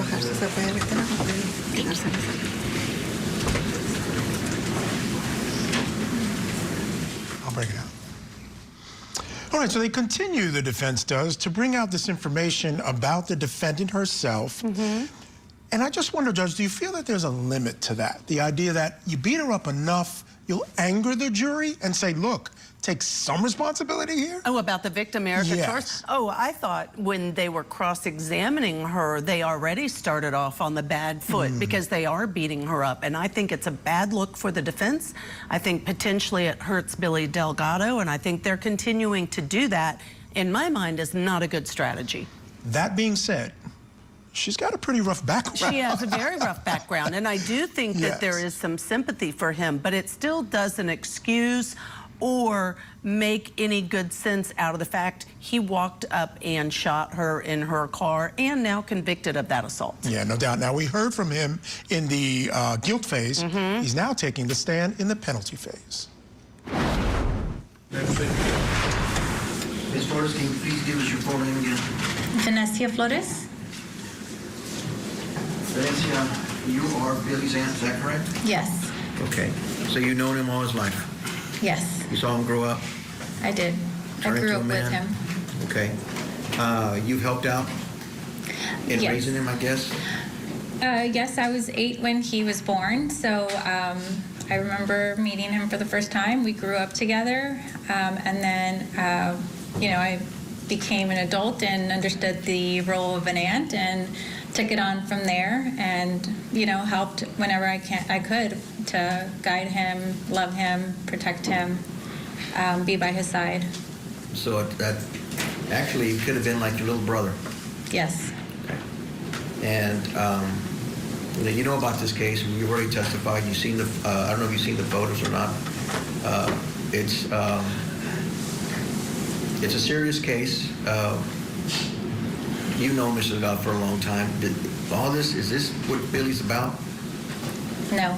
Does he act in conformity to what, like this, shooting people? No. You helped out also whenever his children needed daycare stuff, you took care of them? I did whenever they needed help. If one of them was working or they wanted to go out, the girls would come over to my house. Okay. And there was multiple times where you arrived at the scene after they had an altercation, correct? Yes. Okay. And what was your role in that? What did you do to help out? I think I would be called to kind of help, calm the situation, talk to either Erica or Billy, depending on what was going on, kind of, just see what the situation was and how I could help either Billy, Erica, or the girls. Okay. And at times you had to take care of the kids and bring them home? Or, Yes. Or Billy, or? Yes. The jury's sitting over there. They're going to determine, how many years Billy goes to prison. Okay. Once Billy's released, are you going to participate, try to help him get back integrated to society? Absolutely. I will always be there for my nephew. Okay, but he's been convicted of aggravated assault with a deadly weapon. The state's trying to make him out to be a very dangerous person. Are you going to be okay if he lives with you or he lives with you next to you? I would, absolutely. Actually, he was out on bond, and he stayed at my house for, part of the time that he was out. My doors will always be open. Billy, to me, is not a dangerous individual. If anything, he's the opposite. He's always been a loving kid, a loving man, a family man. Loves hanging out with the family. Of course, things changed when he got with Erica, and You know, I feel like they removed themselves a little from coming around family. But prior to that, he was all about hanging out and just having a good time and always wanting to be around us and just loving. I've never known Billy to want to hurt someone. I've never seen him harm anyone. I mean, you can ask anyone who's grown up with him or been around him. You can ask my best friends who have known him for as long as, you know, they've been around my life, which has been a long time, and they consider him their own nephews too, and I know that they would help him into society as well. I've always seen him with a heart of gold. I'm not just saying this today, I've said it many times to people. You know, Billy's always checked in on family. When he comes over to my house, Thea, how can I help you? What do you need fixing? Do you want me to mow your yard for you? You know, you need any light bulbs changed? The simple things. Mm-hmm. He's always been a loving kid and man, and I love him to death, and I would do anything for him, and I would help him get back into society, and I do plan to help him, and I'm sure he will look for me when it's time, and I will be there alongside his mom and my other family members to make sure that something like this doesn't happen again. I know that he loved Erica, and I know that he would never want to harm Erica. She is the mother of his children, whom my family loves very much, and we took Erica in. We loved her, and we were all good to her. We helped her, even when they would fight, even when she would... An objection there, Your Honor. Okay, go ahead and describe about taking care of Erica. You know, if they ever had a disagreement and Erica called me, I answered the phone, and I was there for her. If you know, she just needed to vent. I mean, I never thought that their relationship was healthy, and I was honest with both of them about it.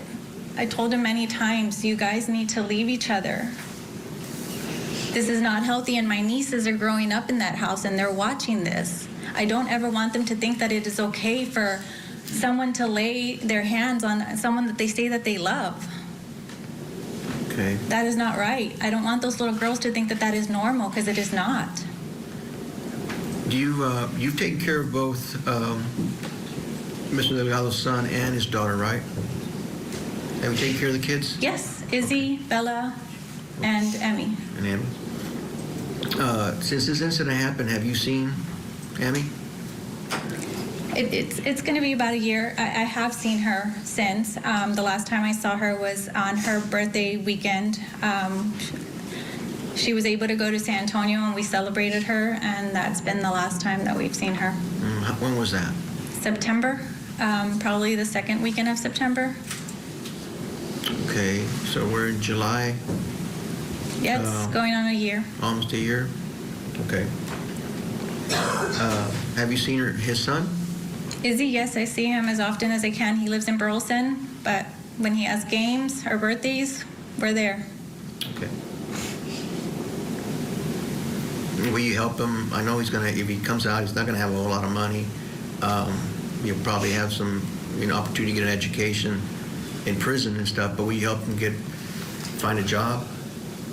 Absolutely. He has my house till he can get on his feet. Okay. He has a welding certificate, so, I know he can go look for a job. He will obviously have a record. Breaking news, the verdict is in. We know the jury went out about 4:45 Eastern time to deliberate as to what they recommend as a sentence for Billy Delgado.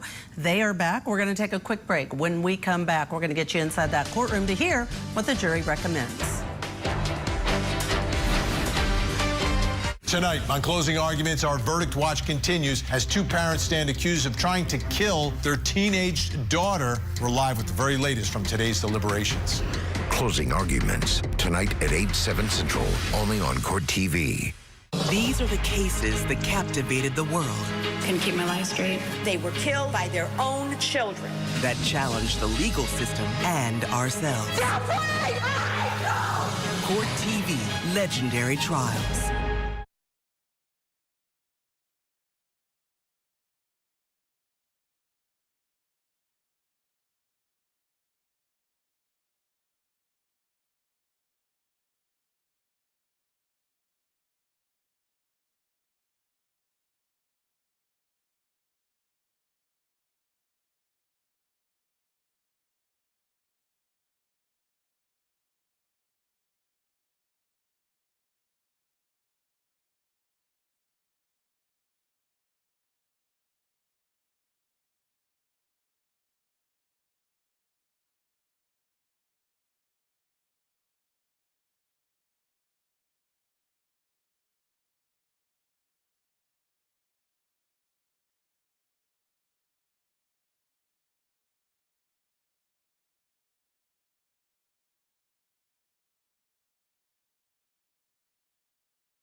Welcome back, folks. We have breaking news in the shot 5 times assault trial of Billy Delgado. The jury has reached a verdict in the penalty phase. I want to get you right back into that courtroom.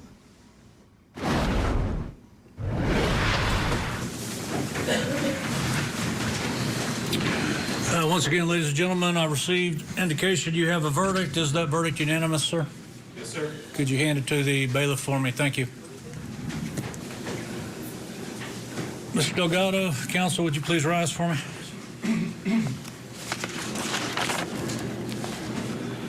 Cause number 2025 CRG 000717D2, the state of Texas versus Billy Delgado.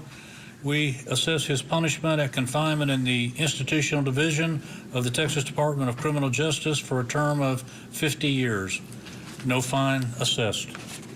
Do you wish to have him polled? Yes, Your Honor. Jury list one more time.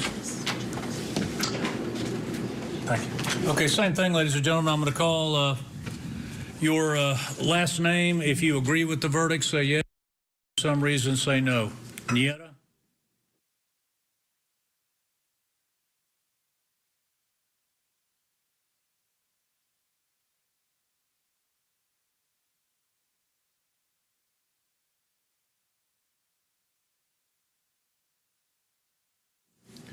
Okay, ladies and gentlemen, I'm going to accept and receive your verdict. At this time, Mr. Delgado, would you and counsel please approach the bench for me?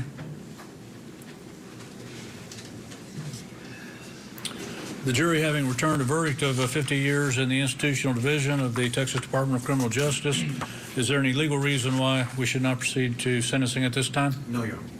Then, Mr. Delgado, I will accept the verdict.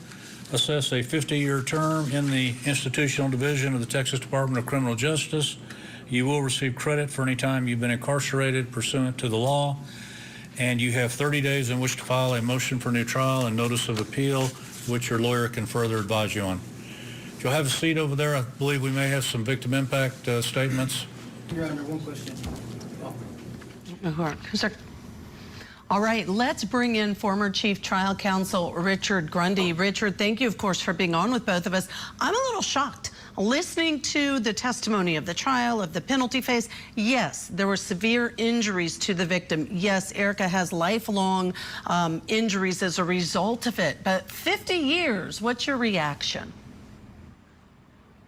I think it was well-deserved. I'll tell you, one of the things that always troubled me as a prosecutor were these cases where the defendant did all the actions possible to create a murder. And it was by virtue of the life-saving efforts of the medical community that they were not charged with murder. And I happen to, ironically, have within earshot of me right now my lead detective on a case where a gang shooting, a .45 caliber bullet went into a 15-year-old girl on her left side, traveled through her body, came out her right side. She was med-flighted to one of the great hospitals in Boston. Her life was saved. And as a result of those physicians and nurses that saved that girl's life, the individuals responsible only got 4 to 5 year sentences. And again, they did everything they could to commit a murder. So I think in a situation like this, what we saw, just a cold-blooded action of taking a gun, pointing at a person, and emptying it into the mother of your children deserves that 50 years. Well, he got 50 years. We want to go back in. Every court does this a little differently. And next are the victim impact statements. Erica Torres, the victim, is now giving her victim impact statement. Capture what I felt like that day you shot me. My life changed forever. In that moment, I faced with unimaginable pain and fear and overwhelming questions of whether I would survive and see our daughters again. And yet, by the grace of God, I'm still here to see the day of light. I am a living miracle, and I thank Him every day for giving me the strength, not just to survive, but to keep moving forward for our children. What happened that day will never be forgotten. The physical scars are constant reminders of the violence I endured.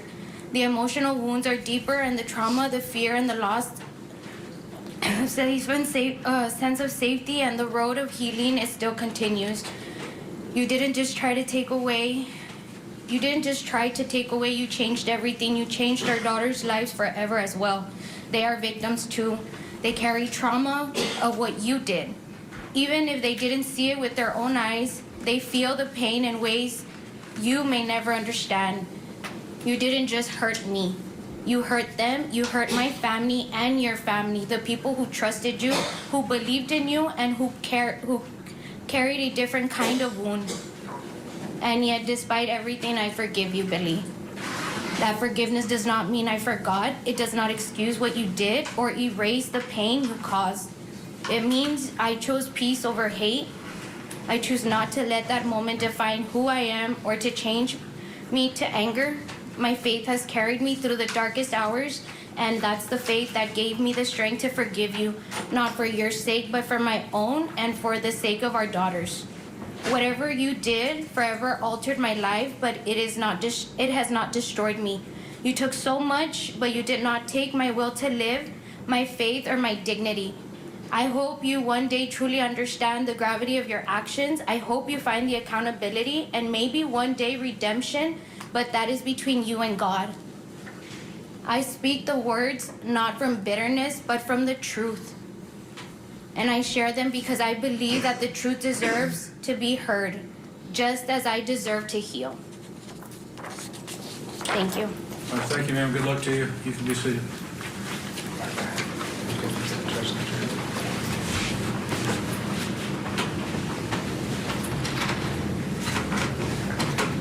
There are no words that can fully capture the depths of pain and horror I felt the day you shot my daughter. As a mother, my worst nightmare became reality. I will never forget the moment I received the call. My heart stopped and my world shattered. That day changed all of our lives forever.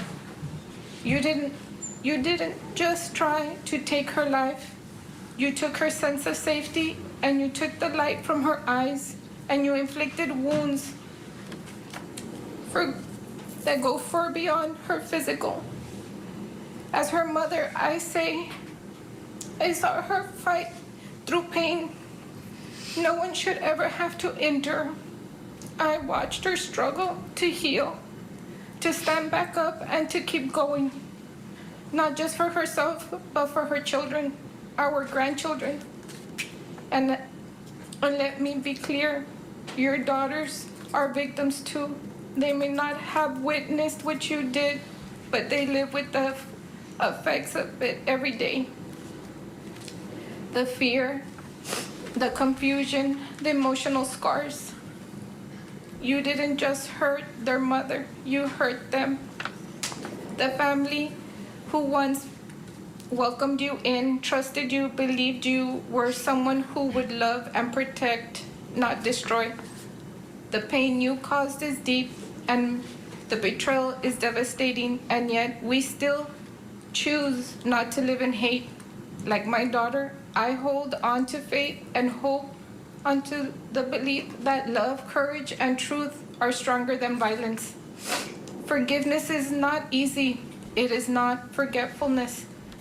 It does not erase the pain, but it is a choice that we make to reclaim our power, not to excuse what was done, but to refuse to change,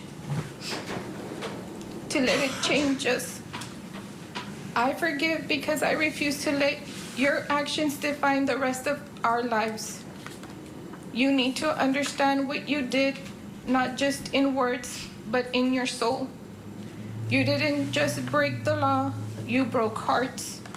You shattered trust, and you left behind wounds that may never fully heal. I hope you carry the truth with you, and I hope in time you seek true accountability, not for our approval, but for your own soul. My daughter is still here by the grace of God, and she is rising every day. That's a miracle. That's strength. That's something you could never take from her. And as her mother, I will always be by her side, reminding her and your daughters that light still shines even after the darkness of night. We speak not from vengeance, but from truth, and the truth must be heard. Thank you, ma'am. Good luck. You can have a seat. Members of the jury, your duties are now concluded. I want to thank each and every one of you for your efforts during this case and your consideration and your close attention to the evidence. I know nobody volunteered for this duty. Everybody was drafted, but I do hope it was educational for you and you learned a little something about your criminal justice system. You are excused with our thanks. We're going to let you go from the jury room one more time. All of the instructions I gave you previously are now lifted. Sometimes the lawyers like to talk to you after the case is over with, but that's entirely up to you. You're free to go. Would everyone rise for the jury? All rise for the jury.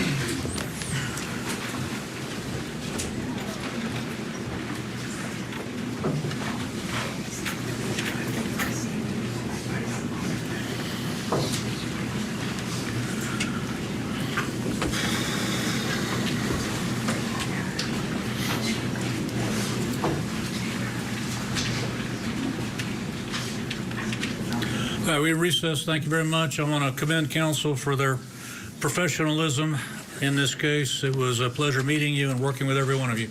Take care. Thank you, Judge. Mr. Delgado, you're remanded to custody of the Webb County Sheriff's Office for transportation to the Texas Department of Corrections. Good luck. All right, so there's Mr. Delgado being led out, going to spend the next 50 years in prison as sentenced by this jury. I was touched by Erica Torres and her mother really focusing in on the children, right, saying we're moving forward, we're not going to let this define us, really so that the children can have a normal and a good life. Yeah, and she said, you did not take my will to live, faith, and dignity. I just have to mention again, there was a plea offer for 40 years that he turned down.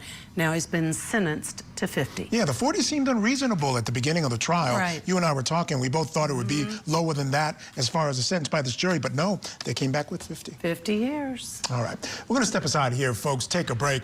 On the other side of that break, we're going to take you to Colorado for the Poison Shake murder trial and the verdict and victim impact statements. So keep it here on Court TV Live, your front row seat to justice.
Welcome back to Court TV Live. I'm Judge Ashley Wilcott. And I'm Michael Ayala. We have developing news out of Colorado where the jury has reached a verdict in the poison shake murder trial of James Craig. The former dentist was accused of putting arsenic and cyanide in his wife's protein shakes back in 2023. He's been found guilty of that first-degree murder. Let's bring in Court TV legal correspondent Kelly Craft, who has all the latest. Well, good evening to you, Judge Ashley and Michael. So the jury found that he murdered his wife, poisoning her by adding cyanide to her protein shakes. 47-year-old James Craig, a dentist from Colorado, he put his head down when he heard that guilty verdict on that top charge of first-degree murder. Here's that moment in court. As to verdict form, count 1, murder in the first degree. We, the jury, unanimously and beyond a reasonable doubt, find the defendant, James Craig, guilty of murder in the first degree. Now, throughout that case, Craig was emotional, crying at times as his defense counsel read from his wife's journal, in which she wrote she was depressed and not enough for her husband due to his serial cheating. Defense counsel argued that Angela was suicidal and that James Craig bought the poison because she had asked him to do so, wanting to take her own life. The jury, however, did not buy that theory. They reviewed evidence that showed Craig had arsenic delivered to his home, that he received a package at his dental office with potassium cyanide inside.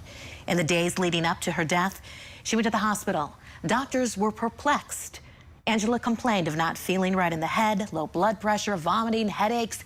Shortly thereafter, she passed. The jury found Craig guilty of first-degree murder, 3 counts of solicitation to tamper with evidence, 2 counts of solicitation of perjury, and solicitation of murder for attempting to hire someone to kill the lead detective who was investigating his wife's death. The judge is going to be sentencing James Craig shortly. The verdict was read earlier today, and that's just how this case ends. But Judge Ashley and Michael, I know you're going to continue to report on this case and bring our viewers all the latest in regard to the victim impact statements and the sentencing. Sure will, Kelly. Thank you so much for that report. Truly appreciate it. And folks, right now, that sentencing phase is underway in that trial. Wanted to get you back inside that court now for victim impact statements. My understanding, it could be Robert Craig, who is the son of the defendant. Let's go back in.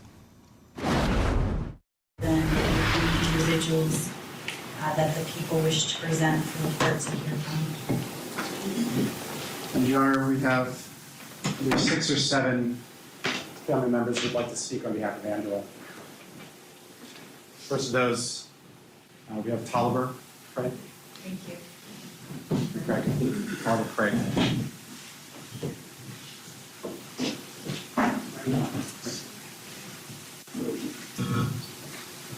Thank you. What would you like me to know? I mean, just that this has been a very unique thing. It's been a hard thing. I mean, it's hard to lose your mom, and 3 days after that, lose your dad, and have to spend the next 2.5 years trying to untangle whatever he tells you, whatever anybody else tells you, and whatever might be going on. It's just been hard to not be able to really mourn my mom. I think probably 2 weeks after she died, I set an alarm on my phone that's gone off every single day for the last 2.5 years at 10 p.m. And it just says mom. Just because I found myself not being able to spend that time to think about her and miss her and mourn her. We didn't get along great, but she's a good lady.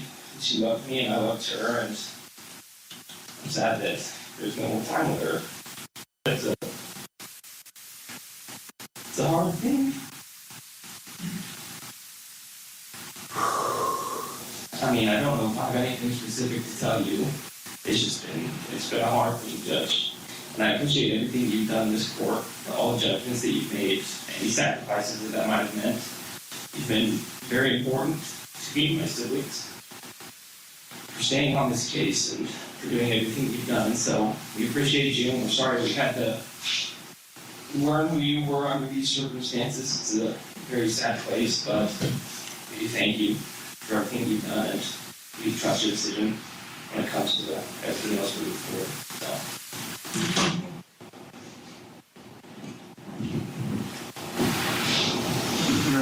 Next we have Let's just add a little color of the courtroom for our viewers that we just learned, and that is 8 of the 12 jurors came back in the courtroom to listen to these victim impact statements, including the foreperson sitting in the back, of the gallery. Yeah, an interesting contrast to the case we just saw in Texas, where the jury is responsible for sentencing. In Colorado, they are not. And some of them interested to see how it turns out. Yeah, and that was the victim's son. We're going to have more from this. We do need to take a break. We'll get you back to the courtroom for more of those victim impact statements. Stay here with us on Court TV Live.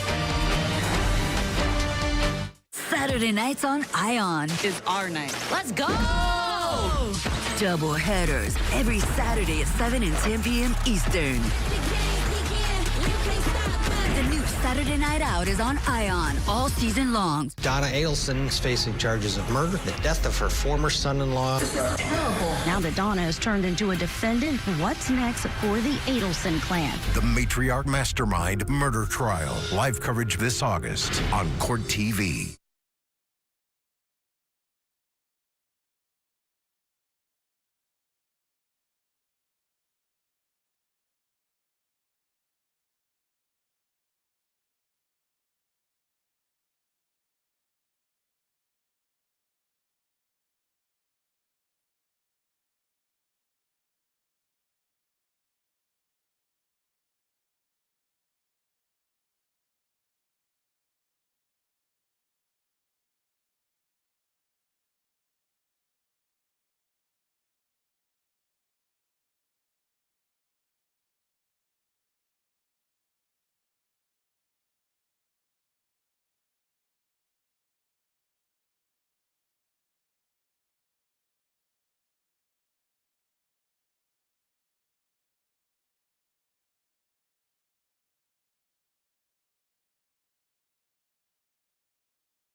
All right, let's get you back now for more victim impact statements in court in the Poison Shake murder trial. The victim's brother, Rick Prey, is now speaking. This is still my brother, Mike. There has been mention made in the testimony of witnesses and statements of attorneys about the closeness of the Prey family and about our shared belief in the possibility of the eternal nature of our families. As you have heard, there are a lot of us, 10, 5 girls, 5 boys. I am the oldest brother, and Angie is the youngest. I first met Angie when she was about 4 months old. Between the ages of 19 and 21, I was living in England and serving as a volunteer missionary for our church. When I left there, my youngest brother, Tim, was 4 months old. When I returned home, 4-month-old Angie was there. I'm closer to my parents in age than I am to Angie's age. I didn't get to live in the same house with Angie for very long, just a few months really, before I went away to school and eventually married and started my own family. Now we are all older and spread out.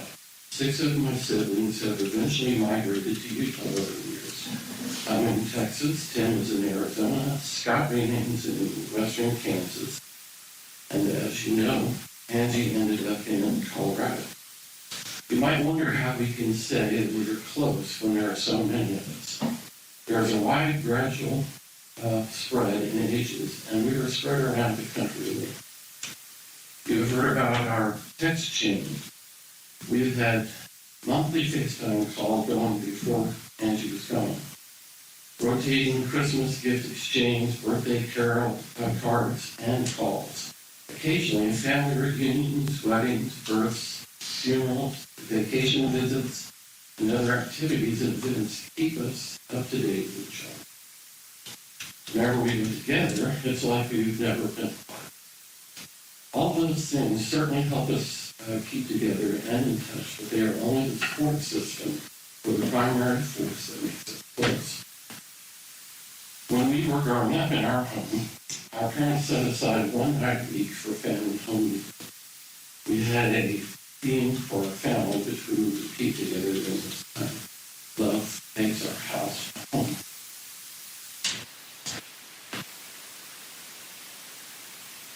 When you're born into the Prey family, you are accepted, you are included, you are loved. What is the requirement to be loved? Simply that you are a member of this family. That doesn't mean that to say that we always agree on everything, that we always approve of everything anyone of us does.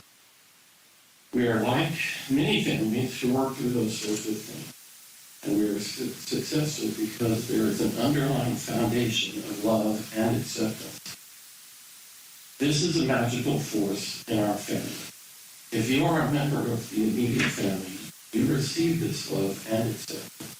If you marry into a family, you receive this love and acceptance. If you are a child with one of your siblings or nieces and nephews, you are recipients of that love and acceptance. We don't have to know a family member well to talk every day, to feel and to extend that love and inclusion. Even in the midst of challenges one of us might be facing. Angela was an insatiable lover of her family from a young age. She championed and loved a couple of her older siblings out of the major challenges they were facing.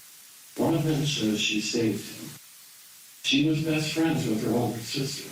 Her love of genealogy stems from her love of her family. Our love for our nieces and nephews extends to concern for their well-being and upbringing. Also, we tend to be nosy. We love all of them because they are hers. I was always impressed with Angie's obvious love, friendship, involvement, care, and concern for her children. She loved them and supported them, and they loved and related to her. She was a special mother with a unique ability to connect with her kids. She was always finding ways. The brother of the victim remembering his sister, Angela Craig, the victim in this case, saying that love is the magical force in their family. Interesting note, Angela's just one of 10 kids in that family. He mentioned a large family, 10 kids in that family. Let's bring in our guest, still with us, former Chief Trial Counsel, Richard Grundy. Richard, just want to get your thoughts on this. Again, you know, victim impact statements, always difficult to listen to. But this was one of those cases where I think, as a natural consequence of what was going on and the facts of the case, this jury probably came away with a very angry feeling towards this particular defendant. He was not a very nice guy. The defense even had to lean into it, saying, look, he's a bad husband, not a great guy. Now he's a convicted murderer. The judge has to sentence him. Your thoughts? Well, I think, Michael, you hit the nail on the head a lot of times that these people come before a jury and there's only so much you can do to clean up what you're presenting to the jury. And certainly regularly in situations of infidelity and lack of harmony in a marriage that results in one of the spouses being murdered, at times, whether it's family members, children, or court records, that is clearly established, and you have to then turn and differentiate what it is to be a philanderer and what it is to be a murderer. I think, Michael, there's a common theme here between the two cases that you and the judge ushered verdicts in on this afternoon, and I think that is that they did not appear to be good people or nice people to the jurors. And I think with Billy Delgado, I don't think his attorneys did him any favor. He looked callous, unconcerned, and unremorseful throughout that trial. And the idea that the defense was centered around targeting the victim in both cases to some degree, directly with Billy Delgado, who was just saying, I mean, I couldn't interpret it any differently than she deserved to get shot, or it wasn't my fault that I shot her because she pushed me to shoot him. And in this situation in Colorado with Craig, you know, she took her own life. So, you know, I think both of these people were stirred the pot in the wrong way with the jurors. I agree with you. I think that victim blaming was not successful in either case. And this one really makes me sad because, again, she went to the hospital more than once to doctors to say, these are my symptoms. I'm not feeling good. I know something's wrong. And he would even say, oh, I brought you a protein shake because you're not feeling well. And we know there was poison in that. He's now been convicted of that first-degree murder. But the other thing I have to say about this is the 6 kids that they had together. We heard from one of them, Robert Craig, the victim impact statements. A lot of viewers say, hey, do these make any difference to a judge issuing a sentence? Does it matter to the judge what the victim say in terms of the actual sentence? Your thoughts? I think it does. I do think it does. I know, and this is one of the things that was really interesting in Delgado, where as Michael made reference earlier, the jury is actually doing the sentencing. I mean, I didn't know that it was over, and they were taking him away. I was waiting for the judge to say, I'm adopting that, or I'm not adopting that, and you are here now decreed, but I guess it was all done.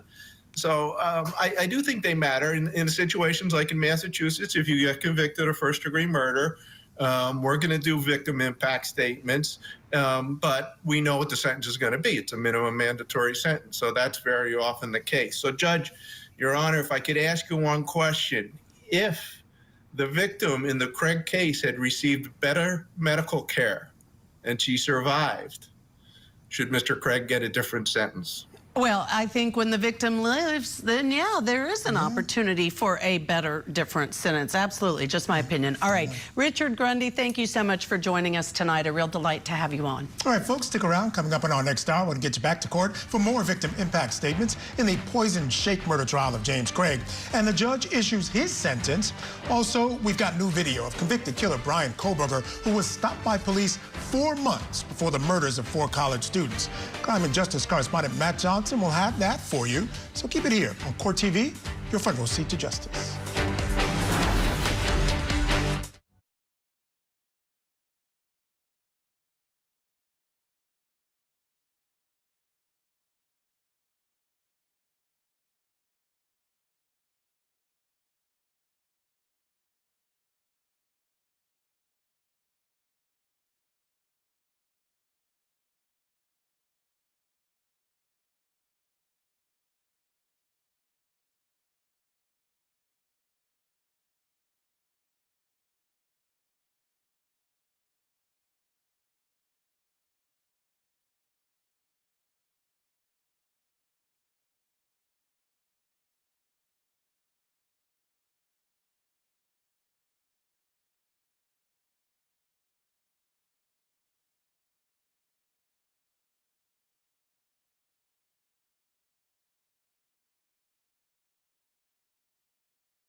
Thermella blocks hot flashes and night sweats. 94% of women saw relief. Save 20% with code TV20.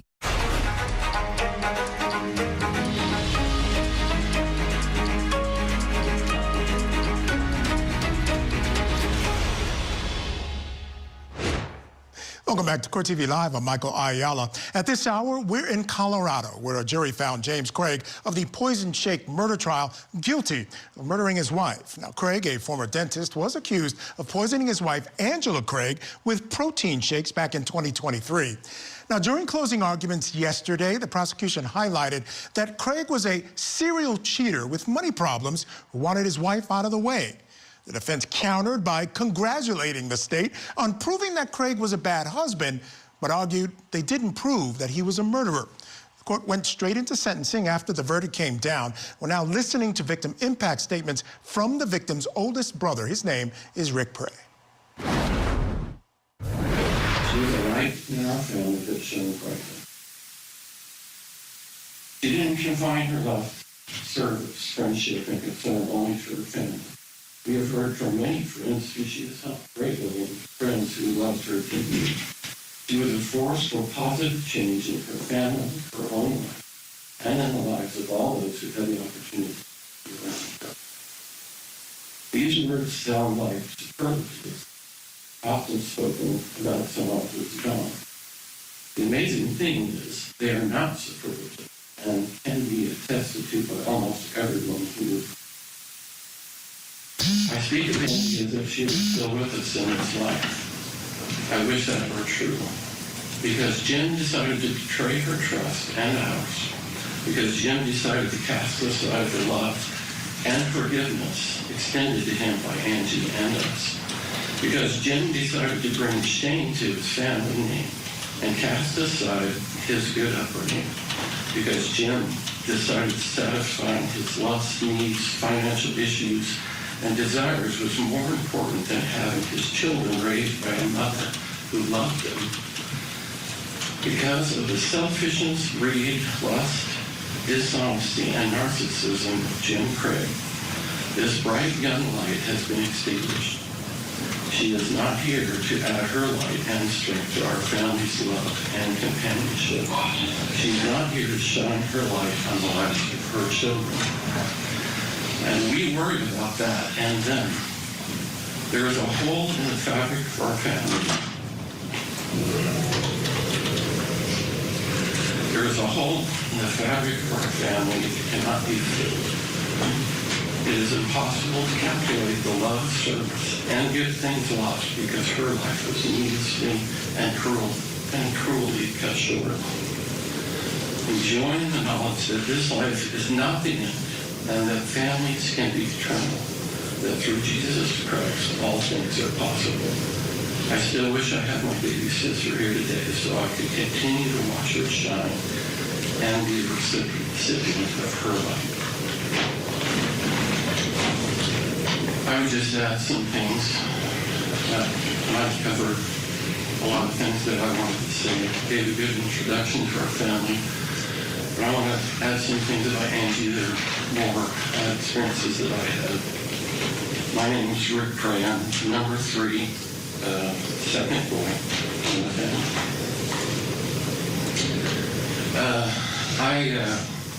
When Angie was born, I was about 17, and she was a cute little baby. Just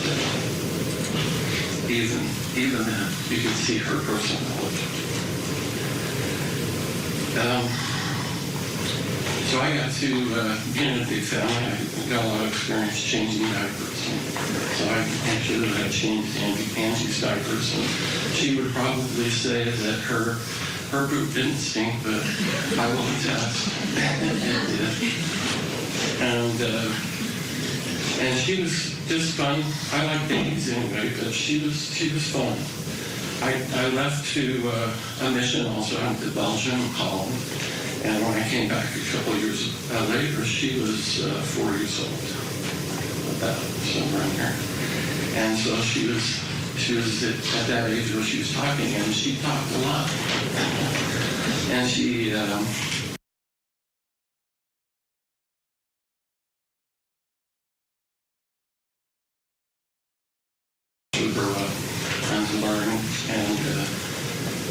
she was a little precocious, but very fun to be around. But I, like Mike, I went out for my own night at life. I went to, well, actually, when I got back, I went to junior college, and so I was there for only 2 years. Then I went to BYU and got married, and all that things, the kinds of things that you do as you grow up. And so I would see her, like Mike said, at family events and things that we attended once in a while, and they'd come to Utah sometimes. So things got, it was not as easy to remain close, but because we are the family that we are, we did. We knew what she was doing and what things were going on in her life. 2013, my dad died, and that was one of the things that brought our family together. We got to catch up on a lot of stuff, and that was kind of a sad occasion for us. But we buried him, and then we had to take care of my mom. We brought her out to Utah, so we had to sell her house, and she was there helping whenever she could be. We got her house in Ihsan, Utah, and then she was diagnosed with terminal cancer, brain cancer. And we, all the kids that were here or there, took turns, 24-hour shifts with my mom for 10 months. And Angie would come up, and she'd be there. And so I got to know her even better as an adult as we went through that. And the kinds of service that she provided for my mom while she was there. She was very accurate with her medication, kept records, helped us do all that kind of stuff. And it was good to have her around. In fact, when she was there, we would tease my mom. My mom, we all have pretty good sense of humor, but my mom had a good sense of humor too. And we tease her about things, even sometimes things she couldn't do because of a brain tumor, which seems cruel, but it's not. It's funny. And she would laugh, and Angie had some good sarcastic things that she would do, and it was just fun, even when we were suffering.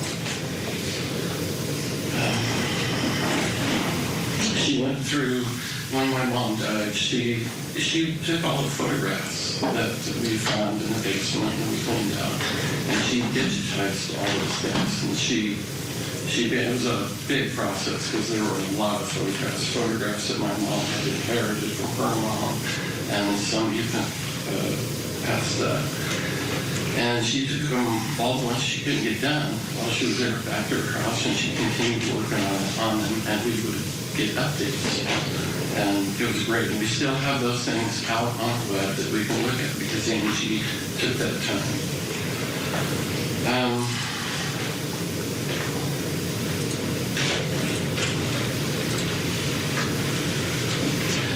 My wife became good friends with her through the years. We went up to see Mira's wedding. We went up to help her out, to help Angie get everything ready.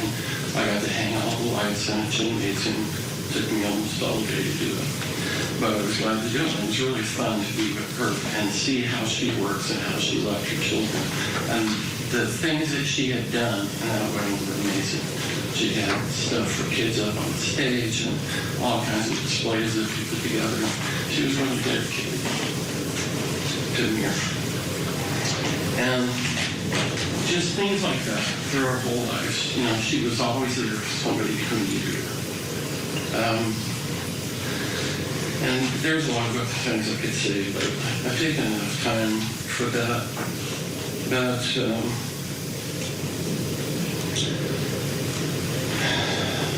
the last thing I remember actually from that, I think that wedding was one of the last times I ever spent a good amount of time with Angie.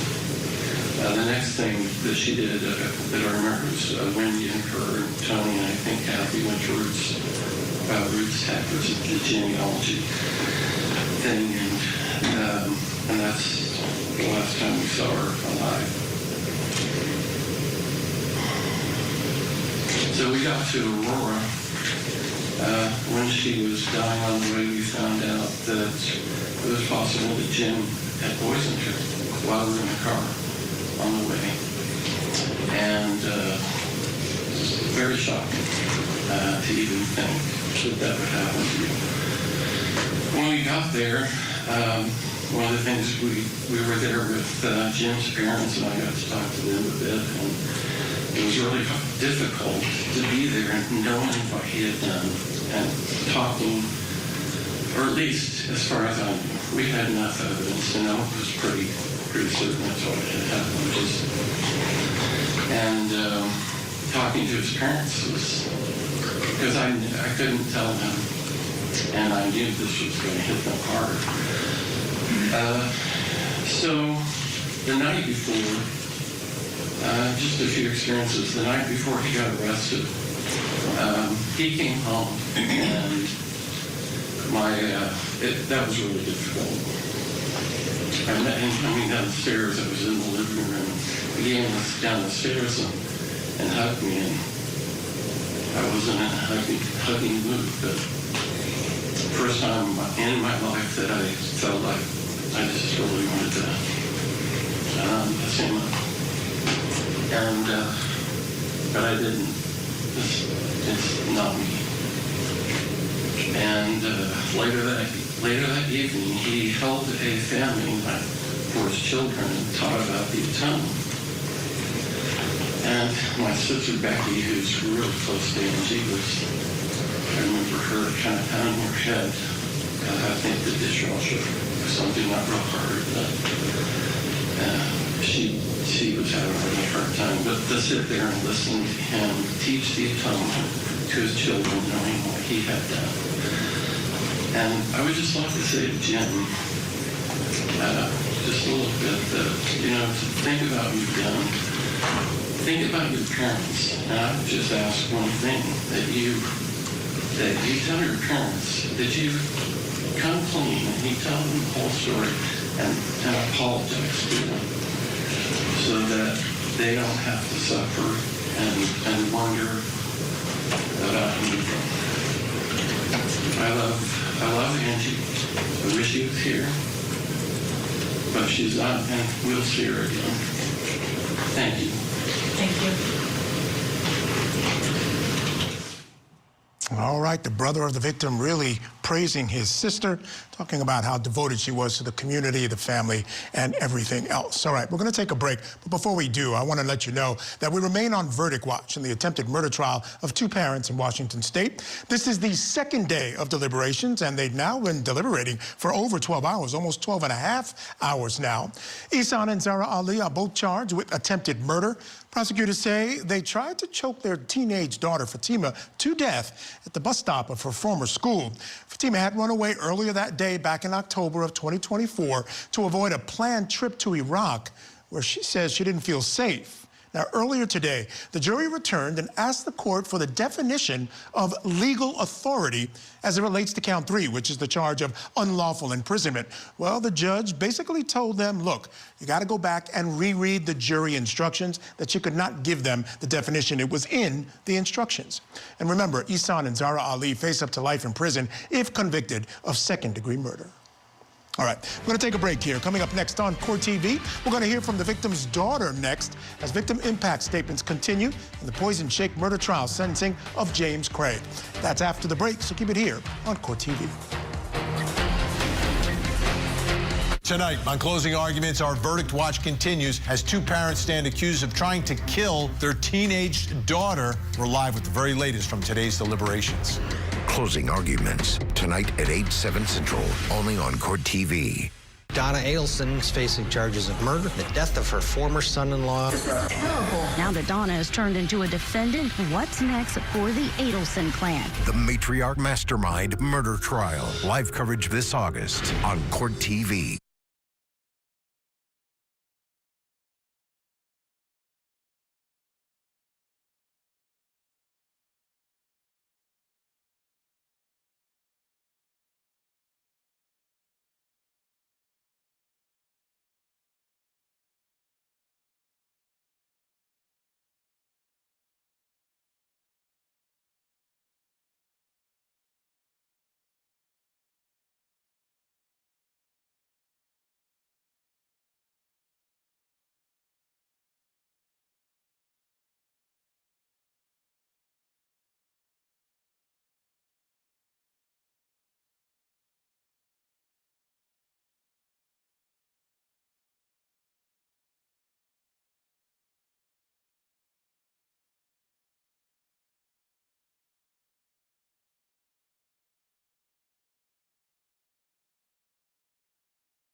All right, before we get back to those victim impact statements, I want to bring in our guest for this hour. Joining us, criminal defense attorney, former prosecutor, David Bruno. David, great to see you as always, my friend. And you know, this is one of those cases where the sentence is known, right? It's mandatory life in prison without parole.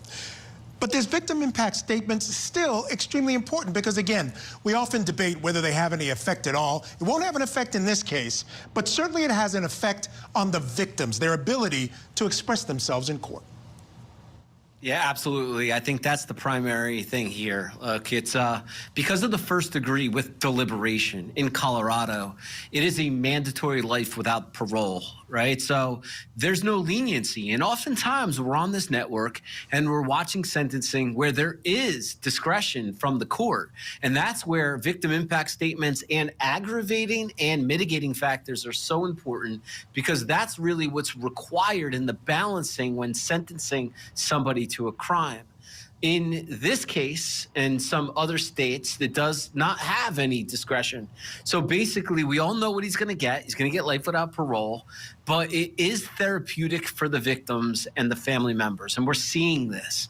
We're seeing the family step up and talk about the victim. And I'd imagine that it is therapeutic for them to get it out and really feel, and those emotions get to run through. And that's what we're really watching here. It's so sad to hear from the family, because, you know, this could have went a completely different way. Could have went a divorce, you know, separate. And instead, we saw what happened: the deliberation, the research, the purchasing, and the cover-up. Yeah, and the cover-up, to me, is a big deal when we talk about the fact that there's really no room for leniency here. If there was some sort of balancing act, when you start thinking about who this guy is and what he did in this case, just a serial cheater, had 6 kids at home, a wife devoted to him and the family, taking care of the family. Seems like she's a very nice person. She suffered. He not only premeditated it, but what he premeditated was for her to suffer. And we know she suffered. She went back and forth to court, and finally, then he tried to cover it up by creating more lies. So if there was balancing act in this case, he probably would have had no chance anyway. Yeah, well said. It was also critical in the evidence itself on consciousness of guilt, right? Because he was saying suicide. He was trying to present an alternative theory to the death. And then when you just stack on top the after conduct and the evidence that was shown of cover-up and all these other actions that were trying to show that this was something other than a murder, it actually goes to the consciousness of guilt and was critical in the case itself for prosecutors to get this conviction. Yeah, absolutely. All right, David, stand by. I want to take folks right back into court for more victim impact statements. The court is now hearing from the defendant and the victim's 21-year-old daughter, Miriam Craig. I was the second child of my mom and dad, her oldest daughter, and although I may not have been hers, she was my best friend. A lot of people keep telling me that my mom is here with me, but I hope more than anything that she's not. I hope she's somewhere so much better, yelling at people for not labeling their family history pictures. On the videos and pictures and stuff that we've seen throughout the duration of this trial, you've seen some of the ugliest dogs in the world. 2 little fuzzballs that followed my mom everywhere. They loved her so much.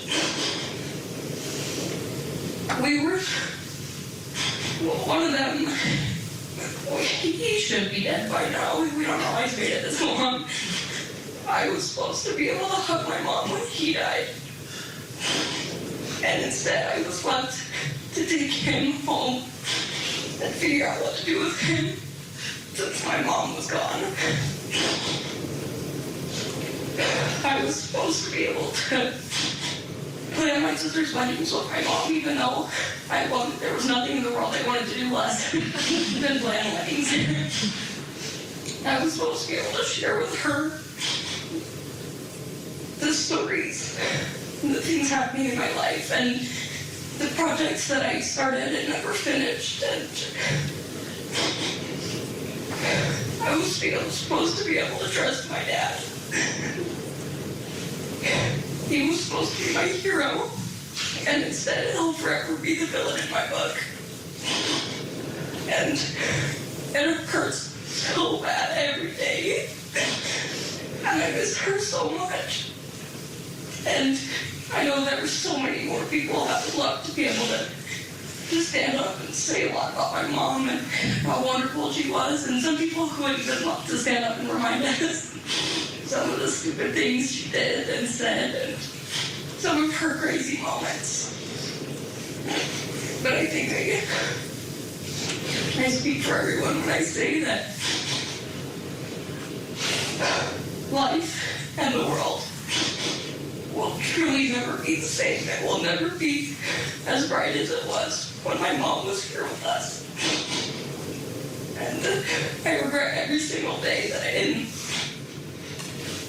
I don't get to spend my days growing up and introducing her to my babies and their babies and worrying about like what retirement home she should be in, or should I should hire an in-home nurse or something. I don't know, Judge. I miss her. I want my mom. I want more than anything to go home at the end of the day and just give her a hug and call her and tell her about all the crazy stuff that's happened. And to get her advice, whether asked for or not, on my life. And I don't know, it's a terrible situation. And we, like my brother said, we trust your decision, and we trust that justice has and will be served. And thank you to you and to the jury and everybody who's here supporting my mom. Thank you guys for everything. And I'm sorry this is happening. Thank you. What a tragedy. That young lady won't have her mother around for all these major milestones coming up in her life. All right, before we go to break, folks, an update in Texas. Billy Delgado learns his fate in the shot 5 times assault trial after a jury found him guilty of all charges. We assess his punishment at confinement in the institutional division of the Texas Department of Criminal Justice for a term of 50 years. A jury sentenced him to 50 years in prison. This comes after Delgado rejected a plea deal before trial of 40 years in prison. Billy Delgado stood with his head down and didn't appear to show any emotion after the jury found him guilty of first-degree aggravated assault for shooting his ex-wife 5 times in June of last year. The victim, Erica Torres, and her mother gave victim impact statements after the sentencing. Now, he was immediately remanded into custody following those statements.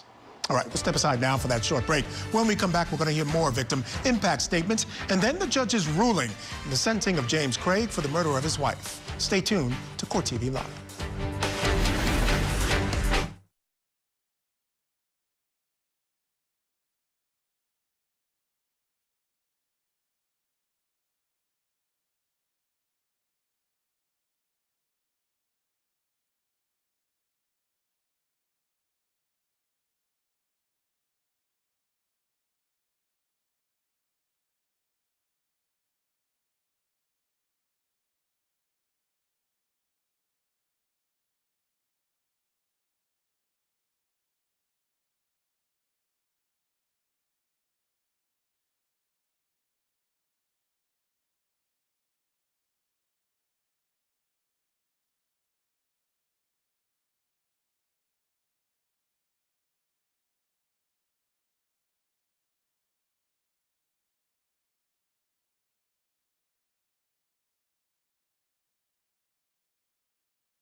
Welcome back to Court TV Live. I'm Michael Ayala. Let's get you back into that Colorado courtroom where sisters of Angela Craig, the victim in the Poison Shake murder trial, are at the podium giving their impact statements. Let's listen in.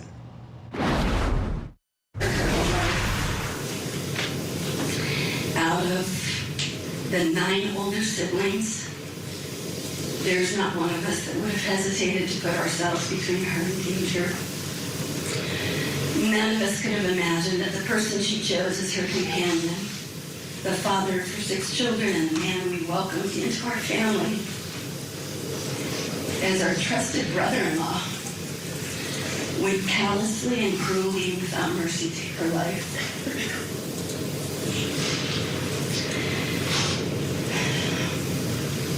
And he perpetrated this murder while she was in her own home with her own children around her.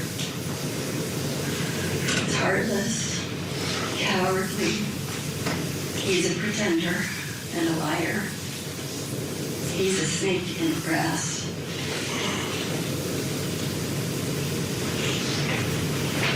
Conversely, Angela was generous. If you needed help, Angela was there. It didn't matter if you were 15 years older than her or 2.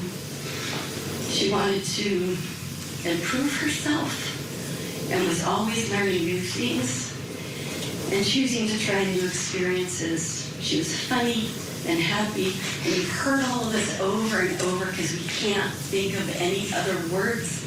These are the words to describe her. She loved life. She loved her children without bounds. Family, whether it be her siblings and her parents, her children, they were and are the center of her universe. She was a force for good and wanted to accomplish so many things. She was so busy. She was a loyal friend. She never gave up on her marriage. She never stopped to rebuild. She never stopped trying to rebuild trust when it was destroyed. Never stopped trying to love the man that she had committed herself to, and he killed her for it. She could not know that this man was and is only capable of loving himself. It has been excruciating to hear the details of her life with this person whose judgment and treatment of her and his relentless infidelity were a constant source of anguish and heartache. To see the videos of him poisoning her over a period of 10 days, causing intense pain, confusion, and helplessness that ended in her horrific death has been unbearable. He seemed almost giddy as he recorded her symptoms to us in our family chat. He knew what kind of pain and trauma he was inflicting. He was torturing her. It has been shocking. We were fooled. We were unable to help her.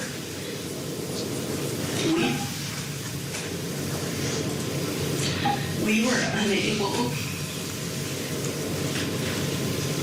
to save her. We were unable to rescue her from the person that was supposed to honor her, protect her, and love her. He killed her.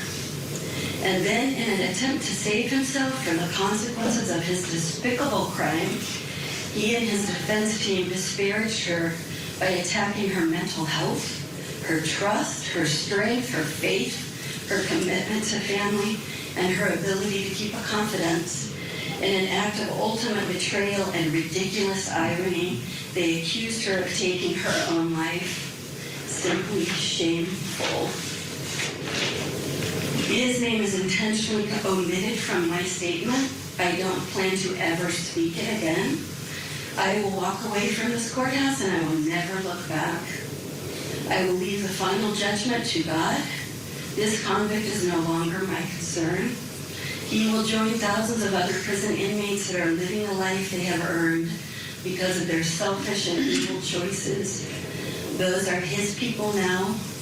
Ironically, this person who lived for the excitement of expensive cars, rich food, and a constant stream of women won't ever drive again.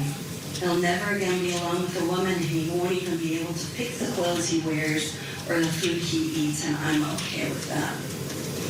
Angela's gone. Losing a sibling is like losing a limb.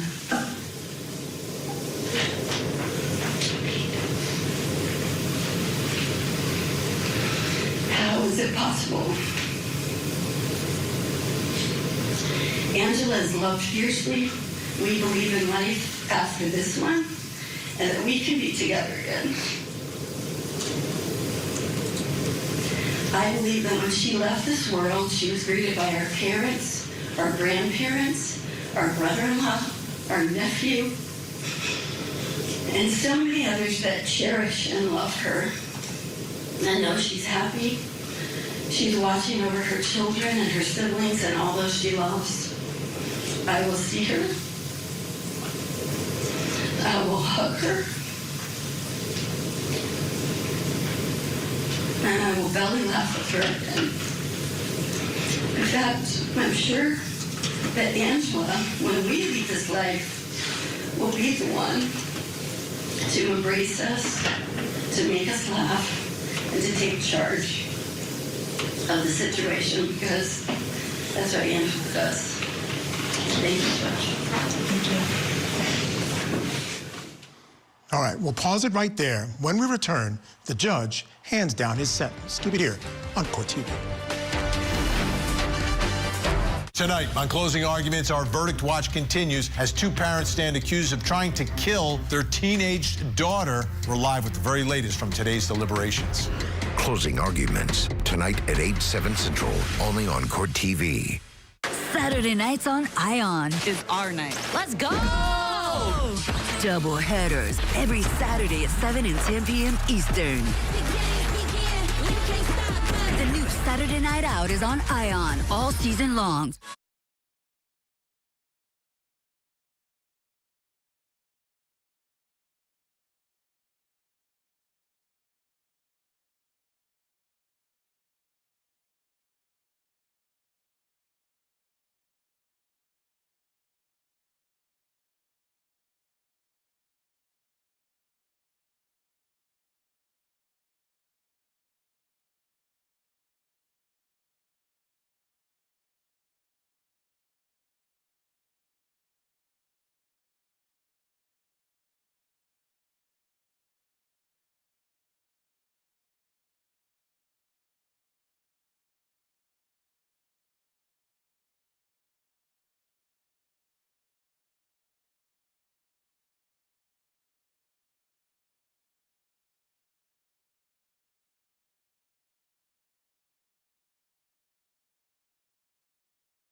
We turn now to Idaho, where new details are emerging in the criminal investigation into confessed Idaho student's murderer, Brian Kohberger.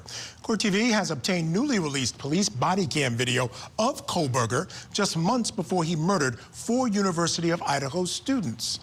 Court TV crime and justice correspondent Matt Johnson joins us now live with a debrief.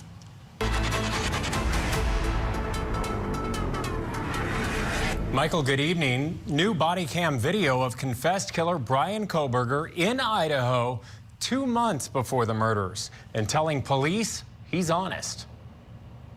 Hey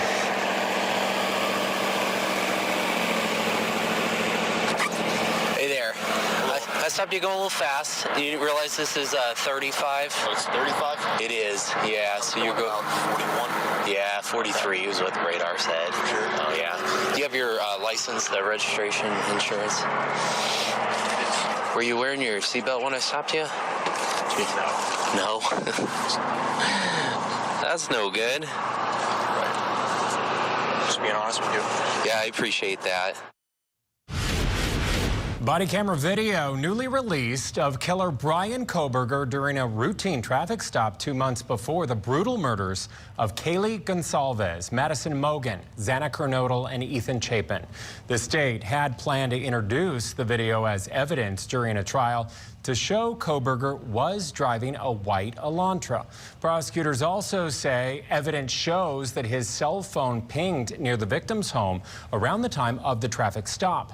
Last week, Kohberger was sentenced to 4 life behind bars sentences without the possibility of parole or appeal after accepting a plea deal that took the death penalty off the table. At sentencing, Kohberger declined to address the court or the victims' families. However, in the video, Kohberger is quite chatty and calls himself an honest person. Were you wearing your seatbelt when I stopped you? No. That's no good. Right. Just being honest with you. Yeah, I appreciate that. You guys are, there's absolutely no point not being honest. Yeah. You have a radar. Yeah. Yeah. Okay. Just for future reference, I mean, I'm obviously an honest person, right? I told you I wasn't wearing my seatbelt. When people lie to you about that, say I lied to you about that, right? Just for my own knowledge. Honestly, go back and look at that.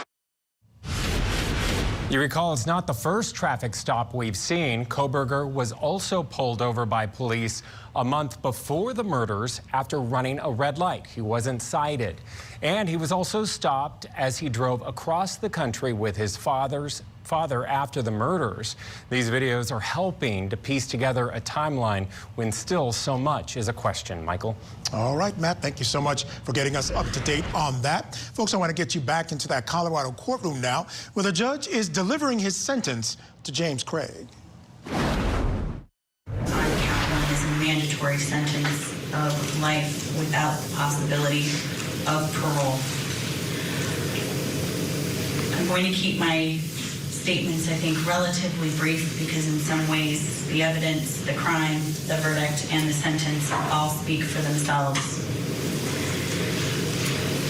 Dr. Craig unleashed a path of destruction as wide as a tornado and just as devastating. Damage to his children, damage to Angela's family, damage to his own family. None of the individuals that are here in the courtroom before the court today will ever be the same. Their losses may be different, they may feel different, but everybody here shares a loss, whether that is a mother who is no longer there, whether that is a son who will now be in prison for the remainder of his life. The individuals here today will share at least a loss. I do want to focus a little bit on the family. One of the things that I guess has been most impressive to the court has been the ability for the family to maintain some humor and some light. the ability to withstand the urge to dim the family and to allow her light to extinguish, but rather to embrace the joy she brought, to retell the stories, and to continue to create memories, perhaps not with her, but about her. It's a demonstration of the strength and resilience of the family. The children will need that strength, the guidance, and the loving hands from all of you. It's an impossible hole to fill when a child loses a parent, and a loss such as this cuts even deeper and more jagged under the circumstances in the situation when both parents are lost. Concluding today with a verdict and a sentence closes this chapter, but unfortunately, and perhaps maybe for the best, not the book. And I think that that is important for the family to remember as you continue to grieve, move on, maintain your alarms at 10 p.m., to take the time to remember who she was and what she meant to the family, and the memories that all of you now have the opportunity to share without having the additional burden of trial, hearings, court appearances, and to be able to put that behind so that you can begin to heal. It's a hole that will never fully be filled, but hopefully it is one that will be filled with joy, stories, and memories as all of you continue your text chain and all of the joy that you bring to one another. With that, the court at this time then will pronounce sentence as to count 1, murder in the first degree, class 1 felony. Court hereby sentences Dr. Craig to life without the possibility of parole. As to count 2, solicitation to commit tampering with physical evidence, the class 6 felony, the court at this time sentences Dr. Craig to 18 months in the Department of Corrections to run consecutive to count 1. As to count 3, solicitation to commit tampering with physical evidence, a class 6 felony, the court also imposes an 18-month Department of Corrections sentence to run consecutive to count 2 and consecutive to count 1. As to count 4, solicitation to commit perjury in the first degree, the class 5 felony, the court at this time will sentence Dr. Craig to 3 years in the Department of Corrections. Count 4 to run consecutive to all other counts. Count 5, solicitation to commit murder in the first degree, the class 2 felony. The court at this time will sentence Dr. Craig to 24 years in the Department of Corrections. That count to run consecutive to all other counts. Count 6, solicitation to commit perjury in the first degree, class 5 felony. The court at this time will sentence Dr. Craig to 3 years in the Department of Corrections to run consecutive to all other counts. Do we have a calculation of pre-sentence confinement credit?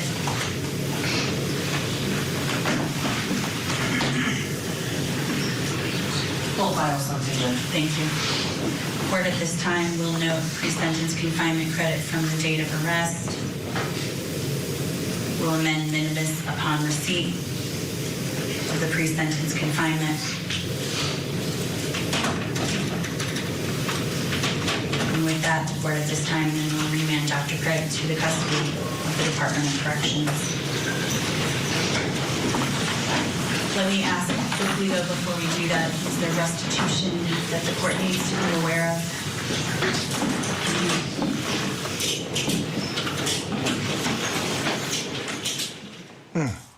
You know, we are in the end, the sum total of our choices, this doctor's choices, will send him behind bars for the rest of his life, no possibility of parole.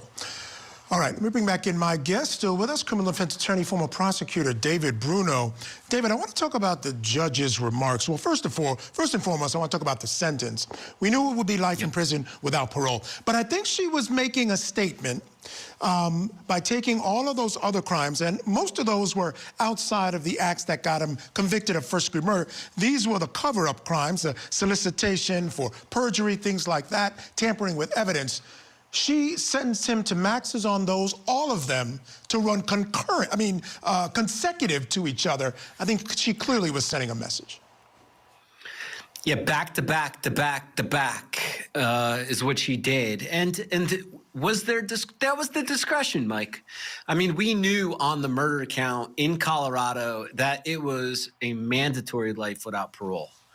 But on the other ones, there was discretion in the individual ranges, which she went max. And she could have made them concurrent, meaning all serving the same time. But it really does not matter. And very short remarks, too. And she even noted that because really there was nothing else to be said other than, Michael, I'm a little bit surprised. If I were up there on that bench sentencing to this man, I would have stripped him away of that doctor title. And she continued to call him Dr. Craig. And there's no more doctor for Mr. Craig. There's no more patients for Mr. Craig. The only thing that he has left are bars in a jail cell with other inmates that are serving similar sentences. Yeah, it's just mind-boggling. And I agree with you 100%. When she said Dr. James, it was jarring to me. And I had forgotten that, yes, he was a dentist. You call them doctors as well. And, you know, just the fact that a doctor finds himself in this position just blows my mind. She did say in those remarks, she said to the effect that everyone affected by this will never be the same. And she also said that he set a course of destruction as wide as a tornado. And she did keep her remarks short. But I just want to talk a little bit about remarks by judges. We talk a lot about victim impact statements, the impact that they have, the catharsis, the closure. Oftentimes, judges have a responsibility here to say some things, and they try often to say things that might soothe family members and let them know that the court has taken everything that's happened to them seriously. That's just as important. It is, you know, because part of these sentences, too, Michael, are to deter conduct. Right? Punishment is for punishment and also deterrence for future conduct. So the judges, they do have a role there on the deference, right? So that's one, but also when you talk about the tornado of harm and wrecking, this is at the top of the list of an example because it's not just the victim here. The victim and the defendant had children. And we just saw that right then and there from one of the daughters. And my heart bleeds, you know, because I have family too. I have children. And I can't even start to think of a child going through life knowing that not only have you lost your mom, but your dad is sitting in prison for the murder. And that, I think, is the ultimate harm and referenced by the court by a tornado of harm. Absolutely. It was a great metaphor. And, you know, we heard at trial, he basically broke this woman, the way he treated her, the way he treated his family. And again, the victims, 6 kids, as well as 9 siblings that the victim had. And it goes on and on and on. All right, David Bruno, thank you so much for being with me tonight. Truly appreciate it. Folks, don't go away. We're going to bring you special coverage of Court TV's newest case, the return mail murder trial in Montana. This one's a good one. Keep it here on Court TV, your front row seat to justice.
Welcome back to our special coverage of the return mail murder trial of Jordan Palmer. Michael Ayala. Defendant Jordan Palmer is claiming self-defense after he shot and killed his neighbor on April 19, 2024. Now, Palmer claims that he was putting a piece of mail that he found on the ground back in a mailbox when his neighbor, Stephen Campbell, started accusing him of stealing and began attacking him. Now, before we get you into court, here's more on the case against Jordan Palmer. It was a fight over a piece of mail that ended the life of 45-year-old Stephen Campbell near Bozeman, Montana in April of 2024. First responders found him lying on the pavement with multiple bullet wounds, a Glock 19 on the ground above his head. Standing over Campbell's bloodied body was 44-year-old Jordan Palmer, a neighbor.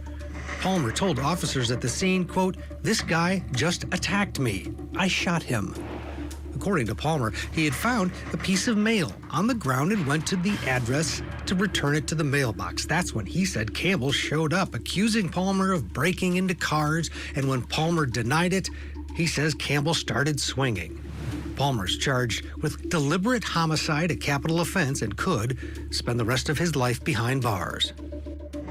All right, that case got started earlier today with opening statements. I want to take you into the courtroom for openings.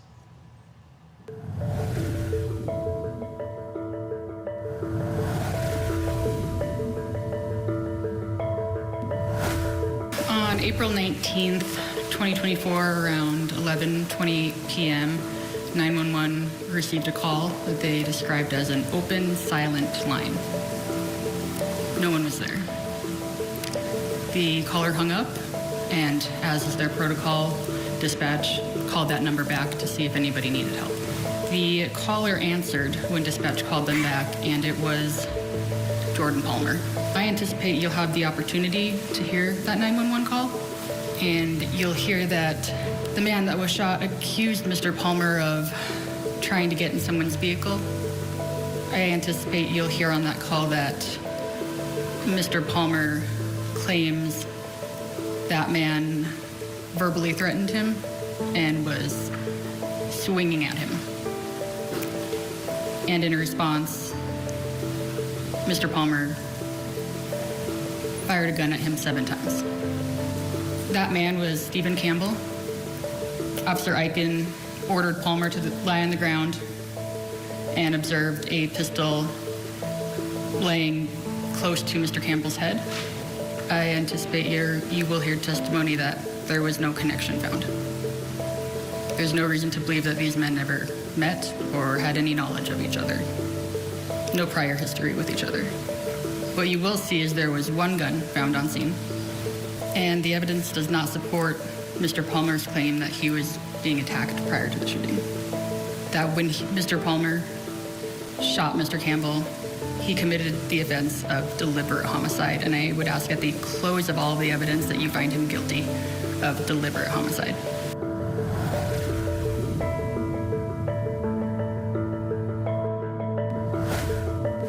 I was just confronted and attacked by a dude on the street. That was the first thing that Jordan Palmer said when he called 911 on April 19th, 2024. Jordan called the police. He told them that he was attacked, but the police conducted an investigation that was not thorough. It was not detailed. After you hear the evidence that is available about all the mistakes that were made by the police investigation, I expect that you will find that Jordan was attacked, that he acted in self-defense, and that he is not guilty of deliberate homicide. The police gathered the video that you get to watch, and the state's gonna say, well, you can't really see anything, and sorry about that. That's the police officer's fault. They could get a subpoena or a search warrant that would allow them to get that original raw video from Vivint. They didn't do that. The police discovered no motive. There is no explanation for why Mr. Palmer would have shot a man who wasn't attacking him. You, ladies and gentlemen, are going to be the check on our government. You are going to be asked to determine, did the police investigate and did the state prove that Mr. Palmer intended to cause the death of Stephen Campbell without acting in self-defense. I believe that you will find that Stephen Campbell did attack Jordan, that Jordan was forced to react, and the police never gave either of these men the diligent and thorough investigation that they deserved. All right, so the battle lines were set in opening statements. Let's go into court now for day one of testimony. On the stand is Officer Jacob Aiken with the Belgrade Police Department. He's one of the first to respond to the scene. Now, the jury is viewing body cam footage. May I proceed?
I can see him, okay? Absolutely, yes, sir. I need you to get face down on the ground, okay? Yes, sir.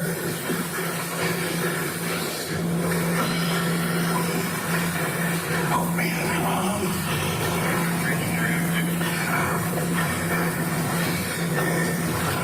I'm at 207. We got one with a chest wound. The other male that shot him is on scene here. Hey, just keep your hands where I can see them, okay? Yes, sir. Is this okay, sir? Yes.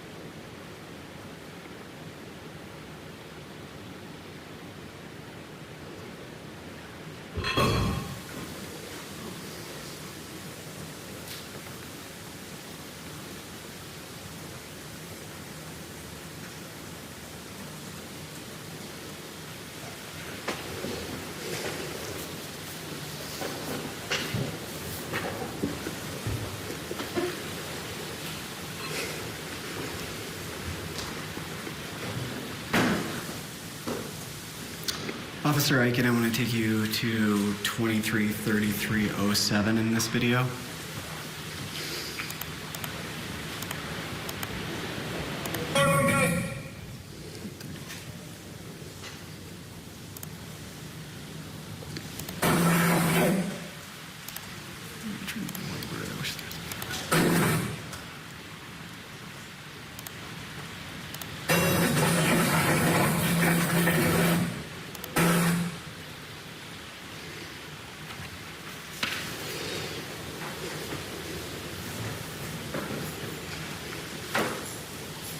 May I approach, Your Honor? You may.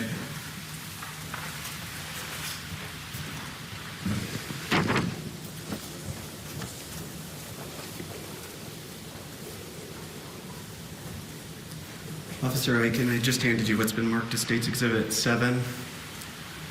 Do you have that in front of you? Yes, I do.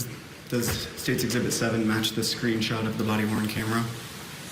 Yes, it does. It has the same timestamp, 23:33:07? Yes, it does. And does it fairly and accurately depict the scene as it appeared on that night? Yes, it did. And I'd move to admit State's Exhibit 7. Any objection, Ms. Brzezowski? I have no objection.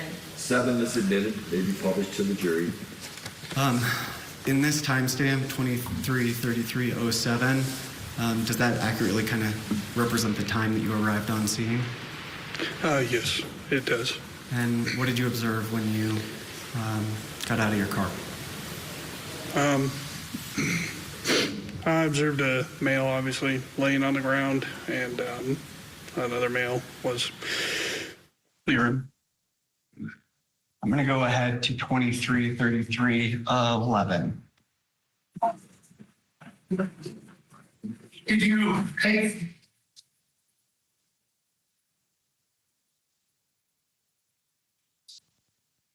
You may.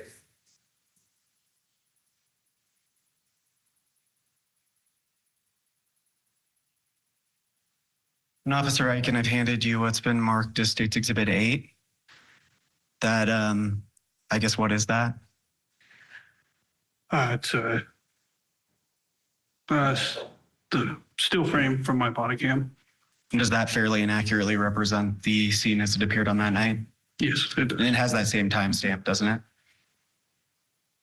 Yes, it does. And I'd move to admit State's Exhibit 8. Ms. Brzezowski? I have no objection.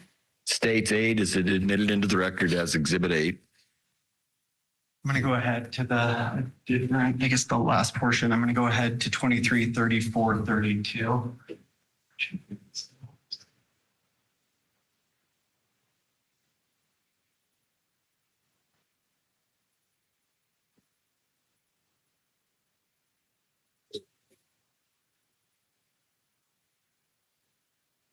May I approach? You may.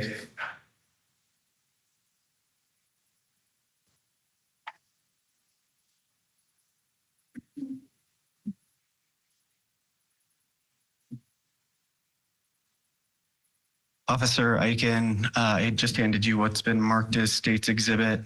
Sorry, is it 9 on there? Yes, it is. Is that a photograph or a still frame of that moment from the video 23:34:32?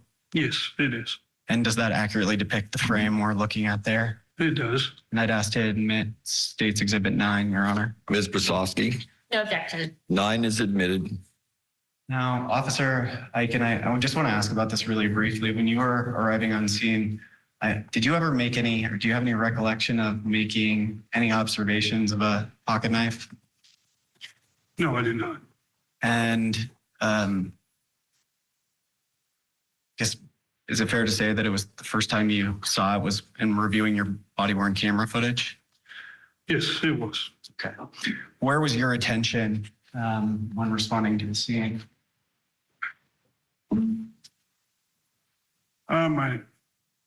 My attention was on Campbell, so. So walk us through, at this point, what did you do? I'm sorry, one second. Okay.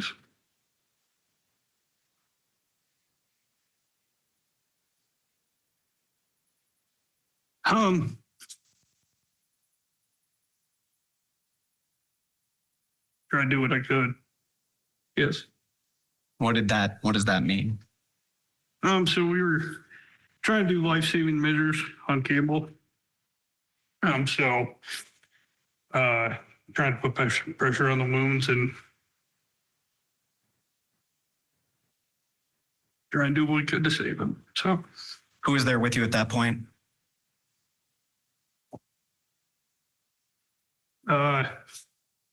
There's a few people there.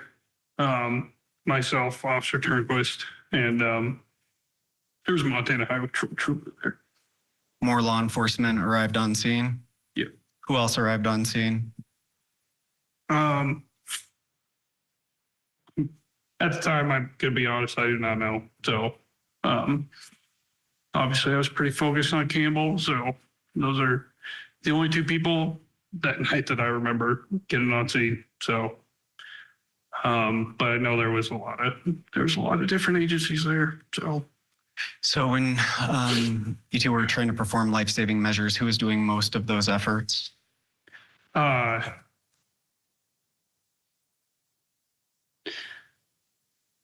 Usually who's ever there. So obviously I was the first one there. So I was trying to assess the scene, make the scene safe, and then.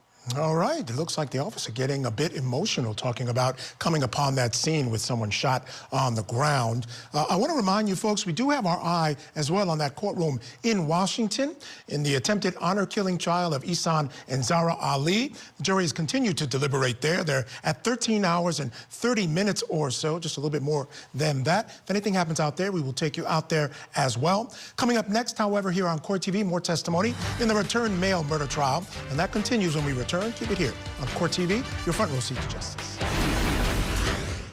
Tonight, on Closing Arguments, our verdict watch continues as two parents stand accused of trying to kill their teenage daughter. We're live with the very latest from today's deliberations. Closing Arguments, tonight at 8/7 Central, only on Court TV. Donna Ailson is facing charges of murder, the death of her former son-in-law. Now that Donna has turned into a defendant, what's next for the Adelson clan? The matriarch mastermind murder trial. Live coverage this August on Court TV.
Welcome back, folks. Let's go back inside that Montana courtroom for more testimony of Officer Ihsan. Conduct any additional investigation in this case? No, I did not. Thank you. Thank you, Mr. Bowen. Ms. Brasovsky.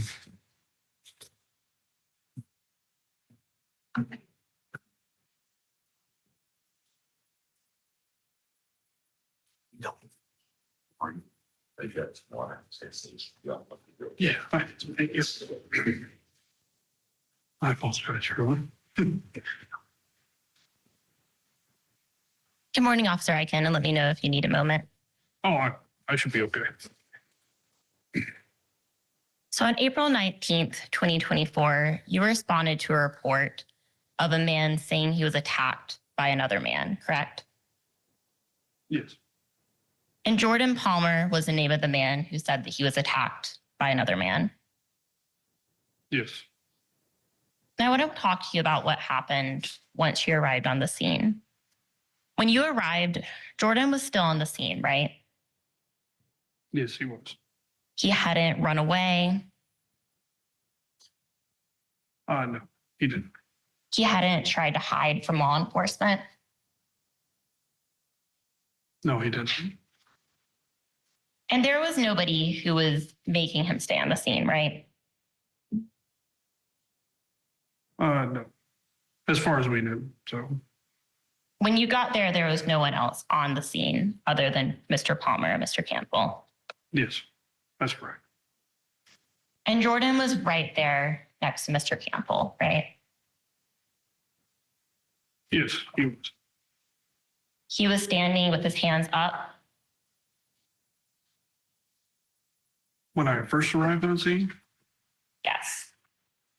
I believe that was after I got out of the car and approached him. He did have his hands up. And you wrote a police report in this case, right? I did, yes. And when you write a police report, you try to be as accurate and thorough as possible. Yes, we try to. So. And the reason for that is that you can't remember everything, right? Yes. So you often rely on police reports to refresh your memory. Yes, yeah. And you also have the video, but sometimes that details may be blurry in that. Yeah, sometimes. So. Isn't it true that in your police report in this case, you said, and I quote, "Upon arrival, I found two individuals present. One of them was lying unconscious on the ground while the other stood above him with his hands raised." Yes. And Mr. Palmer's gun was not in his hand, right? No, it wasn't. I think we saw earlier one of the state's exhibits, his gun was a couple feet away on the ground, right? Yes, it was. And all he ever had in his hand was a cell phone, right? Yes. Now I want to talk about where Mr. Campbell was. Mr. Campbell was found lying on his back on the ground, right? Yes, he was. And if somebody gets shot in the back, do they normally end up falling back and lying on their back? Objection, Your Honor. I'm going to say lack of foundation and speculation. I would sustain that, Ms. Brasovsky, if you want to rephrase. I can move on, Your Honor. When you're performing CPR on someone, is the first step of that to place it on their back? Yes, it is. So when you found Mr. Campbell, he was in the position that he would be placed in to begin the CPR process, right? Yes, he was. And at that point in time, it was only Jordan Palmer who was on the scene. Yes. So the way that Mr. Campbell was laying on the ground would fit with Jordan Palmer beginning the process of performing CPR on him. Yeah, possibly. And isn't it true that Jordan also told you that dispatch had been telling him how to perform CPR? Yes, from what he was telling me.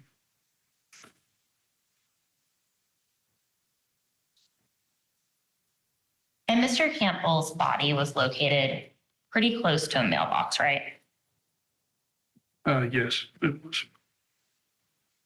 And I want to bring out a demonstrative map that I brought to court today and see if you can look at that and see if that fits your memory of the scene.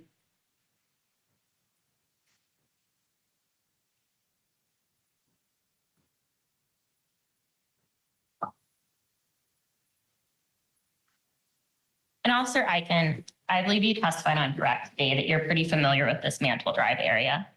Yes. And you're familiar with 808 Mantle Drive because that's where you responded to this incident? Yes.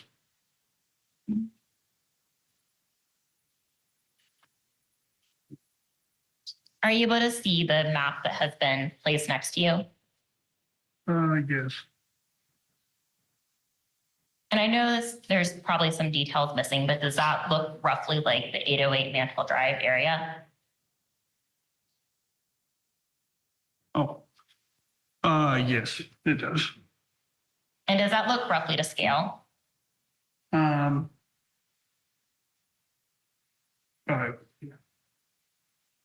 Like in what aspect, I guess? Does it look like, for example, that if you compare the size of a tree to the sidewalk to the car, everything's kind of proportional the right way? Oh, yeah. Mm-hmm. And does this look like a Google Earth aerial view of that area? Yes, it does. It's just a little more zoomed in than the ones Mr. Bowen showed you? Mm-hmm. Is that a yes, officer? Yes, it was. Thank you. Now, Officer Eichen, do you have a marker or a pen on you? No, I do not. Your Honor, if I may approach to give the witness a marker or pen. You may. Or if I can actually, if you just want to use your pointer there. Okay. Can you point me to the location? All right, folks, we're going to bring in our guest in a second. I do want to show you, though, that we've stopped our verdict clock in the Washington versus Ali and Ali case because the jury has gone home for the day in that attempted honor-killing trial of Ihsan and Zahraa Ali. Deliberations are going to resume tomorrow. They deliberated now over 2 days, 13 hours and 42 minutes. It's a tough case, and it's showing in the deliberations. Of course, we'll keep you updated on that case as soon as a verdict is reached or any other questions from the jury. Let me bring in my guest now here to discuss the trial playing out in Montana is National Trial Attorney Michael Jaffer. Michael, great to see you. Thank you so much for joining me here on the program. I want to get your initial thoughts on this case. It's a self-defense case. We saw, or the jury saw, some body cam video, very cooperative defendant. He's already beginning to defend himself. He defends himself a little bit on the phone when he calls 911, talks about the guy trying to attack him, had to shoot him, telling the cop, look, he tried to attack me, shoot him. But he's very compliant, doesn't seem to leave, and the defense attorney on cross makes a point of that. What do you make of the case so far? Two universes in this case. The universe where he did it and he's lying about it. The universe where he did it, but he's telling the truth about defending himself.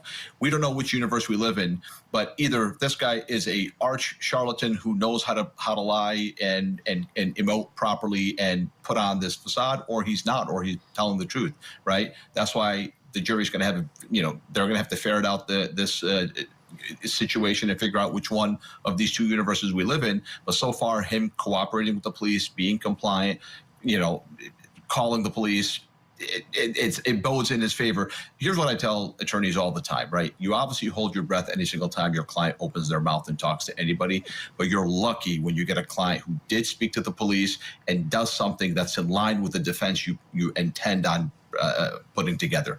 That's why his defense attorneys will hold this on their sleeves and say, look at what he did. This is not the behavior of somebody who did something nefarious. So far, it's going to bode very well for him right now as the trial is underway.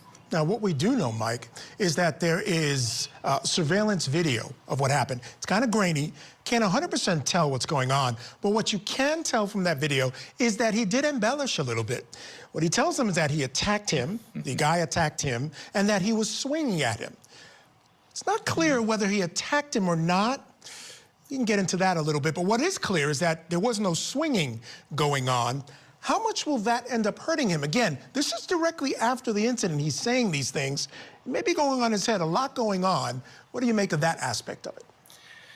I use Greek mythology to describe these cases all the time, and now I'll say that the gods of the jury are always offended if you feel that you are offending their intelligence or lying to them. It never is good. There have been so many cases where a defendant, we know later on, was exonerated because other evidence came out, but was convicted because they said something that was a fib, was a lie, was an embellishment. This is a material germane fact in this case, whether or not he was swinging ahead, right?